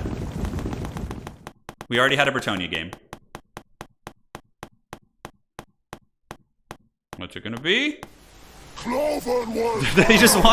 wanted that matchup again. All right, we got to keep going. We need different factions. Oh, I can filter them out. That's right, I should be doing that. Oh my God, stop giving me Bretonnia. Okay, so filter, Bretonnia, Beastmen. Who else have we had? We had the Empire. We had Legions of Chaos. And what else did we have? I think that's it. Okay. Oh, we had the Dawi too. That's right. We had Dawi and Kislev. Oracles of Tzeentch. We got Tzeentch. Oh God, the sound is so scary. You hear that? It's just anarchy. We already had the Dawi, yeah. So Tzeentch versus... So time for some DLC stuff.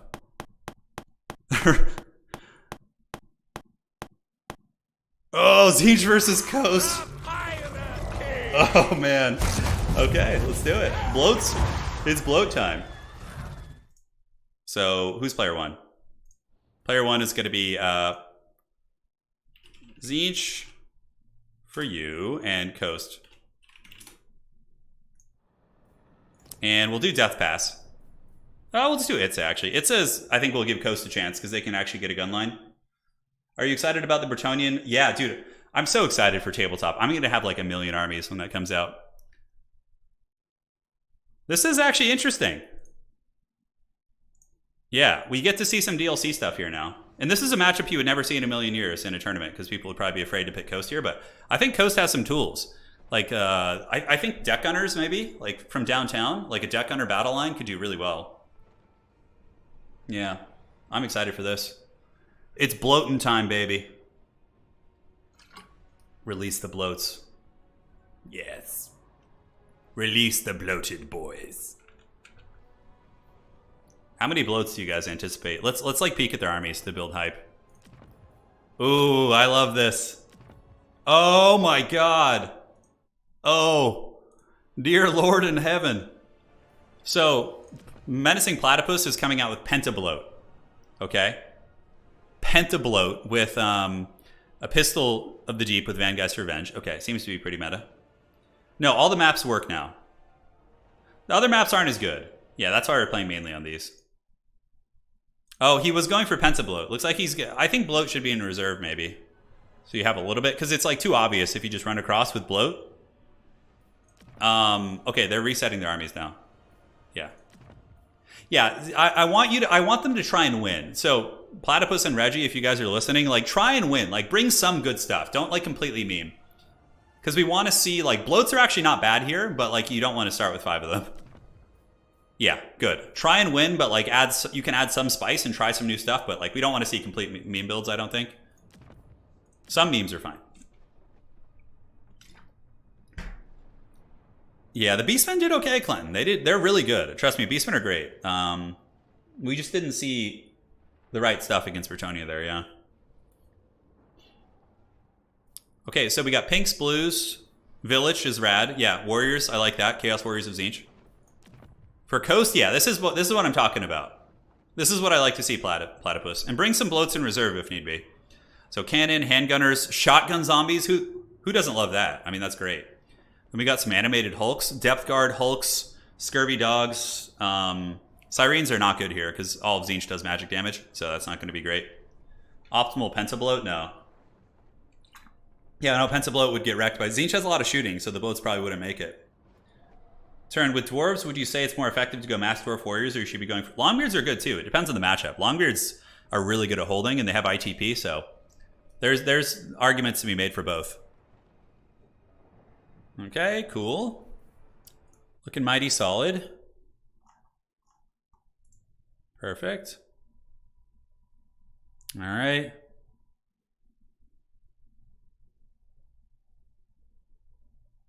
Let's see here.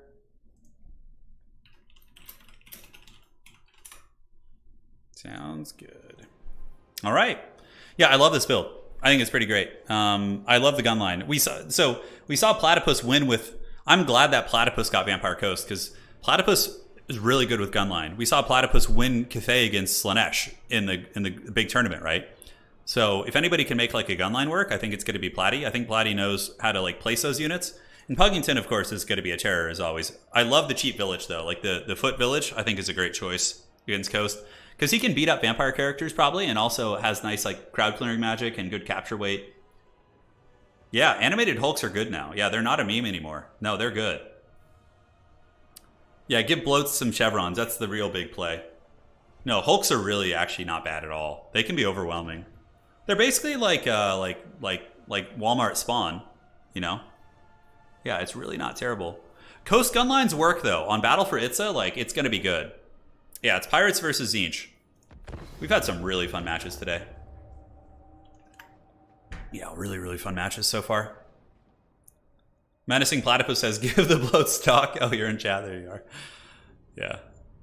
So Village to the Curseling coming in versus the Vampire Fleet Admiral. We got some Tzeentch Warriors backed up by Blues and Marauders, which is great. Marauders fam is always good against these guys. Yeah, you can give bloat stock, I think, can't you? With one of the characters, I think has an item that can give them stock.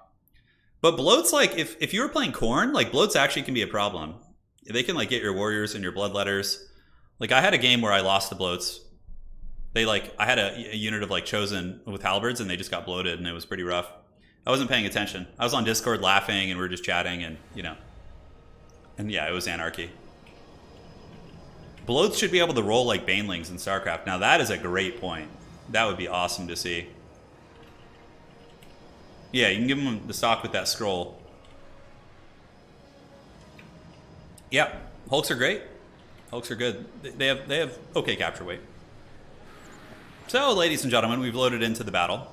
Players will deploy here on the battle for Itza, probably one of the better domination maps. And we'll get this going. Once the armies deploy, I'll start to break them down, you know, so they're not dodging me. There's so many matchups, it's so fun. I wouldn't mind doing a tournament like this too.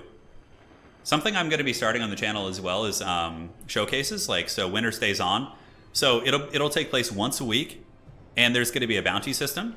So how it'll work is if you are in the top 8 of the leaderboard on Total Tavern, so if you're in the top 8 tournament leaderboard, you're going to be eligible to compete, and it will go through in a cycle. So how it will work is it'll be a best of 7 or a best of 10 between 2 top players, and the individual who wins on will win a cash prize of $50 to $100, and then the next week someone else from the top 8 going down in descending order will then challenge them. And it's going to be like a winner stays on competitive, like best of 10 series, best of 7. We'll figure it out. It's going to be really, really fun. All right, ladies and gentlemen, so we got some Marauders of Tzeentch, which of course do magic damage, really, really good against Syrenes. Chaos Warriors of Tzeentch, which are just badass looking, and they got their swords and shields. We got blues in the secondary row with pinks in the back. And Vilitch the Curseling is going to be marching out. So Vilitch is here, and he is awesome. He's going to be regenerating the shields of his frontal units with the Paragon of Change. And that is it. So yeah, blue shooting will be very good here. Plus they can also fight pretty well. Now, looking here, ladies and gentlemen, if we look at the Coast Army, it's going to be halberds backed up by shotguns. Oh, what actually hit these guys? Something hit them from downtown. Was it a... What the hell damaged these guys? How do these gunnery mobs take any damage? Weird. We got Vangeist Revenge in the bushes. And yeah, it's just going to be Hulks, shotguns, and handguns. A very cool mixed forces army. It's got a little bit of everything, so that will be very, very fun for sure. So, ladies and gentlemen, Vampire Fleet Admiral waiting in the bushes. Up on the high ground, we do have the Marauders of Tzeentch holding the objective. Fury's coming out. Fury's, of course, going to be very good for trying to shut down the guns. The biggest thing for Platypus here is going to be making sure that he has line of sight. Depth Guard coming out. Depth Guard will massacre most of the Tzeentchian infantry. Will trade very, very well. And let's see how these shotguns do. I mean, the shotguns in theory should be very good, but line of sight is kind of bad here. You can see this hill. That's going to be a tricky one. And Tzeentch is pressing into the coast pretty hard. Okay, shotguns going up. Oh, man. Look at the shotgun fire, dude. They're basically like Iron Hail gunners, right? So, like, if Platypus is practiced with those, it should be pretty good. Depth Guard coming out of the trees, one of the coolest units in the game. So the Depth Guard will tear apart the Marauders of Tzeentch. It'll be a very one-sided fight. But now we get the shooting from the Blues. Blues don't have a ton of ammo, so they might not be able to fully destroy them. But maybe the animated Hulks will be a good answer against some of the Warriors as well. So Vilitch took some shotgun blasts, and line of sight seems to be a little bit problematic for the hand cannons. We have a single cannon shooting in as well. Furies in the back have descended, so Furies have jumped on the cannon and also on the pistol mobs in the back. Nice pink fire coming out for Tzeentch, but the Depth Guard here trading very well. Breaking through those Marauders at about 6 seconds, and now looking to kind of cascade into the middle. You guys ready? Y'all ready to hail the mighty? Oh, hail the mighty. As these Chaos Warriors are going to be hailing the mighty. Oh, yeah, look at that. Oh, my God, they got KO'd. Literally 100. See, that spell takes forever, though, so that's fair, unlike Pit of Shades. But that Chaos Warrior just got eviscerated by that. Oh, my God, the dreaded Platypus, the captain of the deep. Depth Guard moving out. I'm going to be grinding through these Marauders and then moving into the Blues. In the back, we get Scurvy Dogs coming in. Scurvy Dogs do tear apart the Furies pretty effectively, but the mighty has been hailed. Now, Vilitch is just kind of grinding up here. Him and his bro are just having a good time, you know, taking down some of the zombies. Vilitch is so cool looking, and yeah, again, he's regenerating his shields, moving into the shotguns. Shotgun zombies are moving up, basic zombies also moving in. Depth Guard able to just cut through several units. The mighty have been hailed, baby. They really have been. Shotgun shooting from across, handgun mobs getting in position. Objectives have finally opened up. Of course, Tzeentch with the aggression is going to be having the objective advantage, but it's kind of starting to look like Platypus's Cathay versus Slaanesh game the other day. Dude, these Depth Guard are just not giving up. And here we have Vilitch in the back. Vilitch trying his best, being shot a little bit by some of the handgun mobs in the back. Shotgun mobs really having line of sight issues. This one hill here is very, very problematic. And look at these Chad Depth Guard with 169 kills. Now they're going to be trying to cut through these blues. And if they can keep going... Oh, Van Guys from downtown again! The Chaos Warriors of Tzeentch being taken to Poundland here. Their pound has been stretched if we're in the UK. And, yeah, you can see those Chaos Warriors are just done for. Van Geist Revenge meta. Dude, I'm so happy it's meta. I'm so happy it's good. That spell takes like 10 years to go off. Animated Hulk's proving to be pretty good. And getting into these horsemen here. Going to be getting some good shots as the halberds now move in. Vampire Coast should be able to get this side objective, and then they just need to find a way to wrestle the middle. They're pretty behind on points. Vampire Coast slightly up on value. They do have, I think, some healing, although I don't think they brought it. Vilitch is going to be a good anchor, though, for sure. And a big issue this game for Platy has been line of sight. It makes me think if the handguns had been replaced with bombers, maybe the Tzeentch front line would have melted much, much quicker. But yeah, very close match. The Vangeist Revenge has been, I think, keeping them in the game. The halberds moving up. We do see some Tzeentch warriors retreating in the back. Depth Guard surging for the top objective. This, in my opinion, is a masterful play. It's going to be forcing Tzeentch to allocate resources to deal with Depth Guard, and they might not have any cost-effective answers, and the Depth Guard can single-handedly take that objective from those guys. Now, Vilitch, though, is being pretty problematic. I mean, everywhere he goes, you know, the zombies are melting. Let's watch Vilitch Bro get in there and start karate chopping. There he goes. Oh, yeah, dude. Nice, nice chops right there. And the shotgun zombies, how are they doing? The Tzeentch Furies are really shutting down a lot of the gun action. Vampire Coast has taken the side objective. Will the middle be threatened? Zombie mobs moving in. You know, honestly, even the basic zombie mobs seem like they could be pretty good. I would imagine another Vangeist will be coming out. And the Marauders abandon the objective. So if we see here, we can see the Depth Guard are going to be taking this uncontested. And it looks like Tzeentch is maybe going to be rotating down to play down here, which is certainly viable. Furies are good. Granted, they don't have capture weight. Scurvy Dogs coming in. Scurvy Dogs will be able to tear apart blues pretty effectively. But Vilitch the Curseling is doing very, very well. He has been just a presence. And I'm really happy to see him doing well. I was kind of concerned about him. I would imagine Vampire Coast falling behind in value, probably looking for another Vangeist play. Top objective going to be taken by Depth Guard. Neither player has spare resources, really. It looks like everybody's just kind of throwing everything into the wind, trying to get whatever they can. We have some Chaos Warriors of Tzeentch moving out. Honestly, both armies look super beat up.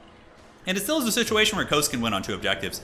Oh, baby. You ready to hail the mighty? Because I am. Oh, from downtown. That one was partially dodged. It didn't do that much damage. But nonetheless, look how beat up everything is, dude. The Vampire Fleet Admiral has come out. Furies attacking some of the Hulks and the zombies here. And halberds are going to have their work cut out for them, as we do now get some heavy infantry coming in from the Forsaken, so it's going to be the Forsaken of Tzeentch coming in.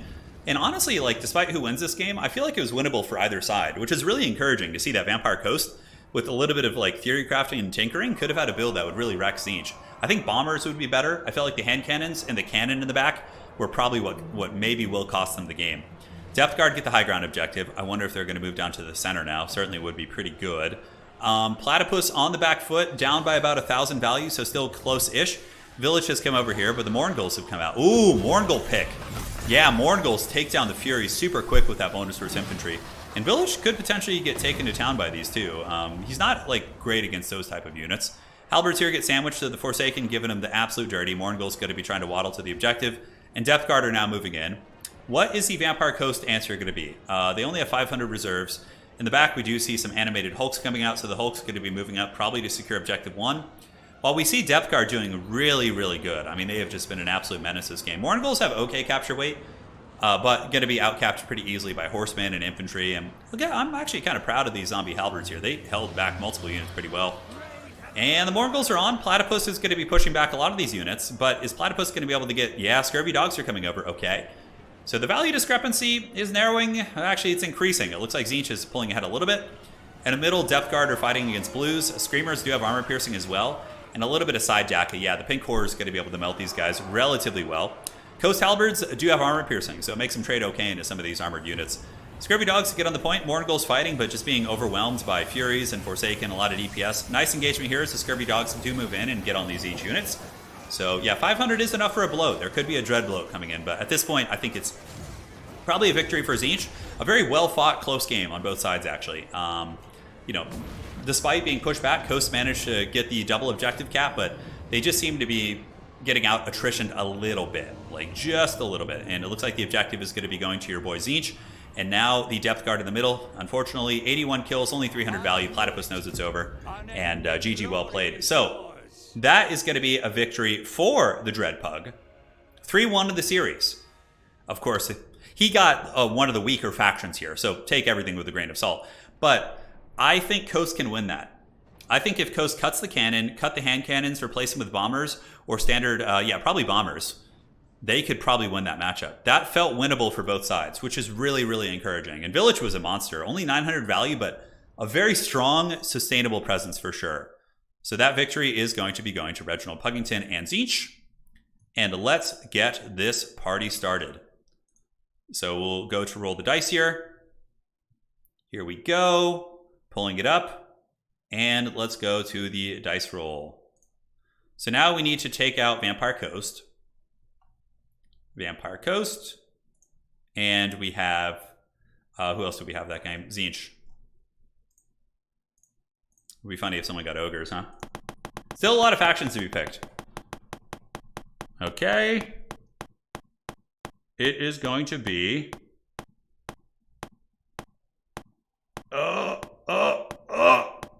Wood Elves. Okay, so Wood Elves for player 1. Doesn't have to be Draika, though. Wood Elves versus... Take the Wood Elves out.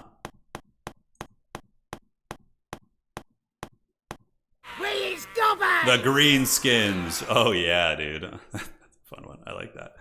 All right, so Wood Elves versus Greenskins.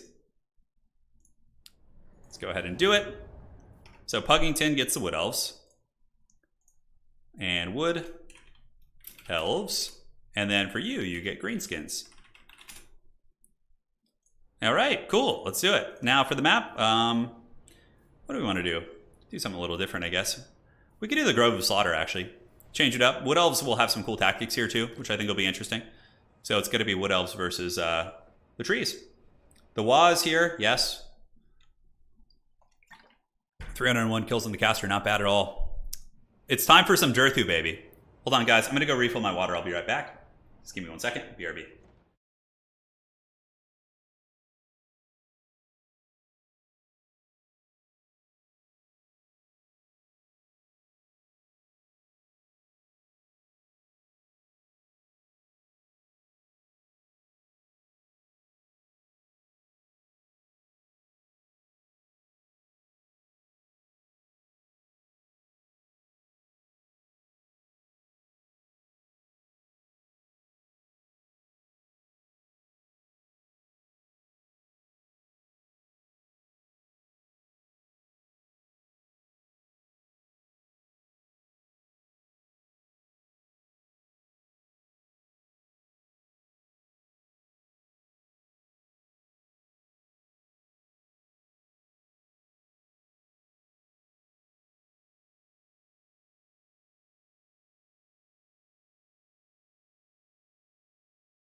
Oh.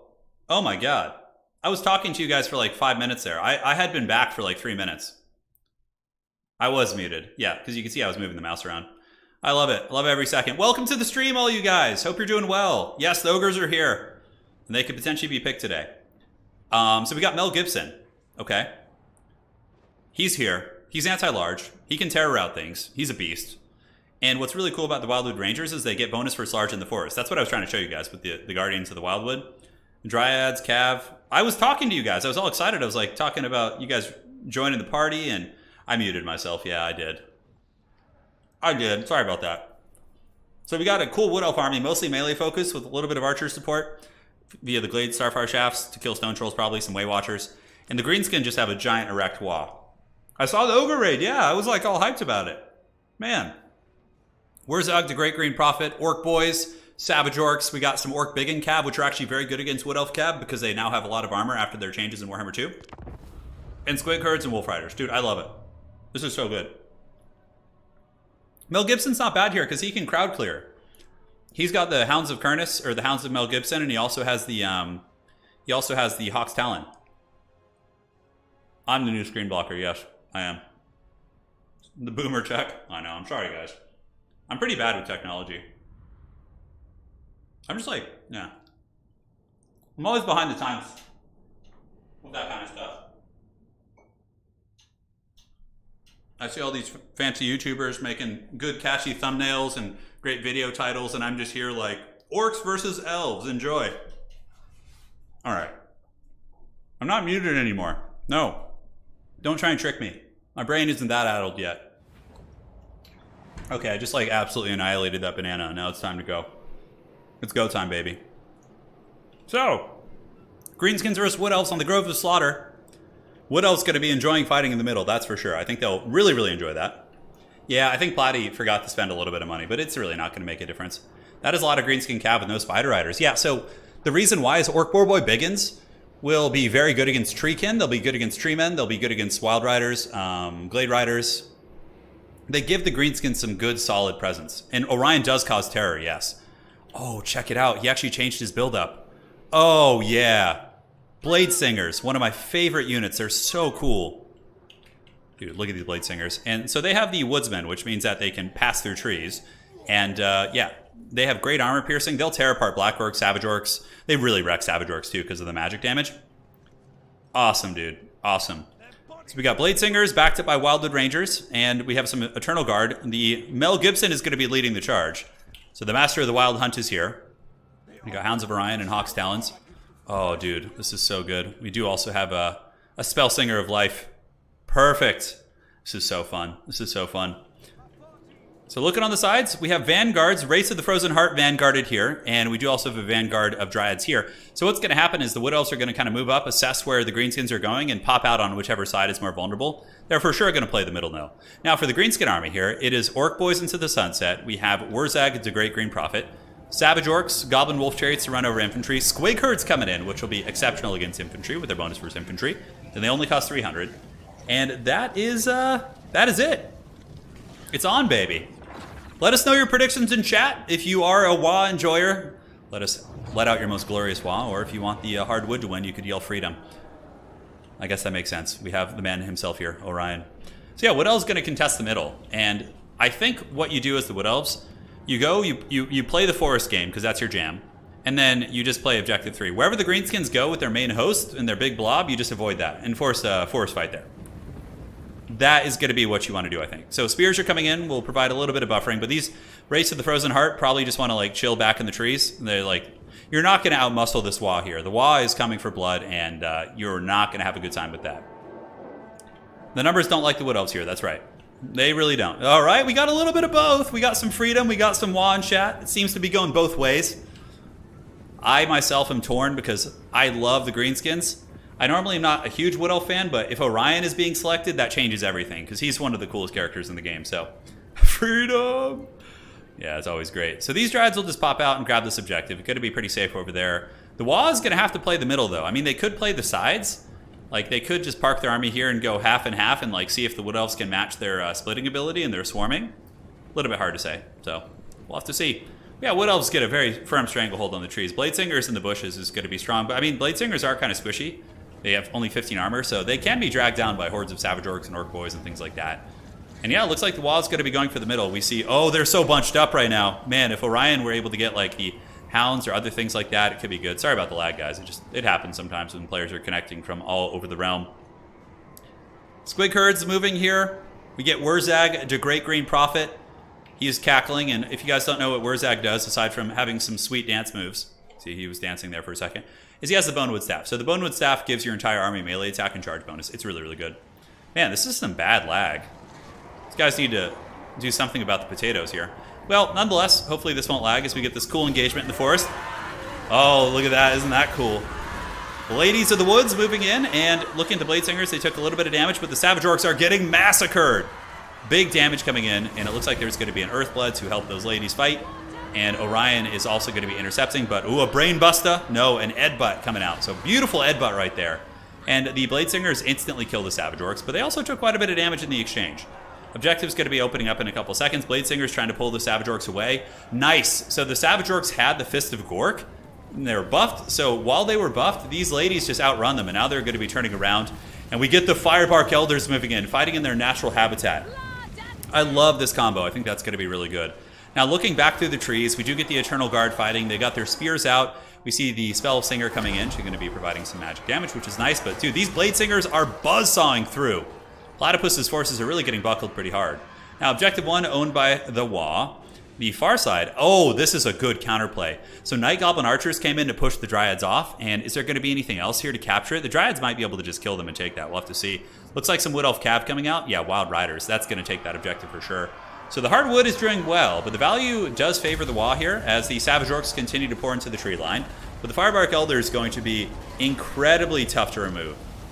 As Black Orcs have now been summoned in, more Greenskin magic doing great work. So that's going to be an Edbutt right there. As you see the Savage Orcs continuing to fight. Wurzag getting the big buffs.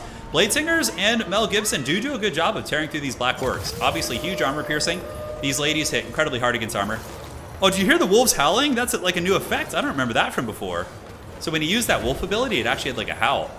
Now this is very important. The Wood Elves really need to win this, and it looks like they get off to a good start here. The Wild Riders hammer some of the Goblin Wolf Chariots that were trying to run over the Dryads. And the Orc Boar Biggins have been sent in. This game is so close, so back and forth. Really a game of chess as these two players kind of contest one another here. But the Orc Boar Boys going to be leveling their, I would hesitate to call them lances, but I guess they're more like, I don't know, sticks with pointy things on the end. And they are going to get swarmed by the double cav. So the Wild Riders might be able to get it, especially with Dryad support. We got Archers and Night Goblin Squig Hoppers coming out. So both players are just throwing a ton of assets into this fight here. Now looking in the middle, the wall is kind of wearing them down. The Wood Elves are taking a little bit of damage. They have some Eternal Guard left. I guess these Bladesingers are pretty healthy, so maybe they're okay. The two Black Orcs, of course, going to be great in sustained combat.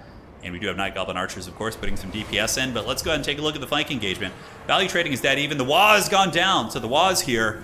And that is really going to sauce up the stats of these Orc Boar Boys, but they do get rear charged very nicely by Reginald Puggington here, who comes in with a couple Glade Rider Spears.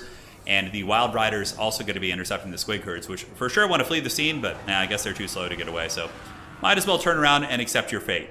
Now, in the middle, the capture weight is belonging to the Wood Elves, but we get more and more Orc Boys coming in. So these are the Orc Boys on the side objective who came around. And oh, check this out. So the Race of the Frozen Heart that were hidden in the trees, they moved out and they actually came and attacked the Orc Boys after they left. So suddenly the Orcs are like, oh shit, I'm going to lose this objective to the Race of the Frozen Heart. But the middle might be taken by the WOC. The Black Orcs grinding well. Mel Gibson is quite beat up. Menacing Platypus managing to hold a little bit of a lead here as the Orc Boys and the Black Orcs are able to push through the more beleaguered Wood Elf forces. Like the Wood Elves had to spend a lot on the side objective to win over here, and it looks like they did. Yeah, the Wood Elves won on the side, but it may have given the Orcs the reprieve in the middle that they needed to get this. As the Black Orcs move on, very heavy metal. We got Orc Boys everywhere. And the objective is going slightly to the Orcs, very slightly. There's Wildwood Rangers and Glade Riders hiding here, giving capture weight, of course. And Wurzag has come over now. Wurzag should be able to take down the Race of the Frozen Heart. He himself, strangely enough, doesn't do magic damage, but yeah, those Orc Boys. I'm proud of those guys, man. They're trading pretty well against these, relatively elite infantry units. Race of the Frozen Heart for 54 weapon strength, right? Or melee attack. Squig Herds will tear apart these Dryads. It's going to be a bad time for them. Although we get Glade Riders coming in. Edbutt is down. Squig Herds and Savage Orcs are on the job, and a couple of the Glade Riders, including Mel Gibson, are going to be bouncing out here. So maybe the Wood Elves are going to be trying to play the sides now. They have a firm control here with Dryads protecting. Wild Riders coming in to clean up the archers in the backfield, so the lads certainly are not ready for this. Going to be getting hammered pretty good. And the middle almost belongs to the WOC. The WOC is doing great, and you can see Menacing Platypus pulling ahead in value. Nice Dwellers below, though. Oh, hits all the Savage Orcs. That is or Black Orcs there. And you can see the value discrepancy being evened by that really nice Dwellers. But man, the Orc Boy Infantry Horde really not messing about. Side objective needs to be taken. As far as the points go, Reginald Puggington is up. He is up. So the Wood Elves are up on points, but the WOC is slowly starting to wrestle these objectives. Although here, looks like the Wood Elf Mobility able to get some great work in. And uh-oh, Mel Gibson's coming for blood. He sees Wurzag. This feels like a land battle. This used to happen all the time. Wurzag just getting hunted. And it looks like he's going to have to flee the scene here. The WOC still up on value, but I mean, if Wurzag gets owned here, that's going to be a disaster. Wolf Riders hiding in the bushes, not sure if they're waiting to pop out or whatnot. Squig Herd's also getting broken. Archer shooting. And is the WOC going to be able to re-wrestle the side? It looks like they had a pretty favorable fight here. Some of the Wild Riders did overextend, and maybe they're going to be able to go and get this objective. The middle belongs to the Wood Elves, and it looks pretty firmly in their control, although no, actually the WOC is probably just about to take this. There's a lot of WOC here, guys, and yeah, the Greenskins have taken the middle objective. The Orc Boys have done it, the Black Orcs and what's left still fighting. Wood Elves are starting to get that objective back already, though. And down here we have the Duel of Fates. We have the Hogmaster trying to get away from Orion. Orion, the demigod of the forest, certainly going to be favored here. Oh, looks like Hawk's Talon's going to come down. Orion with a nice bombardment right there. And an Edbutt as well. Nice Edbutt. Both sides taking a little bit of damage, but those Wolf Riders certainly not trading super well. More Wolf Riders scrambling into the Blade Riders. Might be able to win that as we get Savage Orcs going there. The middle is owned by the Greenskins, but not for much longer. And it's surprising. I'm surprised that the Wood Elves were able to hold on so well, but Firebark Elders and the Wildwood Rangers fighting in the trees. Pretty cool combo. Wildwood Rangers, of course, going to be massacred by the Savage Orcs. More and more Squig Herds coming out. Will the Greenskins be able to overwhelm the Wood Elves here on the side? Greenskins are excellent at swarming, and they really can be overwhelming. The value lead, though, currently pretty substantially in the hands of the Wood Elves, so it might come to a point where there needs to be a triple cap. And the value discrepancy is only 900 right now, so it's not like a huge deal. Orc Boy Biggins should be able to do some serious work against Blade Riders, especially with Wurzag backing him up with some magic. We'll see. Wurzag better run. Squig Herds on their way in. The middle is owned by the WOC. Archer's still shooting. We get more Savage Orcs in. Looks like the WOC should be able to stabilize this, although no, the Orc Boys buckling off is a little bit problematic. Not going to be going for the side point right now. There's a full health unit of Wild Riders right there, so that's probably not going to go well. But the Greenskins really need to get this objective from the Wood Elves. Otherwise, they are going to be in harm's way for sure. So we see the Squigs moving in. It is on. Squig Herd's continuing to do battle. We do get Wurzag to Great Green Prophet continuing to scrap. And the middle objective was taken back by the Wood Elves. Very impressive. Spellweaver, Blade Riders coming in. Obviously, when units are broken, they don't have capture weight. So if you're able to just like break the Greenskin leadership off the objective, that's pretty big. Huge Woodland charge. It's been a really cool showcase of the Wood Elves, man. They have been doing an excellent job this game. Savage Orcs with the Fist of Gork cutting through that Spellweaver of Life. Value lead for the Greenskins is increasing once again, and they do take that objective. So it's getting to the point where they're going to have to triple cap the Wood Elves, which I think is going to be very difficult to do. Wild Riders, of course, hammering into the Savage Orcs, who are blessed with the Fist of Gork, so they're going to be pretty fighty. Middle objective owned pretty hard by the Wood Elves. That's going to be a nice Edbutt right there. And what do the Greenskins have coming in reserves? Savage Orcs. They're going to have to start sending stuff to Objective 3, though. Like some sort of an infantry unit would probably be a good plan for like the long run. It looks like maybe that's where those Savage Orcs are going and those Squig Herds are going as well. They do have a 1,300 gold lead on the field. And here we do see, dude, these Firebark Elders have just been holding on all day, man. And they only got 700 value, but they are just so tough to uproot. Pun completely intended. Orc War Boys moving in, but there are Eternal Guard with their spears, and they should wreck them. Orc War Boys fighting in the woods is not going to be good, whereas the Wood Elf Cavalry will be quite happy. They do have the Woodsman trait, so they can move around the forest very effectively, and the Greenskins are going to be a little bit more haggard in that regard. Hounds of Orion. The howling, the baying of the hounds is active. Savage Orcs trying to get over to Objective 3, and at this point, if you are the Platypus, you have to start playing that way. You have to start playing for the third objective, right? So that's going to be pretty important. Do the Greenskins have any chance of getting this? I don't think so. I think the King of the Forest, Orion, has just been such a Chad. He has been great, and I always suspected Orion would be pretty good in this game mode. He's like causes terror. He's really durable. He's got crowd clearing AoE abilities. Fist of Gork going down here on the Orc War Boy Biggins. And as we look around, it's 4,200 to 25. Greenskins have a pretty solid stranglehold here, but Wood Elves going for a counterpunch actually. Wild Riders moving in, Squigs and Orc Boys and Wolf Riders going to try and fight them off. They might actually lose that fight. And the WOC is going for a desperate cap here on the side, but the Glade Rider pressure has been good. Platypus knows it's over. GG, well played. Treat them all day. great match by both players. We got to see awesome Greenskin play, a really good Wood Elf play. That has been quite a bit of fun. So, let us go ahead, ladies and gentlemen, update this. Where are we at? So, Puggington will win the series 4-1, but for the sake of fun, I will see if the players want to continue. We can continue doing more matches.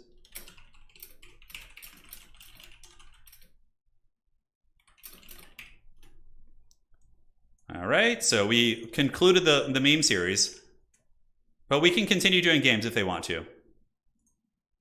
All right, perfect. And all good. I'm going to see what the players want to do. Sounds good. So Platypus is down to party for more games. I can always step in and play if need be too. So I played a bunch in the beginning. But we want to keep this party going. It's been quite a bit of fun. And if the Pug doesn't want to play, I can play the Platypus. Or I'm sure Random Nix is still around and could jump in. Cool. So checking out the menus here. This is my first stream. Didn't know Turin was such a good announcer, honestly. Hey, thank you. I do appreciate that. That's our roots, man. That's where we started. Don't worry. The Sadwa is okay.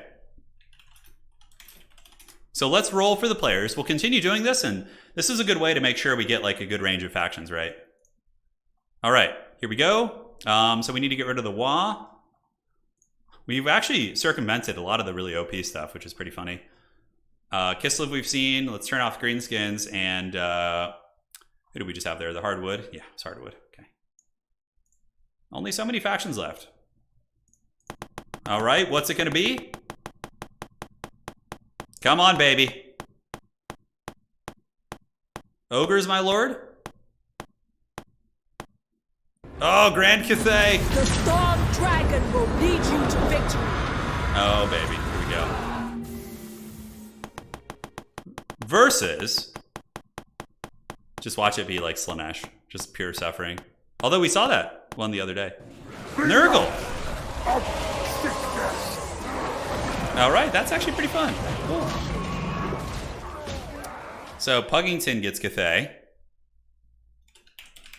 Versus Nurgle. And we will do the Broken Leg Gully. We could do Arnheim, actually. That'd probably be a fun one. Very good. And the players will pick. Nurgle versus Cathay. Certainly got a lot harder for Grand Cathay, but Cathay can win. That was a really fun match to watch. Yeah, we had Demons of Chaos and we had Warriors of Chaos. I played Warriors of Chaos earlier and brought Vilitch with Tzeentch. It was really fun. I lost the game, but it was a great one. I got karate chopped a little bit. Okay, guys, I'm cracking open the Triscuits. We're going for the long run, baby. Probably another half hour or so. Let's see how long we've been going. 4.5 hours? Yeah, well, so we'll have a nice 5-hour stream, and that should be a good spot. It's Nurgle time, yeah. Nurgle's coming. One sec, guys. I need to run to the kitchen to break open this difficult bag. BRB, 1 second.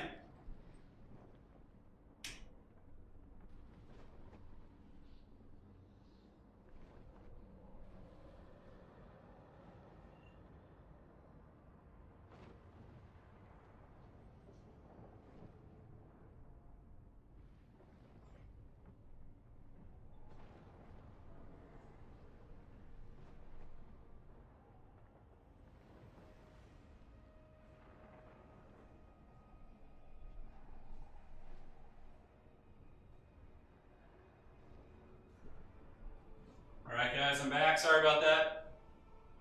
Just hungry. The boys gotta eat. The boys gotta eat. This will be a good test for Puggington for sure. It's definitely, I think, a Nurgle favored matchup, but I don't know, actually. On Arnheim, maybe they can do some work. Oh, my hands are good. I'm not playing, so. Turin needs a strong evil hag to open jars and chip bags. Yeah, it's true. It's true. She actually does that a lot, because I have messed up hands. I still have good strength, but the problem is it like causes sharp pains. So, yeah, if I squeeze really hard, I have a pretty good grip, but it just hurts. So, what can you do, man? That's what happens. My tendons are really damaged, and I also had like some nerve damage. So it's like my hands are just super messed up, man. It's all good though. As long as I can show up every day and hang out with you guys, I'm good to go. Reginald Puggington says, "Oh yeah," he's like excited. I love it. I love it.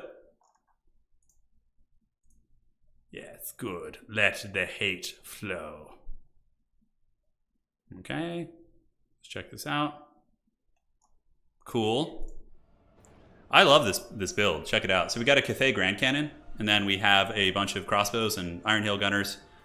And for Big Daddy Nurgle, oh, a Chaos Sorcerer Lord of Nurgle with great weapons and chariots and exalted heroes. Dude, hell yeah, sign me up for this battle. This is going to be super fun. Dude, oh, Legamus, I love Tostitos and salsa. Like, at the supermarket, they're always, like, right next to each other, and it's, like, really good quality. Raw Cauliflower, has the DLC made the Monogod factions feel OP? They've won some, they've lost some. Slaanesh feels OP. But honestly, Slaanesh is really the only one that feels like I'm always at a disadvantage. Like, I feel confident playing against Nurgle, honestly, like, with, like, most of the old world. You know, they're pretty, like, they have their weaknesses. Khorne also doesn't have magic, so I'm like, I feel like I can have pretty good game plans against them. Tzeentch is a little bit harder, but, like, it's really just Slaanesh and Vampire Counts. Like, aside from those two, like, we've seen some crazy good games of them being defeated today, you know.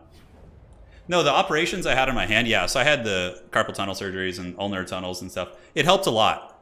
So if you guys, like, were on the channel 4 years ago, when my hand problems were at their worst, I could barely stream for 2.5 hours before it got bad. But now I can go like 4 or 5, 6 hours and it's okay. So I've gotten better for sure. Any good YMCA memes for the Vilitch people? Oh, I love that. Nick, that's so good. Dude, Nick, so you of course have come up with this, but I need your permission in chat to use that in a thumbnail. I need your blessings, because that's all you, man. All right, let's take a look at the Nurgle Lord. Oh, yeah, dude. So it's going to be a Chaos Sorcerer Lord of Nurgle on horseback. Dude, how cool does he look? And he just has Stream of Corruption, that's it. Dude, how cool is this guy? Oh, yeah, baby. That's rad. So we got Marauders of Nurgle, and we also have great weapons, so the warriors are going to be in the secondary row to try and avoid some of the fire.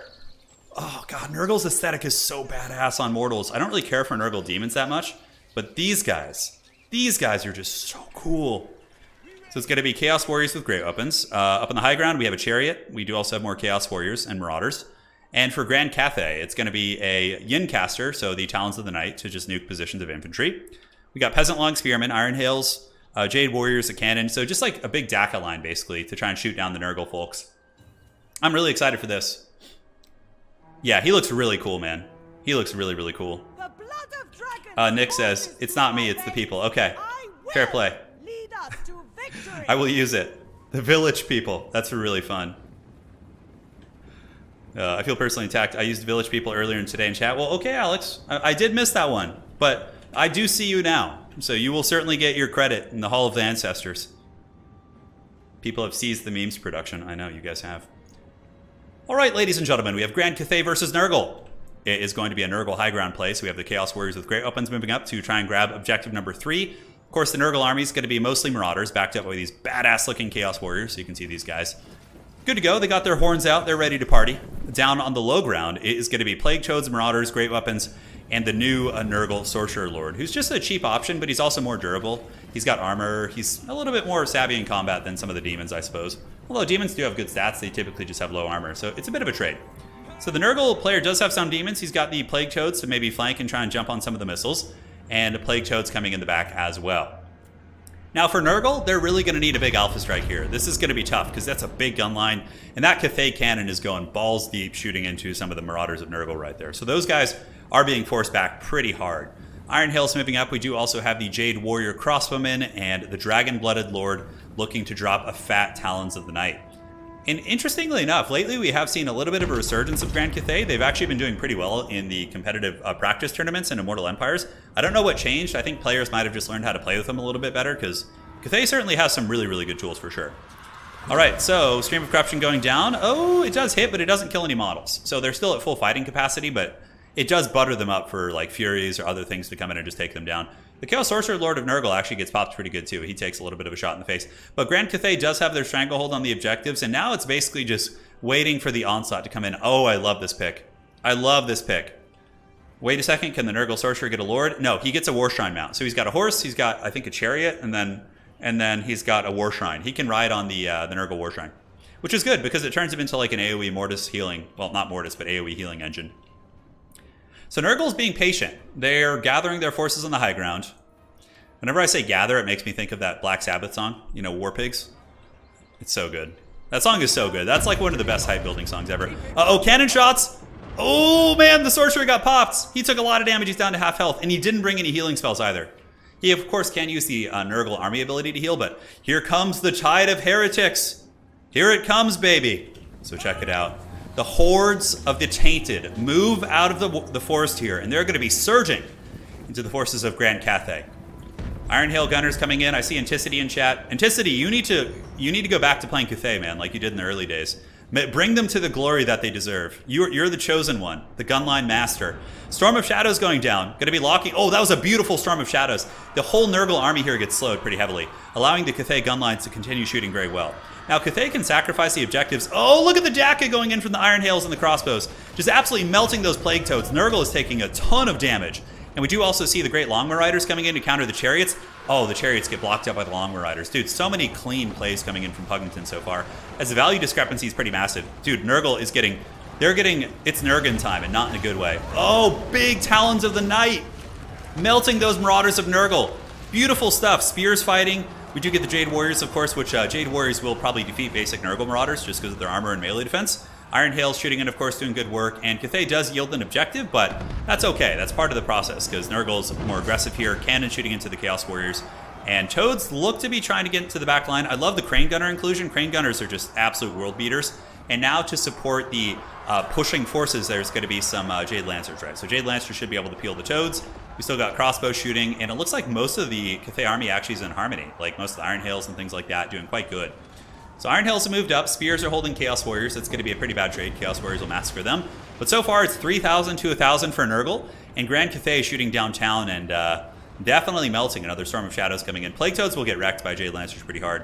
And when you're playing Empire, you're playing Grand Cathay, you're playing any of these like shooty type factions, there's always this moment where it's really stressful and you're being swarmed.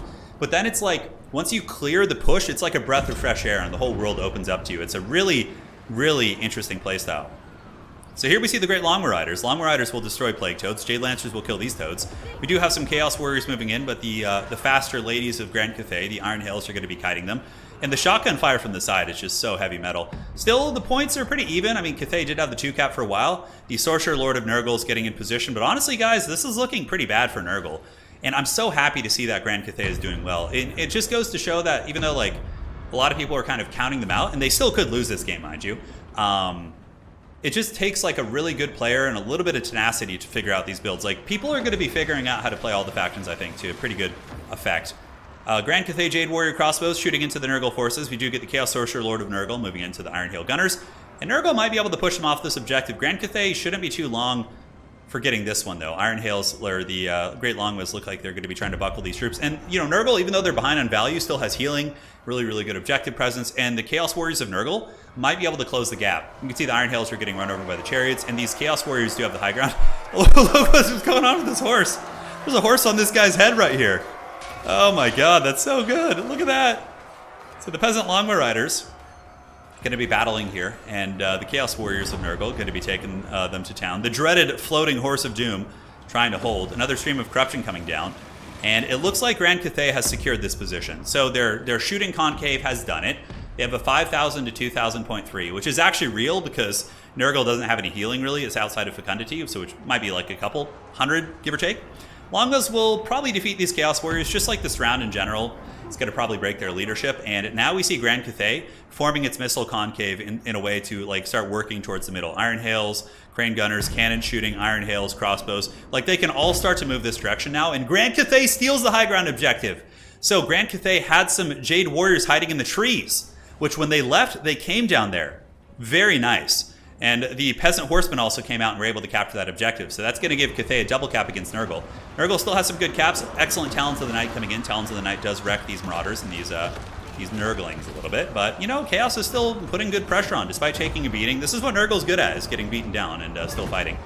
You got the double Chaos Warrior moving out. The Chaos Sorcerer Lord has been getting shot by cannons all game, which has really been taxing the micro of the Menacing Platypus. But we're seeing some beautiful gameplay on both sides. So here we do see the Peasant Horsemen and Jade Lancers crushing those Chaos Warriors there. And now Cathay has a double cap, and, you know, I don't know, it's going to be tough for Nurgle to get this back. We got Horsemen with downhill charge options. We have the Jade Lancers kind of hanging out right here, so those bad boys are able to kind of hold that. And Grand Cathay showing that they are no joke, man. In the hands of like players who know how to play them and have very good control and target priority, Grand Cathay can be a threat even to some of these newer factions, which are very, very strong. I mean, Nurgle is very powerful. Granted, Nurgle is one of the more vulnerable factions of the Champions of Chaos, I would say. But you never know, man. You never know. Where's the horse that has ascended to the Chaos Gods? Is he? Where was he? He was on the hill, right? The ascended horse. Okay, he's gone. He's ascended to the Dragon Emperor's realm.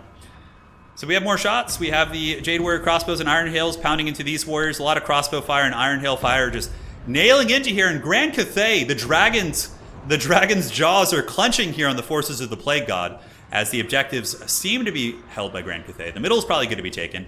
Nurgle going to be going for a bit of a cap here. Nurgle is ahead on point. So, I mean, if they can somehow ninja this objective, maybe they could get back into this. It's going to be a little bit tough. Peasant Horsemen intercepting Plague Toads actually should be pretty favored for the Horsemen if they get a charge. And it looks like they do. And the Jade Warriors will hold. They'll be able to kind of buy some time. And that's all Grand Cathay needs is time. If they keep shooting on these objectives here, we do have the Peasant Horsemen coming down. Peasant Horsemen here, crossbows and handgunners. And just look at this beautiful RTS concave. That big, sexy semicircle right there, which just allows you to just get that angle of fire, which is just so devastating. Nurgle's reinforcements are also being intercepted by the Great Longmore Riders, and they're doing some serious work. And honestly, this game's looking pretty over. I think Nurgle's too far behind. 8,000, 4,000 is a little bit too much to bear. Plague Toads, of course, moving up, and yeah, I don't know, man. I don't know. I think that's going to be game blouses. Yeah, we're not seeing any Furies, which is a little bit strange. Granted, the Furies could be picked off pretty easily by Jade Lancers and Peasant Horsemen, so maybe the meta has switched a little bit like that. And again, we don't know what factions these players play, right? Like, they might be being forced to play their off factions today, etc., etc. So take everything with a grain of salt today.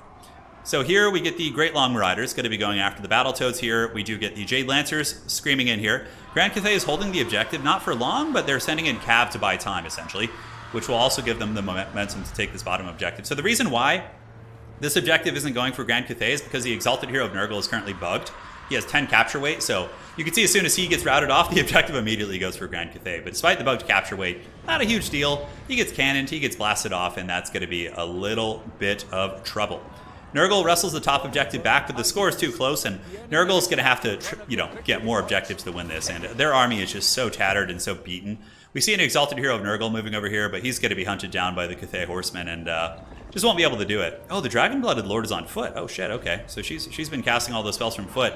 And Cathay is Legion here, man. I mean, they have so much, like, just everywhere. We got crossbows coming out. We have the Iron Hails. We have the Crane Gunners. We still have just giant erect cannons shooting from the deep. And I just don't see any way that Nurgle can win this, assuming Cathay doesn't make any substantial blunders. Like, you just come around here, right? Just boom like this with the longbows, and this whole position is going to be dead. And you pull in with the Peasant Horsemen, some infantry, that objective is yours. The only thing is the Exalted Hero will be able to outcap like a little bit more than he should because of the bug, but yeah, it's all good. So Exalted Hero is going to come in, longbows will intercept him, and you'll see the capture weight's going to go for Nurgle here probably. Although, no, the two infantry here still have enough capture weight to kind of hold him at bay. We see the Curse of the Slug coming down to slow down the Cathay forces, but Cathay just has full battlefield control. 10,000 to 5,000, and Nurgle has paid the troll toll, man. They have. They have indeed. Top objective going to be going to Grand Cathay, I would imagine, over time. And that is GG, well played. Hey guys, Grand Cathay can do it. They just beat a competitive DLC faction, right? So the map was good for Cathay, though, for sure. It gave them a fighting chance. I think on a brawler map, it would have been very hard, like Broken Lake Gully. Itza might have even been hard for them, although Itza's a really good Cathay map, too. So, yeah, GG, well played. Looking at value, the cannon got 2,000. Crossbows all paid for themselves. Iron Hails mostly paid for themselves. And Crane Gunners 1,200. Long was great. Really, really cool match. We got to see the Nurgle Sorcerer Lord and lots of fun stuff. So, let's see if they want to play more. So going into the chat, and let's roll for the players. So we saw Nurgle. Eventually the Vampire Counts will come. Eventually they will come. And who did we see? We saw Nurgle and we saw Grand Cathay. Alrighty. The cannon got 1,900 value. Ambush tournament? Oh god, dude. Don't put that evil on me. So, Anticity, do you want to jump in and play the Pug? So Platy has to go, but I think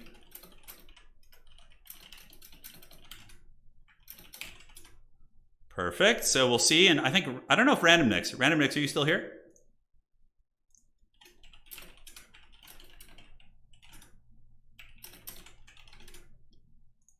All right. We'll see if Anticity wants to join. I don't know if he's still here. So I'll find out. Join if you want. All right, Anticity is here. Let's get him in here.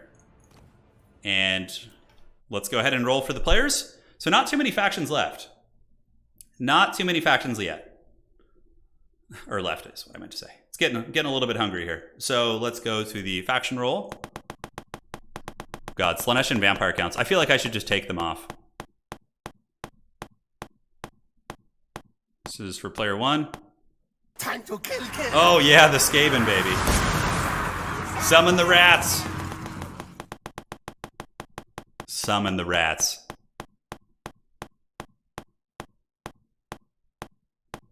Oh, Skaven versus Ogre Kingdoms?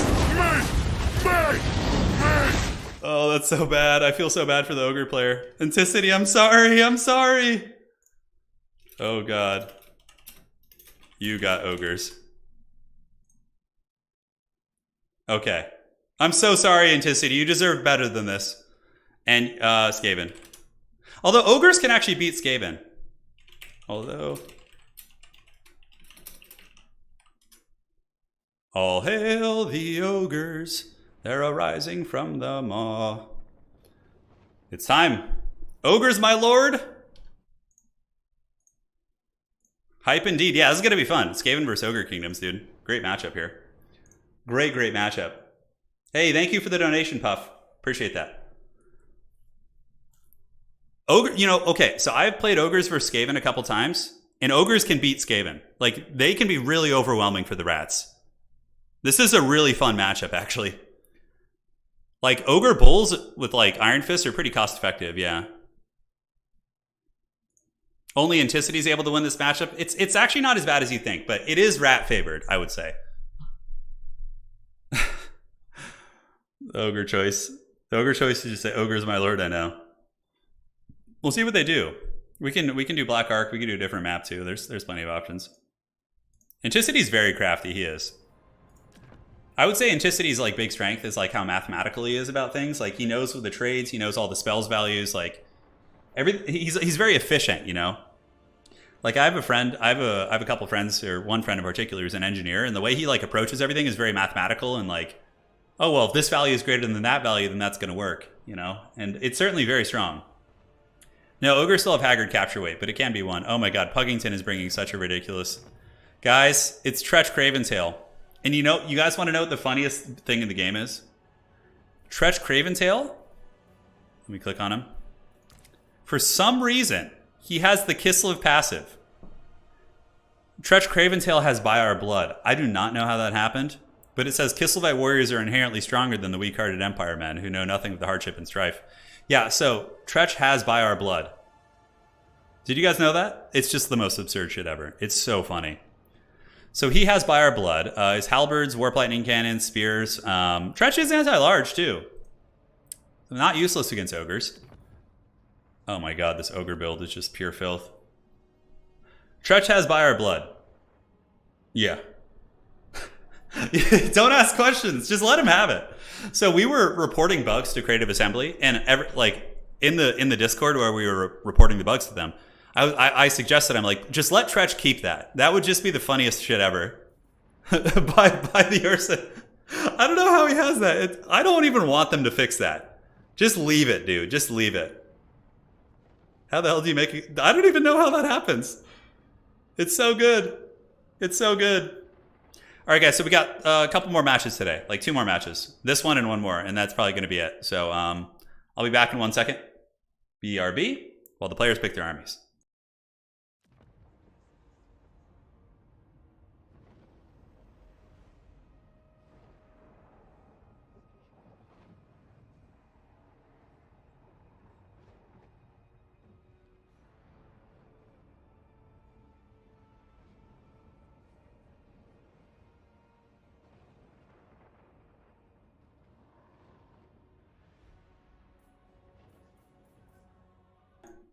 Okay, we return. By Our Blood, dude. Tzeentch is the chattest of Kislevites. Tzeentch is a spy for Kislev. That makes sense.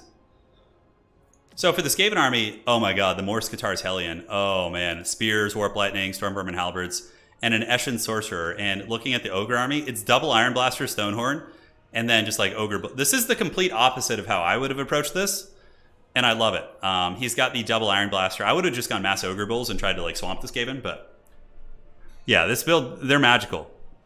They're magical for sure. This is going to be great. Yeah, this is like a Warhammer 3 launch degenerate build, which is now not degenerate anymore. So Stonehorns are still really tough to kill, though. He has double Stonehorn, one of which is actually a Hunter. So I'm curious how that'll beat against Skaven. I mean, Skaven seem to... They have Tzeentch. Tzeentch will deal with those big threats. Don't worry. Turin, check Boris Ursus. He has Scurry Away Skaven passive? Oh, maybe they just got confused. I can't check Boris from here, unfortunately, but that is something I'll do off stream. Helping Abomination against Ogres actually seems pretty good. Yeah. Ogres have some shooting for it, though, but it does heal, so maybe you're okay there? I don't know. Yeah, Tzeentch infiltrated Kislev and lived among them for many years, and he developed a stalwart, stoic nature that allowed him to hold in the face of crushing defeat. I'm ready for the Tzeentch meta. Oh, I'm so ready. Give me the Tzeentch, baby. Sign me up. Oh no, the internet's lagging a little bit. Come on, baby. You can stabilize. I don't know what it is lately. The past couple of weeks, it's been having problems. Thankfully, there was no problems in the summer championship, but it should stabilize here. So my apologies for that, guys. Tzeentch would probably lose to a Stonehorn. I think in a one-on-one, because Tzeentch, even though he's anti-large, doesn't have great armor piercing, so he would struggle with the armor. Tzeentch on a pack rat, dude. If Tzeentch should have like a mount option, if they gave Tzeentch like a rat ogre mount or like a bone breaker, like he might actually be okay. Kislev rats, dude. Can you just imagine like Tzeentch sitting around like a campfire, with some like hardened Kislevites like fighting Khorne warriors and just like kind of that morose silence, just hardening himself in the heart of winter. I can see that being pretty funny for sure. Turin bedside storytelling sessions when? I don't know. Gotta pay extra for that. Steam servers totally crashed for the championship. They did, yeah. So during the championship, the stream servers crashed, and literally for like an hour and a half, we had downtime where the players couldn't play. So but for some reason, Sparty and I could still get in a lobby together. So we basically just played each other, which was pretty funny. Okay, it looks like the internet has stabilized. Great. So good timing. Stormvermin, Warp Lightning Cannon, Morse Guitar's Hellion, which is super cool, the big ROR Ogre. That's actually pretty good. Like, against Stonehorn spam and those kind of things, it should be pretty good. Should be pretty good. Dude, Tzeentch is unholy. Look at the red eye, dude, and his little skull he has. It is just absolute anarchy. So players are going to be loading in. We'll be getting started here in just a second. Looks like the internet is all good. The gods have blessed us this day. So, ladies and gentlemen, we are now here with a matchup between the Dark Lord himself, Tzeentch Craventail. And if you look at Tzeentch Craventail, for anybody just joining here, he does have the Buy Our Blood passive. So for some godforsaken reason, Tzeentch has the Kislev army passive, making him a truly stalwart rat. So he's going to be coming in with an Eshin Sorcerer as well. So this is going to be from Reginald Puggington, and he does have the Brittle Bones to lower the stats of the Ogres. And also the Warp Star is going to be throwing some Ninja Stars at the Ogre characters. And Concealment Bombs, of course, is the Eshin trait there. Stormvermin Halberds in the back should be pretty formidable. Great armor against Ogre Bulls, and also do have anti-large and armor piercing, so pretty much ubiquitously good in this matchup. It's going to be two of those. One thing you really have to watch out for in this matchup, though, is Iron Blaster shooting them, number one. And number two, you got to watch out for the Power Fists from the Ogre Kingdoms, which is going to be pretty interesting. We got Spears, we got more Ogres, and a Warp Lightning Cannon hugging the edge of the map. Just got to watch out for like Saber Tusks and things like that. Now for the dreaded Dark Lord Anticity, one of the great champions here in the community. If you guys haven't seen his YouTube channel, do make sure to check him out. He does amazing work. He does have a double hunter, so it's going to be Stonehorn Hunters. No, one is a basic Stonehorn, which is quite good. They do have missile resist and a ton of armor, so very tough to bring down. Rattling Gunners would actually wreck these pretty badly, but I don't think we saw any in this Skaven army. But it is going to be a Hunter on a Stonehorn who's invisible. He does have the... Oh, I love this. So he does have the Nobblar's Thief Stone. So this Stonehorn is actually going to be invisible. Puggington is not going to be aware of its presence.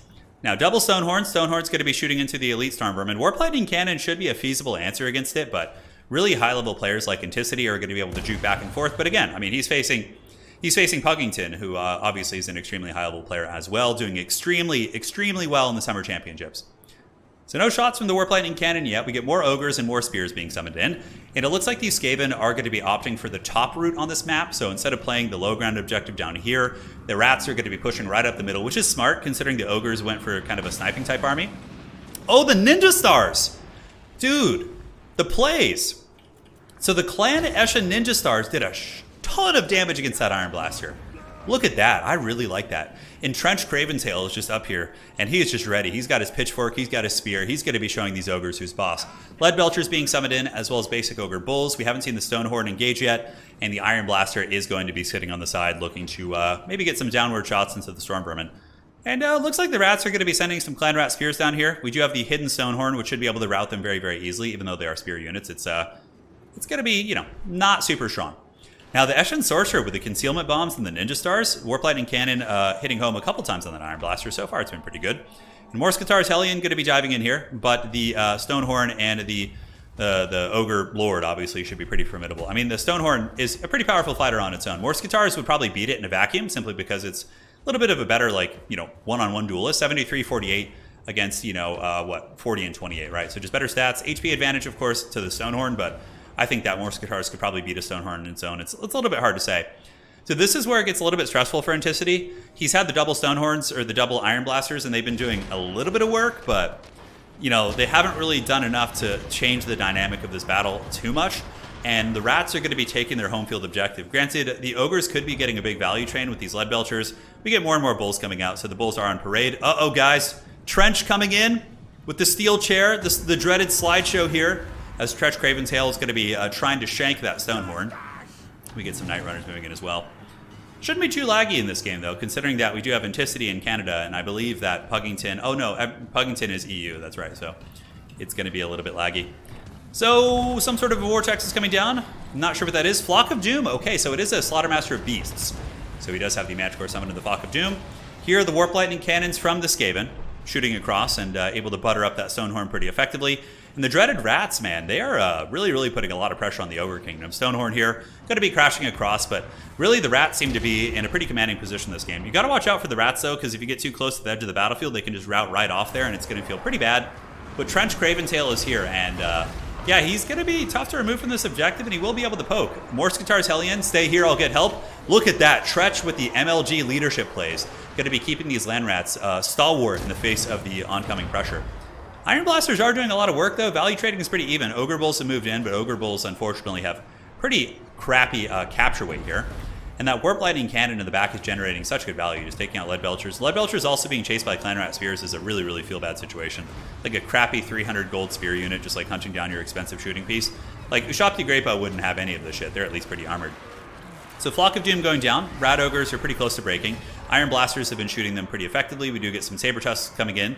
And the big Stonehorn moving up from the low ground objective, no, it's actually staying here. So this is one problem for the Ogres, is they have a really, really expensive piece down here, and it's basically just fighting one Clan Rat Spear, right? Whereas if that bad boy was up here, it could really be changing the dynamic of this fight.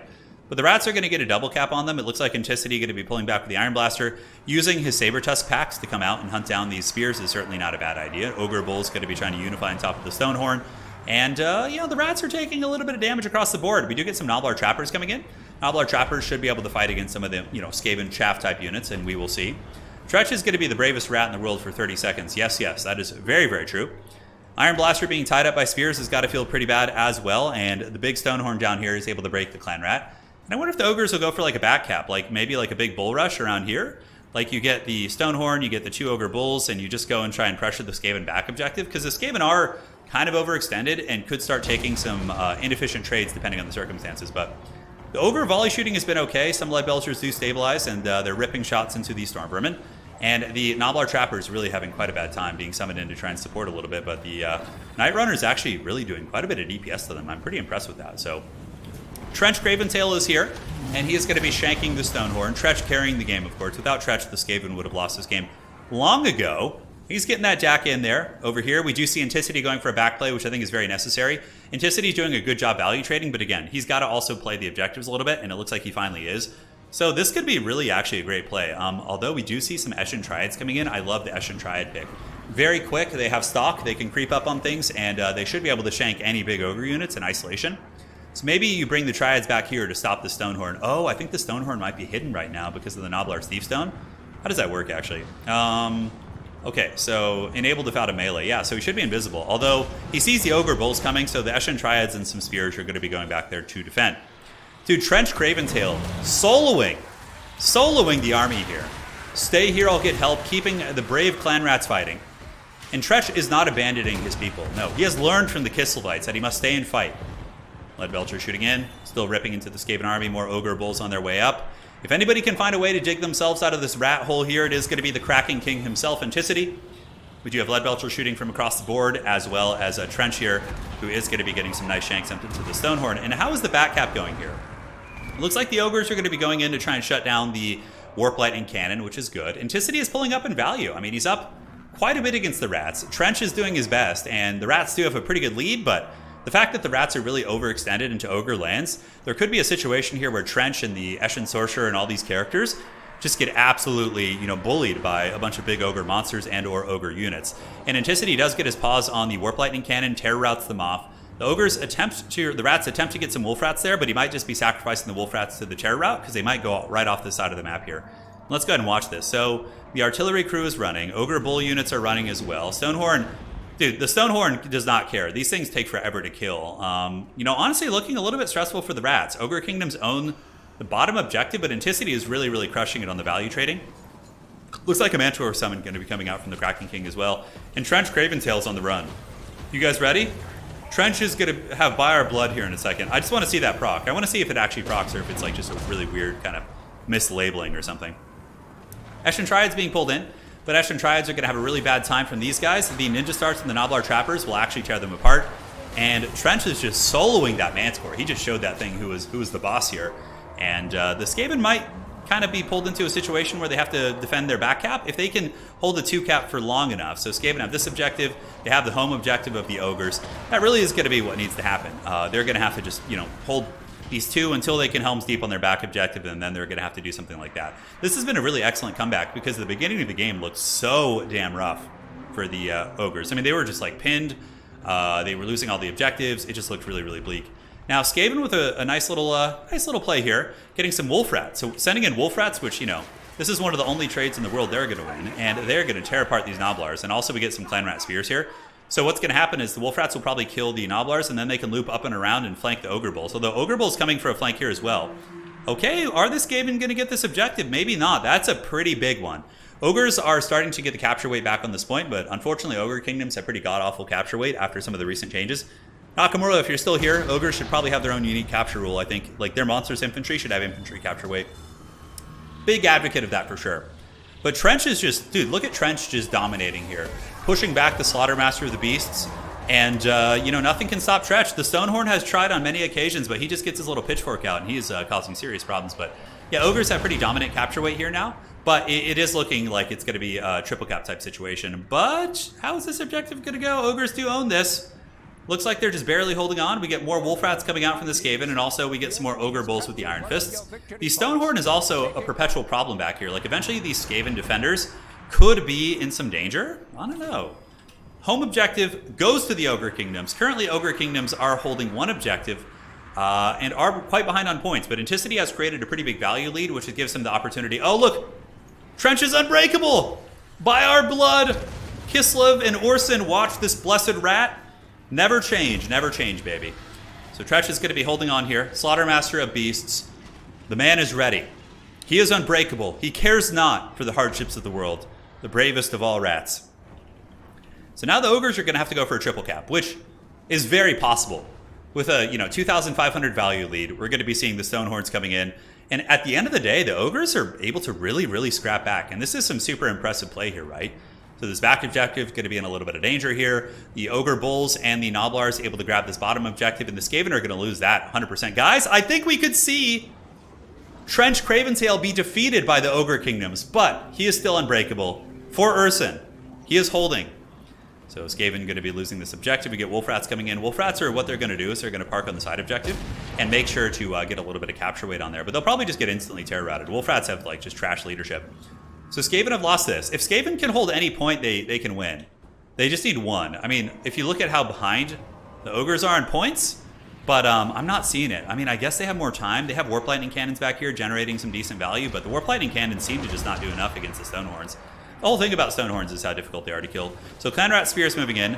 Tzeentch Craventail is over here, and him and the boys are taking it to some of the Noblar Trappers. Ogres still have some units, but Stormvermin and Halberds, ooh, this is actually a little bit scary. There's a chance Skaven could take the home field objective. We'll have to see. And the last Skaven objective has been taken. So down here, the Skaven are now triple capped. Ogre Kingdoms have come back. The Great Maw smiles on them this day. And Tzeentch is fighting against the Noblar Trappers with his little Eshin Sorcerer. Ogres are moving over. We're going to get the Duel of Fates, but Tzeentch no longer has his Buyer Blood, so he's not going to be unbreakable anymore. He's trying. Says Tzeentch, you can't let the Reddit mods win. Oh my god, that's so funny. Tzeentch is on a little bit of trouble. The Ogres looking to be feasting on some rats tonight. They're going to be having some rat on a stick, perhaps. Eshin Triads moving in. Skaven Slaves desperately trying to get the objectives back, but the Stonehorns basically are just terror routing any Skaven that come onto the objective here, which is pretty cool. And you know what would have actually won this game for the Skaven, I think? Would have been some Rattling Gunners. If you just had some Rattling Gunners in close quarters, just like blasting these Hunters protected by Rat Ogres, man, oh man, that could have been pretty devastating. Okay, so Skaven do have a little bit of capture weight here. They're starting to muscle the objective back. The Eshin Sorcerer fighting. And Tzeentch Craventail is trying his best to fight. He is just getting hounded by that Manticore. Just absolute Manticore beatdown. And Tzeentch is finally broken. He's shattered, but that little rat, he got 600 value and he held for a long time, which is, you know, good for him, man. Good for him. Ogre is going to be surging up from the low ground, but Anticity has over a 3,000 gold value lead. So it's all Ogre now, ladies and gentlemen. I don't think there's going to be any chance. And Anticity showing why he is one of the greatest players. And it's funny because, yeah, Puggington is top, I think on the top of the leaderboard too, although he hasn't played as much. Anticity, I think, is number 2, with Houseplant being number 1 on the leaderboard at the moment. But the leaderboard determines who qualifies for the grand final, and then the grand final is going to be happening in 2 or 3 weeks of season 1.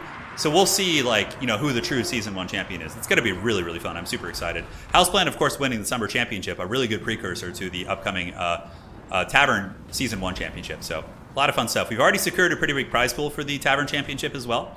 Not quite as much as summer championship, but we got some good prizes for everybody. But yeah, Anticity's build worked, man. He just focused on value trading and was able to push the Skaven off in the long run.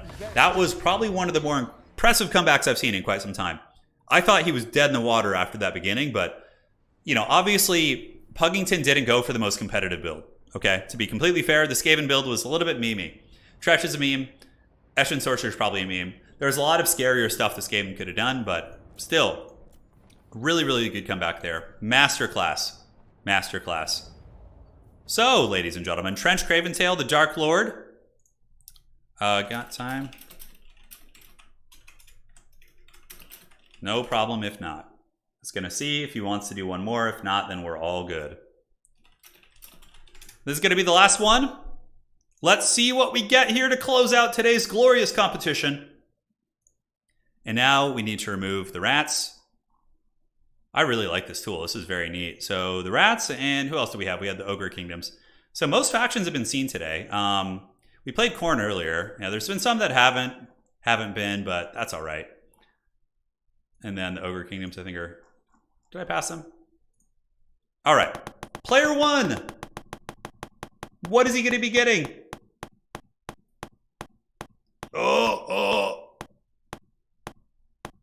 Oh my god, Vampire Counts. So, Vampire Counts versus... Just make it Slaanesh so it's fair. Or Tomb Kings could actually be interesting too. Huh. Okay. We got, so player 1 was Puggington. And Lizardman. All right, so we have Vampire Counts versus Lizardmen. Perfect. So we are going to be jumping back there. Outstanding. We can re-roll if you want. I'm giving Puggington the opportunity to switch.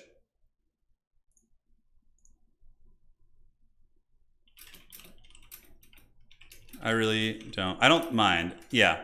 It's Gorston time. No, it's not Gorston time.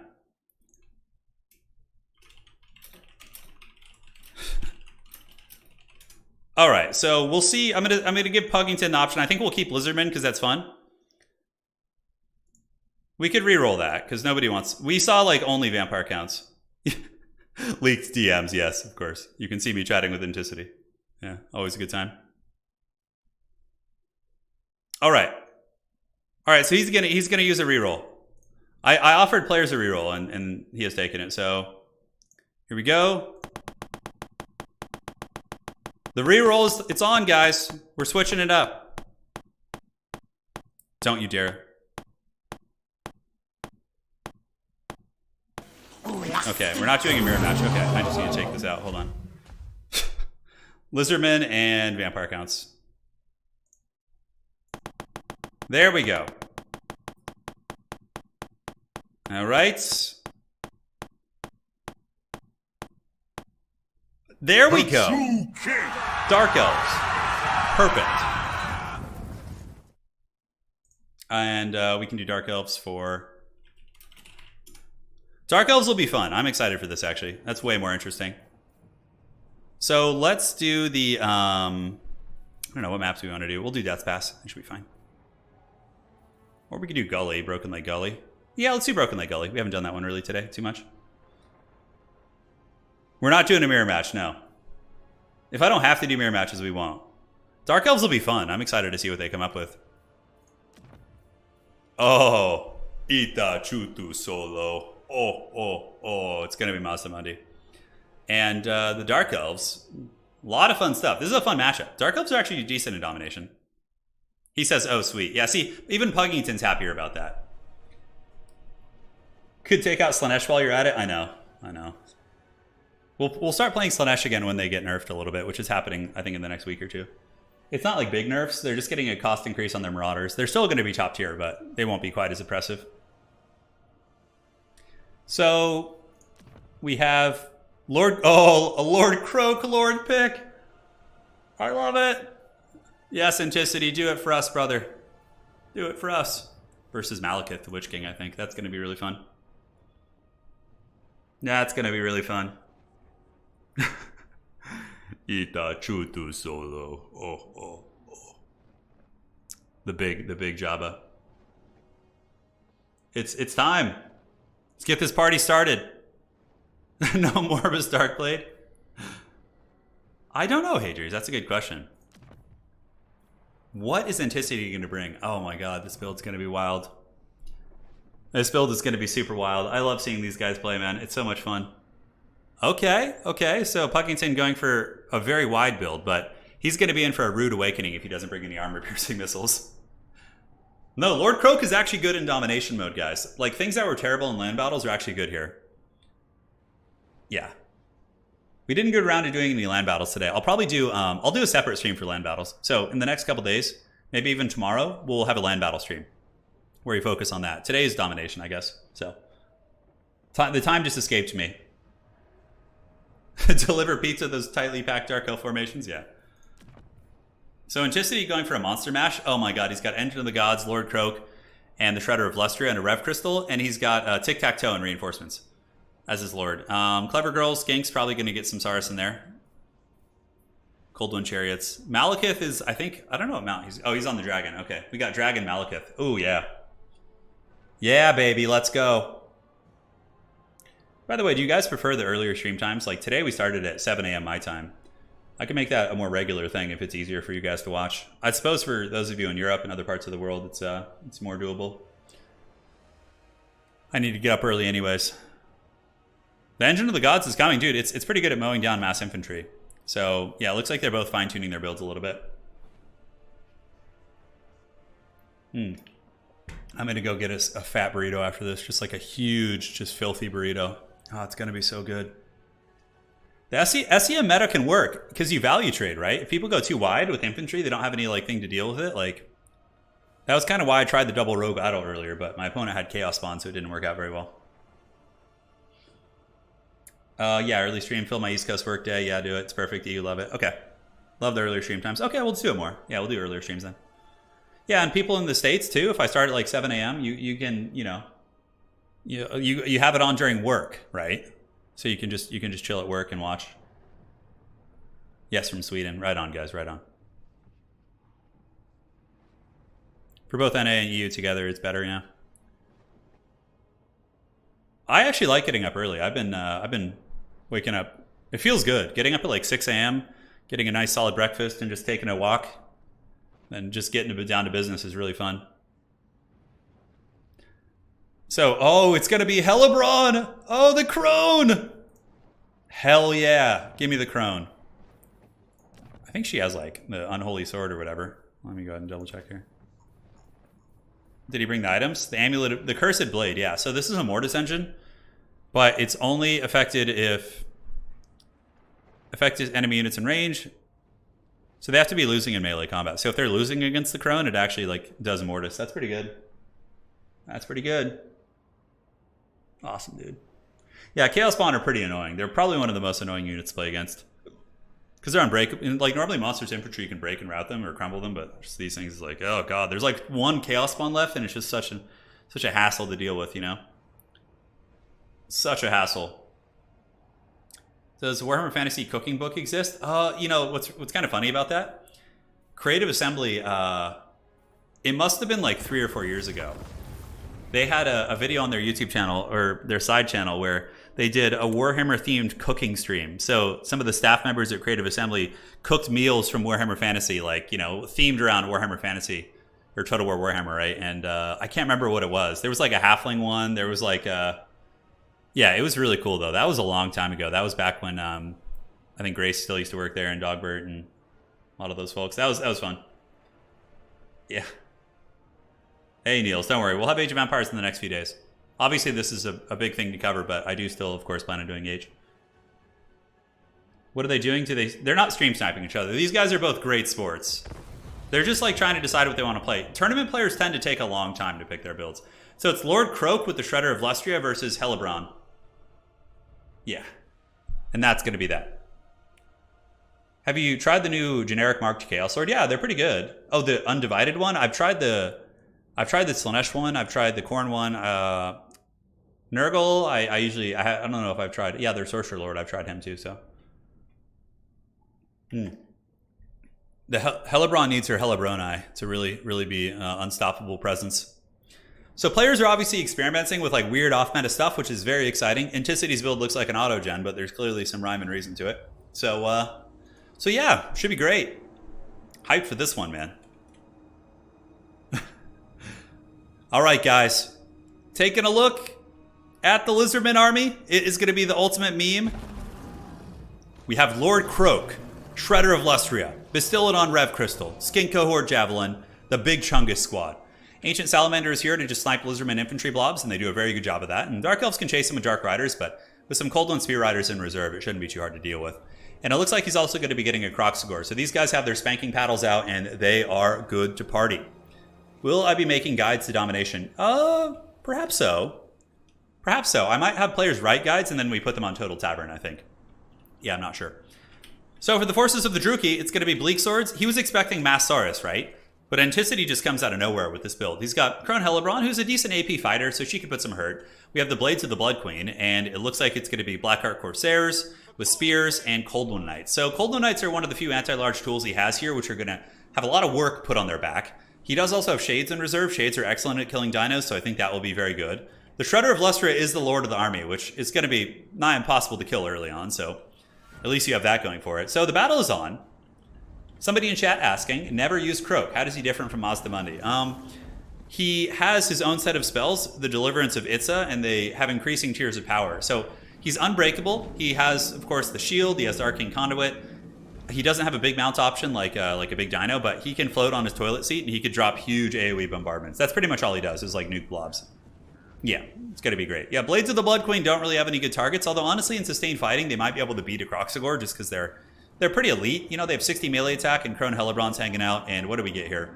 Okay, Manticore Summon coming. Manticores are going to be used to probably chase down the Ancient Salamander. I would wager is going to be the jam. The Druki moving up, looking to get on the middle. Objective 2 is certainly going to be quite juicy. Now you guys get to see the power of the Ancient Sally. I just hyped you up, Salamander. Don't disappoint me.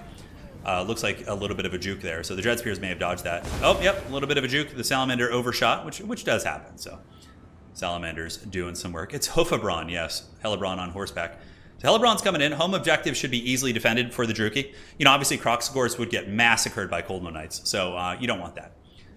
And Hellebron going to be chasing down the Ancient Salamander, kind of buffering a little bit as the Druki do move up. I would wager we're going to start seeing Shades come out. Cold Moon Knights, I mean, this is, talk about like a fully erect engagement for Cold Moon Knights, right? Like, they could just come in here and just Space Jam slam all these guys. I mean, they would, of course, lose it, but the value damage they could get would be good. I still wouldn't do it, considering the reinforcements the Lizards have. So Manticore moving in, and what is this? Oh, Supreme Shield of the Old Ones baited out. The Manticore going after the Sally, and it did bait out a really, really powerful...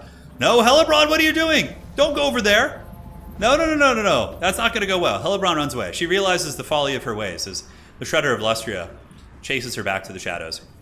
So Kroxigors tried to make a low ground dash, and they were intercepted by the Cold Moon Knights. Cold Moon Knights are easily going to take these Kroxigors down, most likely, especially considering they got the charge. You can see the fight going very well. Saurus Warriors are being pulled in, and Crone Hellebron, she better pray. I mean, that is dangerous. Shredder of Lustria could for sure annihilate the Crone.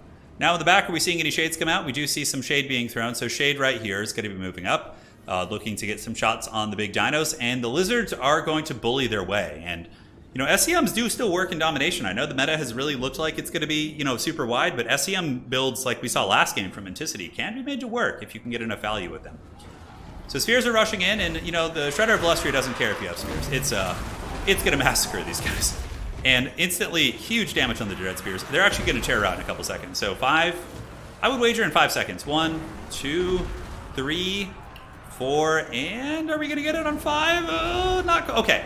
Dude, okay, that was like 6 seconds. That was a pretty good estimation. I was really close there. But nonetheless, those spheres get absolutely annihilated, and Anticity does have the value lead. Going for a little bit of a back cap, though, trying to take the home objective from the Lizards. Cold Moon Knights over here backing up the Dread Spears, and we do see the Crone Hellebron. She's going to be moving up and looking to help them win that fight as well. But the Dread Spears did get broken down, and we have the Dark Riders holding the back objective. So Dark Elves are holding objective 3. 1 is looking to be contested for sure. I think Lizards have the advantage here, considering they have the home field, and Saurus Warriors are just such an unholy nightmare to break. So here comes the rock drop. Dude, man, beautiful play from both players. Anticity's Lizardman play is very impressive. Oh, the Crone using the big AoE buff. It's going to be the Gaze of Cain, buffing up the Cold Moon Knights. The rear charge into the Saurus Warriors, and now they're going to be bouncing out to intercept the other ones. Lizards pretty firmly holding the middle. Dark Elves don't look like they have enough stopping power to deal with this. But now we have Shades coming in. Shades are going to be a pretty useful tool at shooting any number of these Lizard targets, although Shades would be probably better suited to shoot into like the Shredder of Lustria. Value trading is pretty even. Saurus do take a pretty brutal charge there, but man, you can see just how truly, truly durable they are. And dude, everywhere that the Shredder goes, just doom and destruction follow. This thing is just dominating this game. Oh, Deliverance of Pizza? Is that the Deliverance of Pizza on those guys? I think it was. Yeah, it was back on the Shades, and the pizza is going to be delivered a little bit. No, they do dodge it, but still take a little bit of damage, so no pizza delivery today. All right, Crone Hellebron, you know, you were fun while you lasted. Shredder's going to be pushing you off here. So far, the Lizards seem to be in commanding position. Like, the Dark Elves can't seem to get their army together enough to deal with the Shredder. And Crone Hellebron's just being darted down. She's having a really, really bad time. And this thing is unholy. Not only is it a monster, but it's a colossal monster. And, dude, what's going to stop the Shredder of Lustria? Nothing. It's just too much. The Cold Moon Knights are all fleeing the scene. Dark Elves do move into the middle to try and steal the objective, which is a very, very smart play. They need to get these Blackheart Corsairs on the objective, though. And, yeah, Lizards don't really have any big dinos down here. Looks like a couple idle units need to be sent this way as well. Maybe send you guys down here. Hard to say, but, yeah, the Dark Elves are having to kind of get their bearings back. The Shades are being forced back. The Pterodon Riders are actually a really good counter against them. They could just kind of fly over the head and poke them with darts and, you know, drop rocks on them and dive them, and there's a lot of nasty stuff that they can do. And even though the Dark Elves are starting to wrestle this objective, pizza is being delivered! Here it comes! Oh my god, the Deliverance of Pizza. The Blades of the Blood Queen getting brought to half health by a Deliverance. And another one on the other side! KROAK is going bananas! Absolutely bananas, and that basically just sealed the game. I don't see how Puggington can come back. The entire Dark Elf Infantry Corps, Interior Crocodile Alligator. I know that reference! I know it!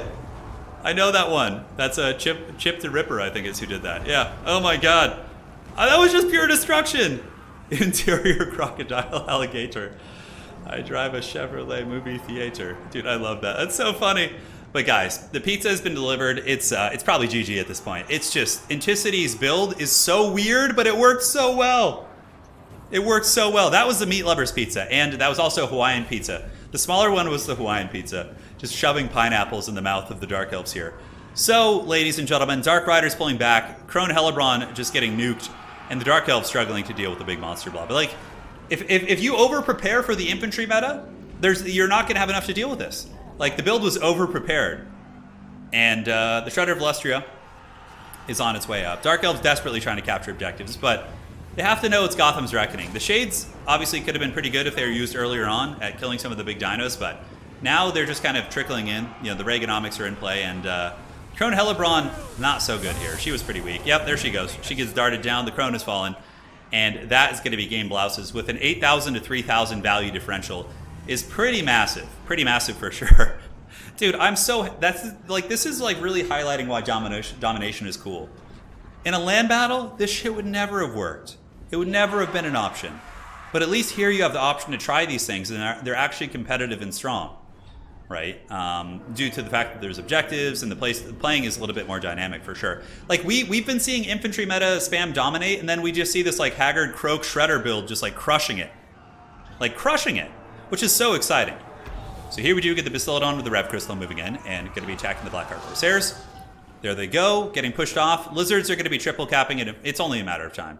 They're going to send some stuff up here. We see some clever girls on the way up, and yeah, dude, this build from Inticity, he really likes these SEM builds, doesn't he? We've been seeing quite a few of those. So high ground objective owned by the dinos. The Shredder of Lustria just going balls deep. Like, this thing has taken no damage. It's gotten 1,700 value, which isn't paid for itself, but like nothing can uproot it. Wherever it goes, it just terror routes and annihilates everything. Now, this, of course, is one of the first more cost-effective engagements for the Druki. We're getting the armor-piercing shades, and they just did about 1,000 damage to it, right? So if that had happened a little bit earlier, maybe. Pizza going to be delivered. Maybe the delivery was canceled. No, it is still there. And we have a big surge of Dark Elves moving into the middle. I'm surprised the Dark Elves are still able to scrap so well. Lord KROAK, of course, going to be dropping some more bombardments. Top objective being taken by the clever girls. And the Shredder of Lustria can't be everywhere at once, which I think is one of the reasons. Okay, look at this. The Shade's actually bringing the Shredder down a little bit. He's taking a little bit of work. Some folks in chat asking, what is an SEM? An SEM is a single entity model. It is something that only has one unit, like one of these shredders or big units like that. Lizards managed to get the objective back. They get some SARs, they get some KROAK scores from the high ground. We do get some Dark Riders. I actually wonder who wins between Clever Girls and Dark Riders. I think Clever Girls win because they have 90 armor, so they'll be able to mitigate a lot of the damage and they'll rampage into it. We get skink cohorts coming in. Another reason why lizards are so good is because they don't have expendable. GG, well played. The pizza has been delivered. Awesome game. We've had some super fun matches today. Hopefully you guys enjoyed the stream. Big shout out to all the players who played today. We had Random Nix and myself who played in the beginning. So thank you, Random, for playing. Really appreciate you, man. Bardzo Jenkuya. And of course to the Puggington, to the Platypus, and to the Great Anticity coming in to add a little bit of icing to the cake here with these super fun builds. Pizza has been delivered. 1900, 2100, absolute masterclass. And big shout out to Puggington as well for bringing Krone Hellebron. Looking at the value of the build, yeah, man, that was rough. Krone got 159 value. Oh boy, that's not good. Shades were solid. One of the Shades got 1500. The other ones just got crumped by Pterodons though. But Shades were a good choice. But there just wasn't enough anti-large to deal with that. I mean, you had a couple Cold One Knights, but that was the pizza. So thank you guys for watching. Hopefully you enjoyed that one. So now we're going to close things out. Just want to thank you guys all for joining. If you enjoyed this, please do drop a like. This will be going up as a video later on. And tomorrow we'll be having another stream probably, yeah, or videos.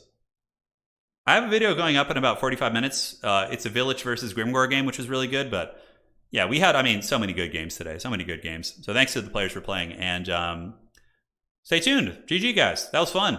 Drop a like if you enjoyed it. Thank you guys for the donations. We have a new channel member as well. Chad, welcome to the party. And yeah, that's it. Take care of yourself. See you next time. Do widzenia, dobranoc. Get some rest. We'll see you all on the other side.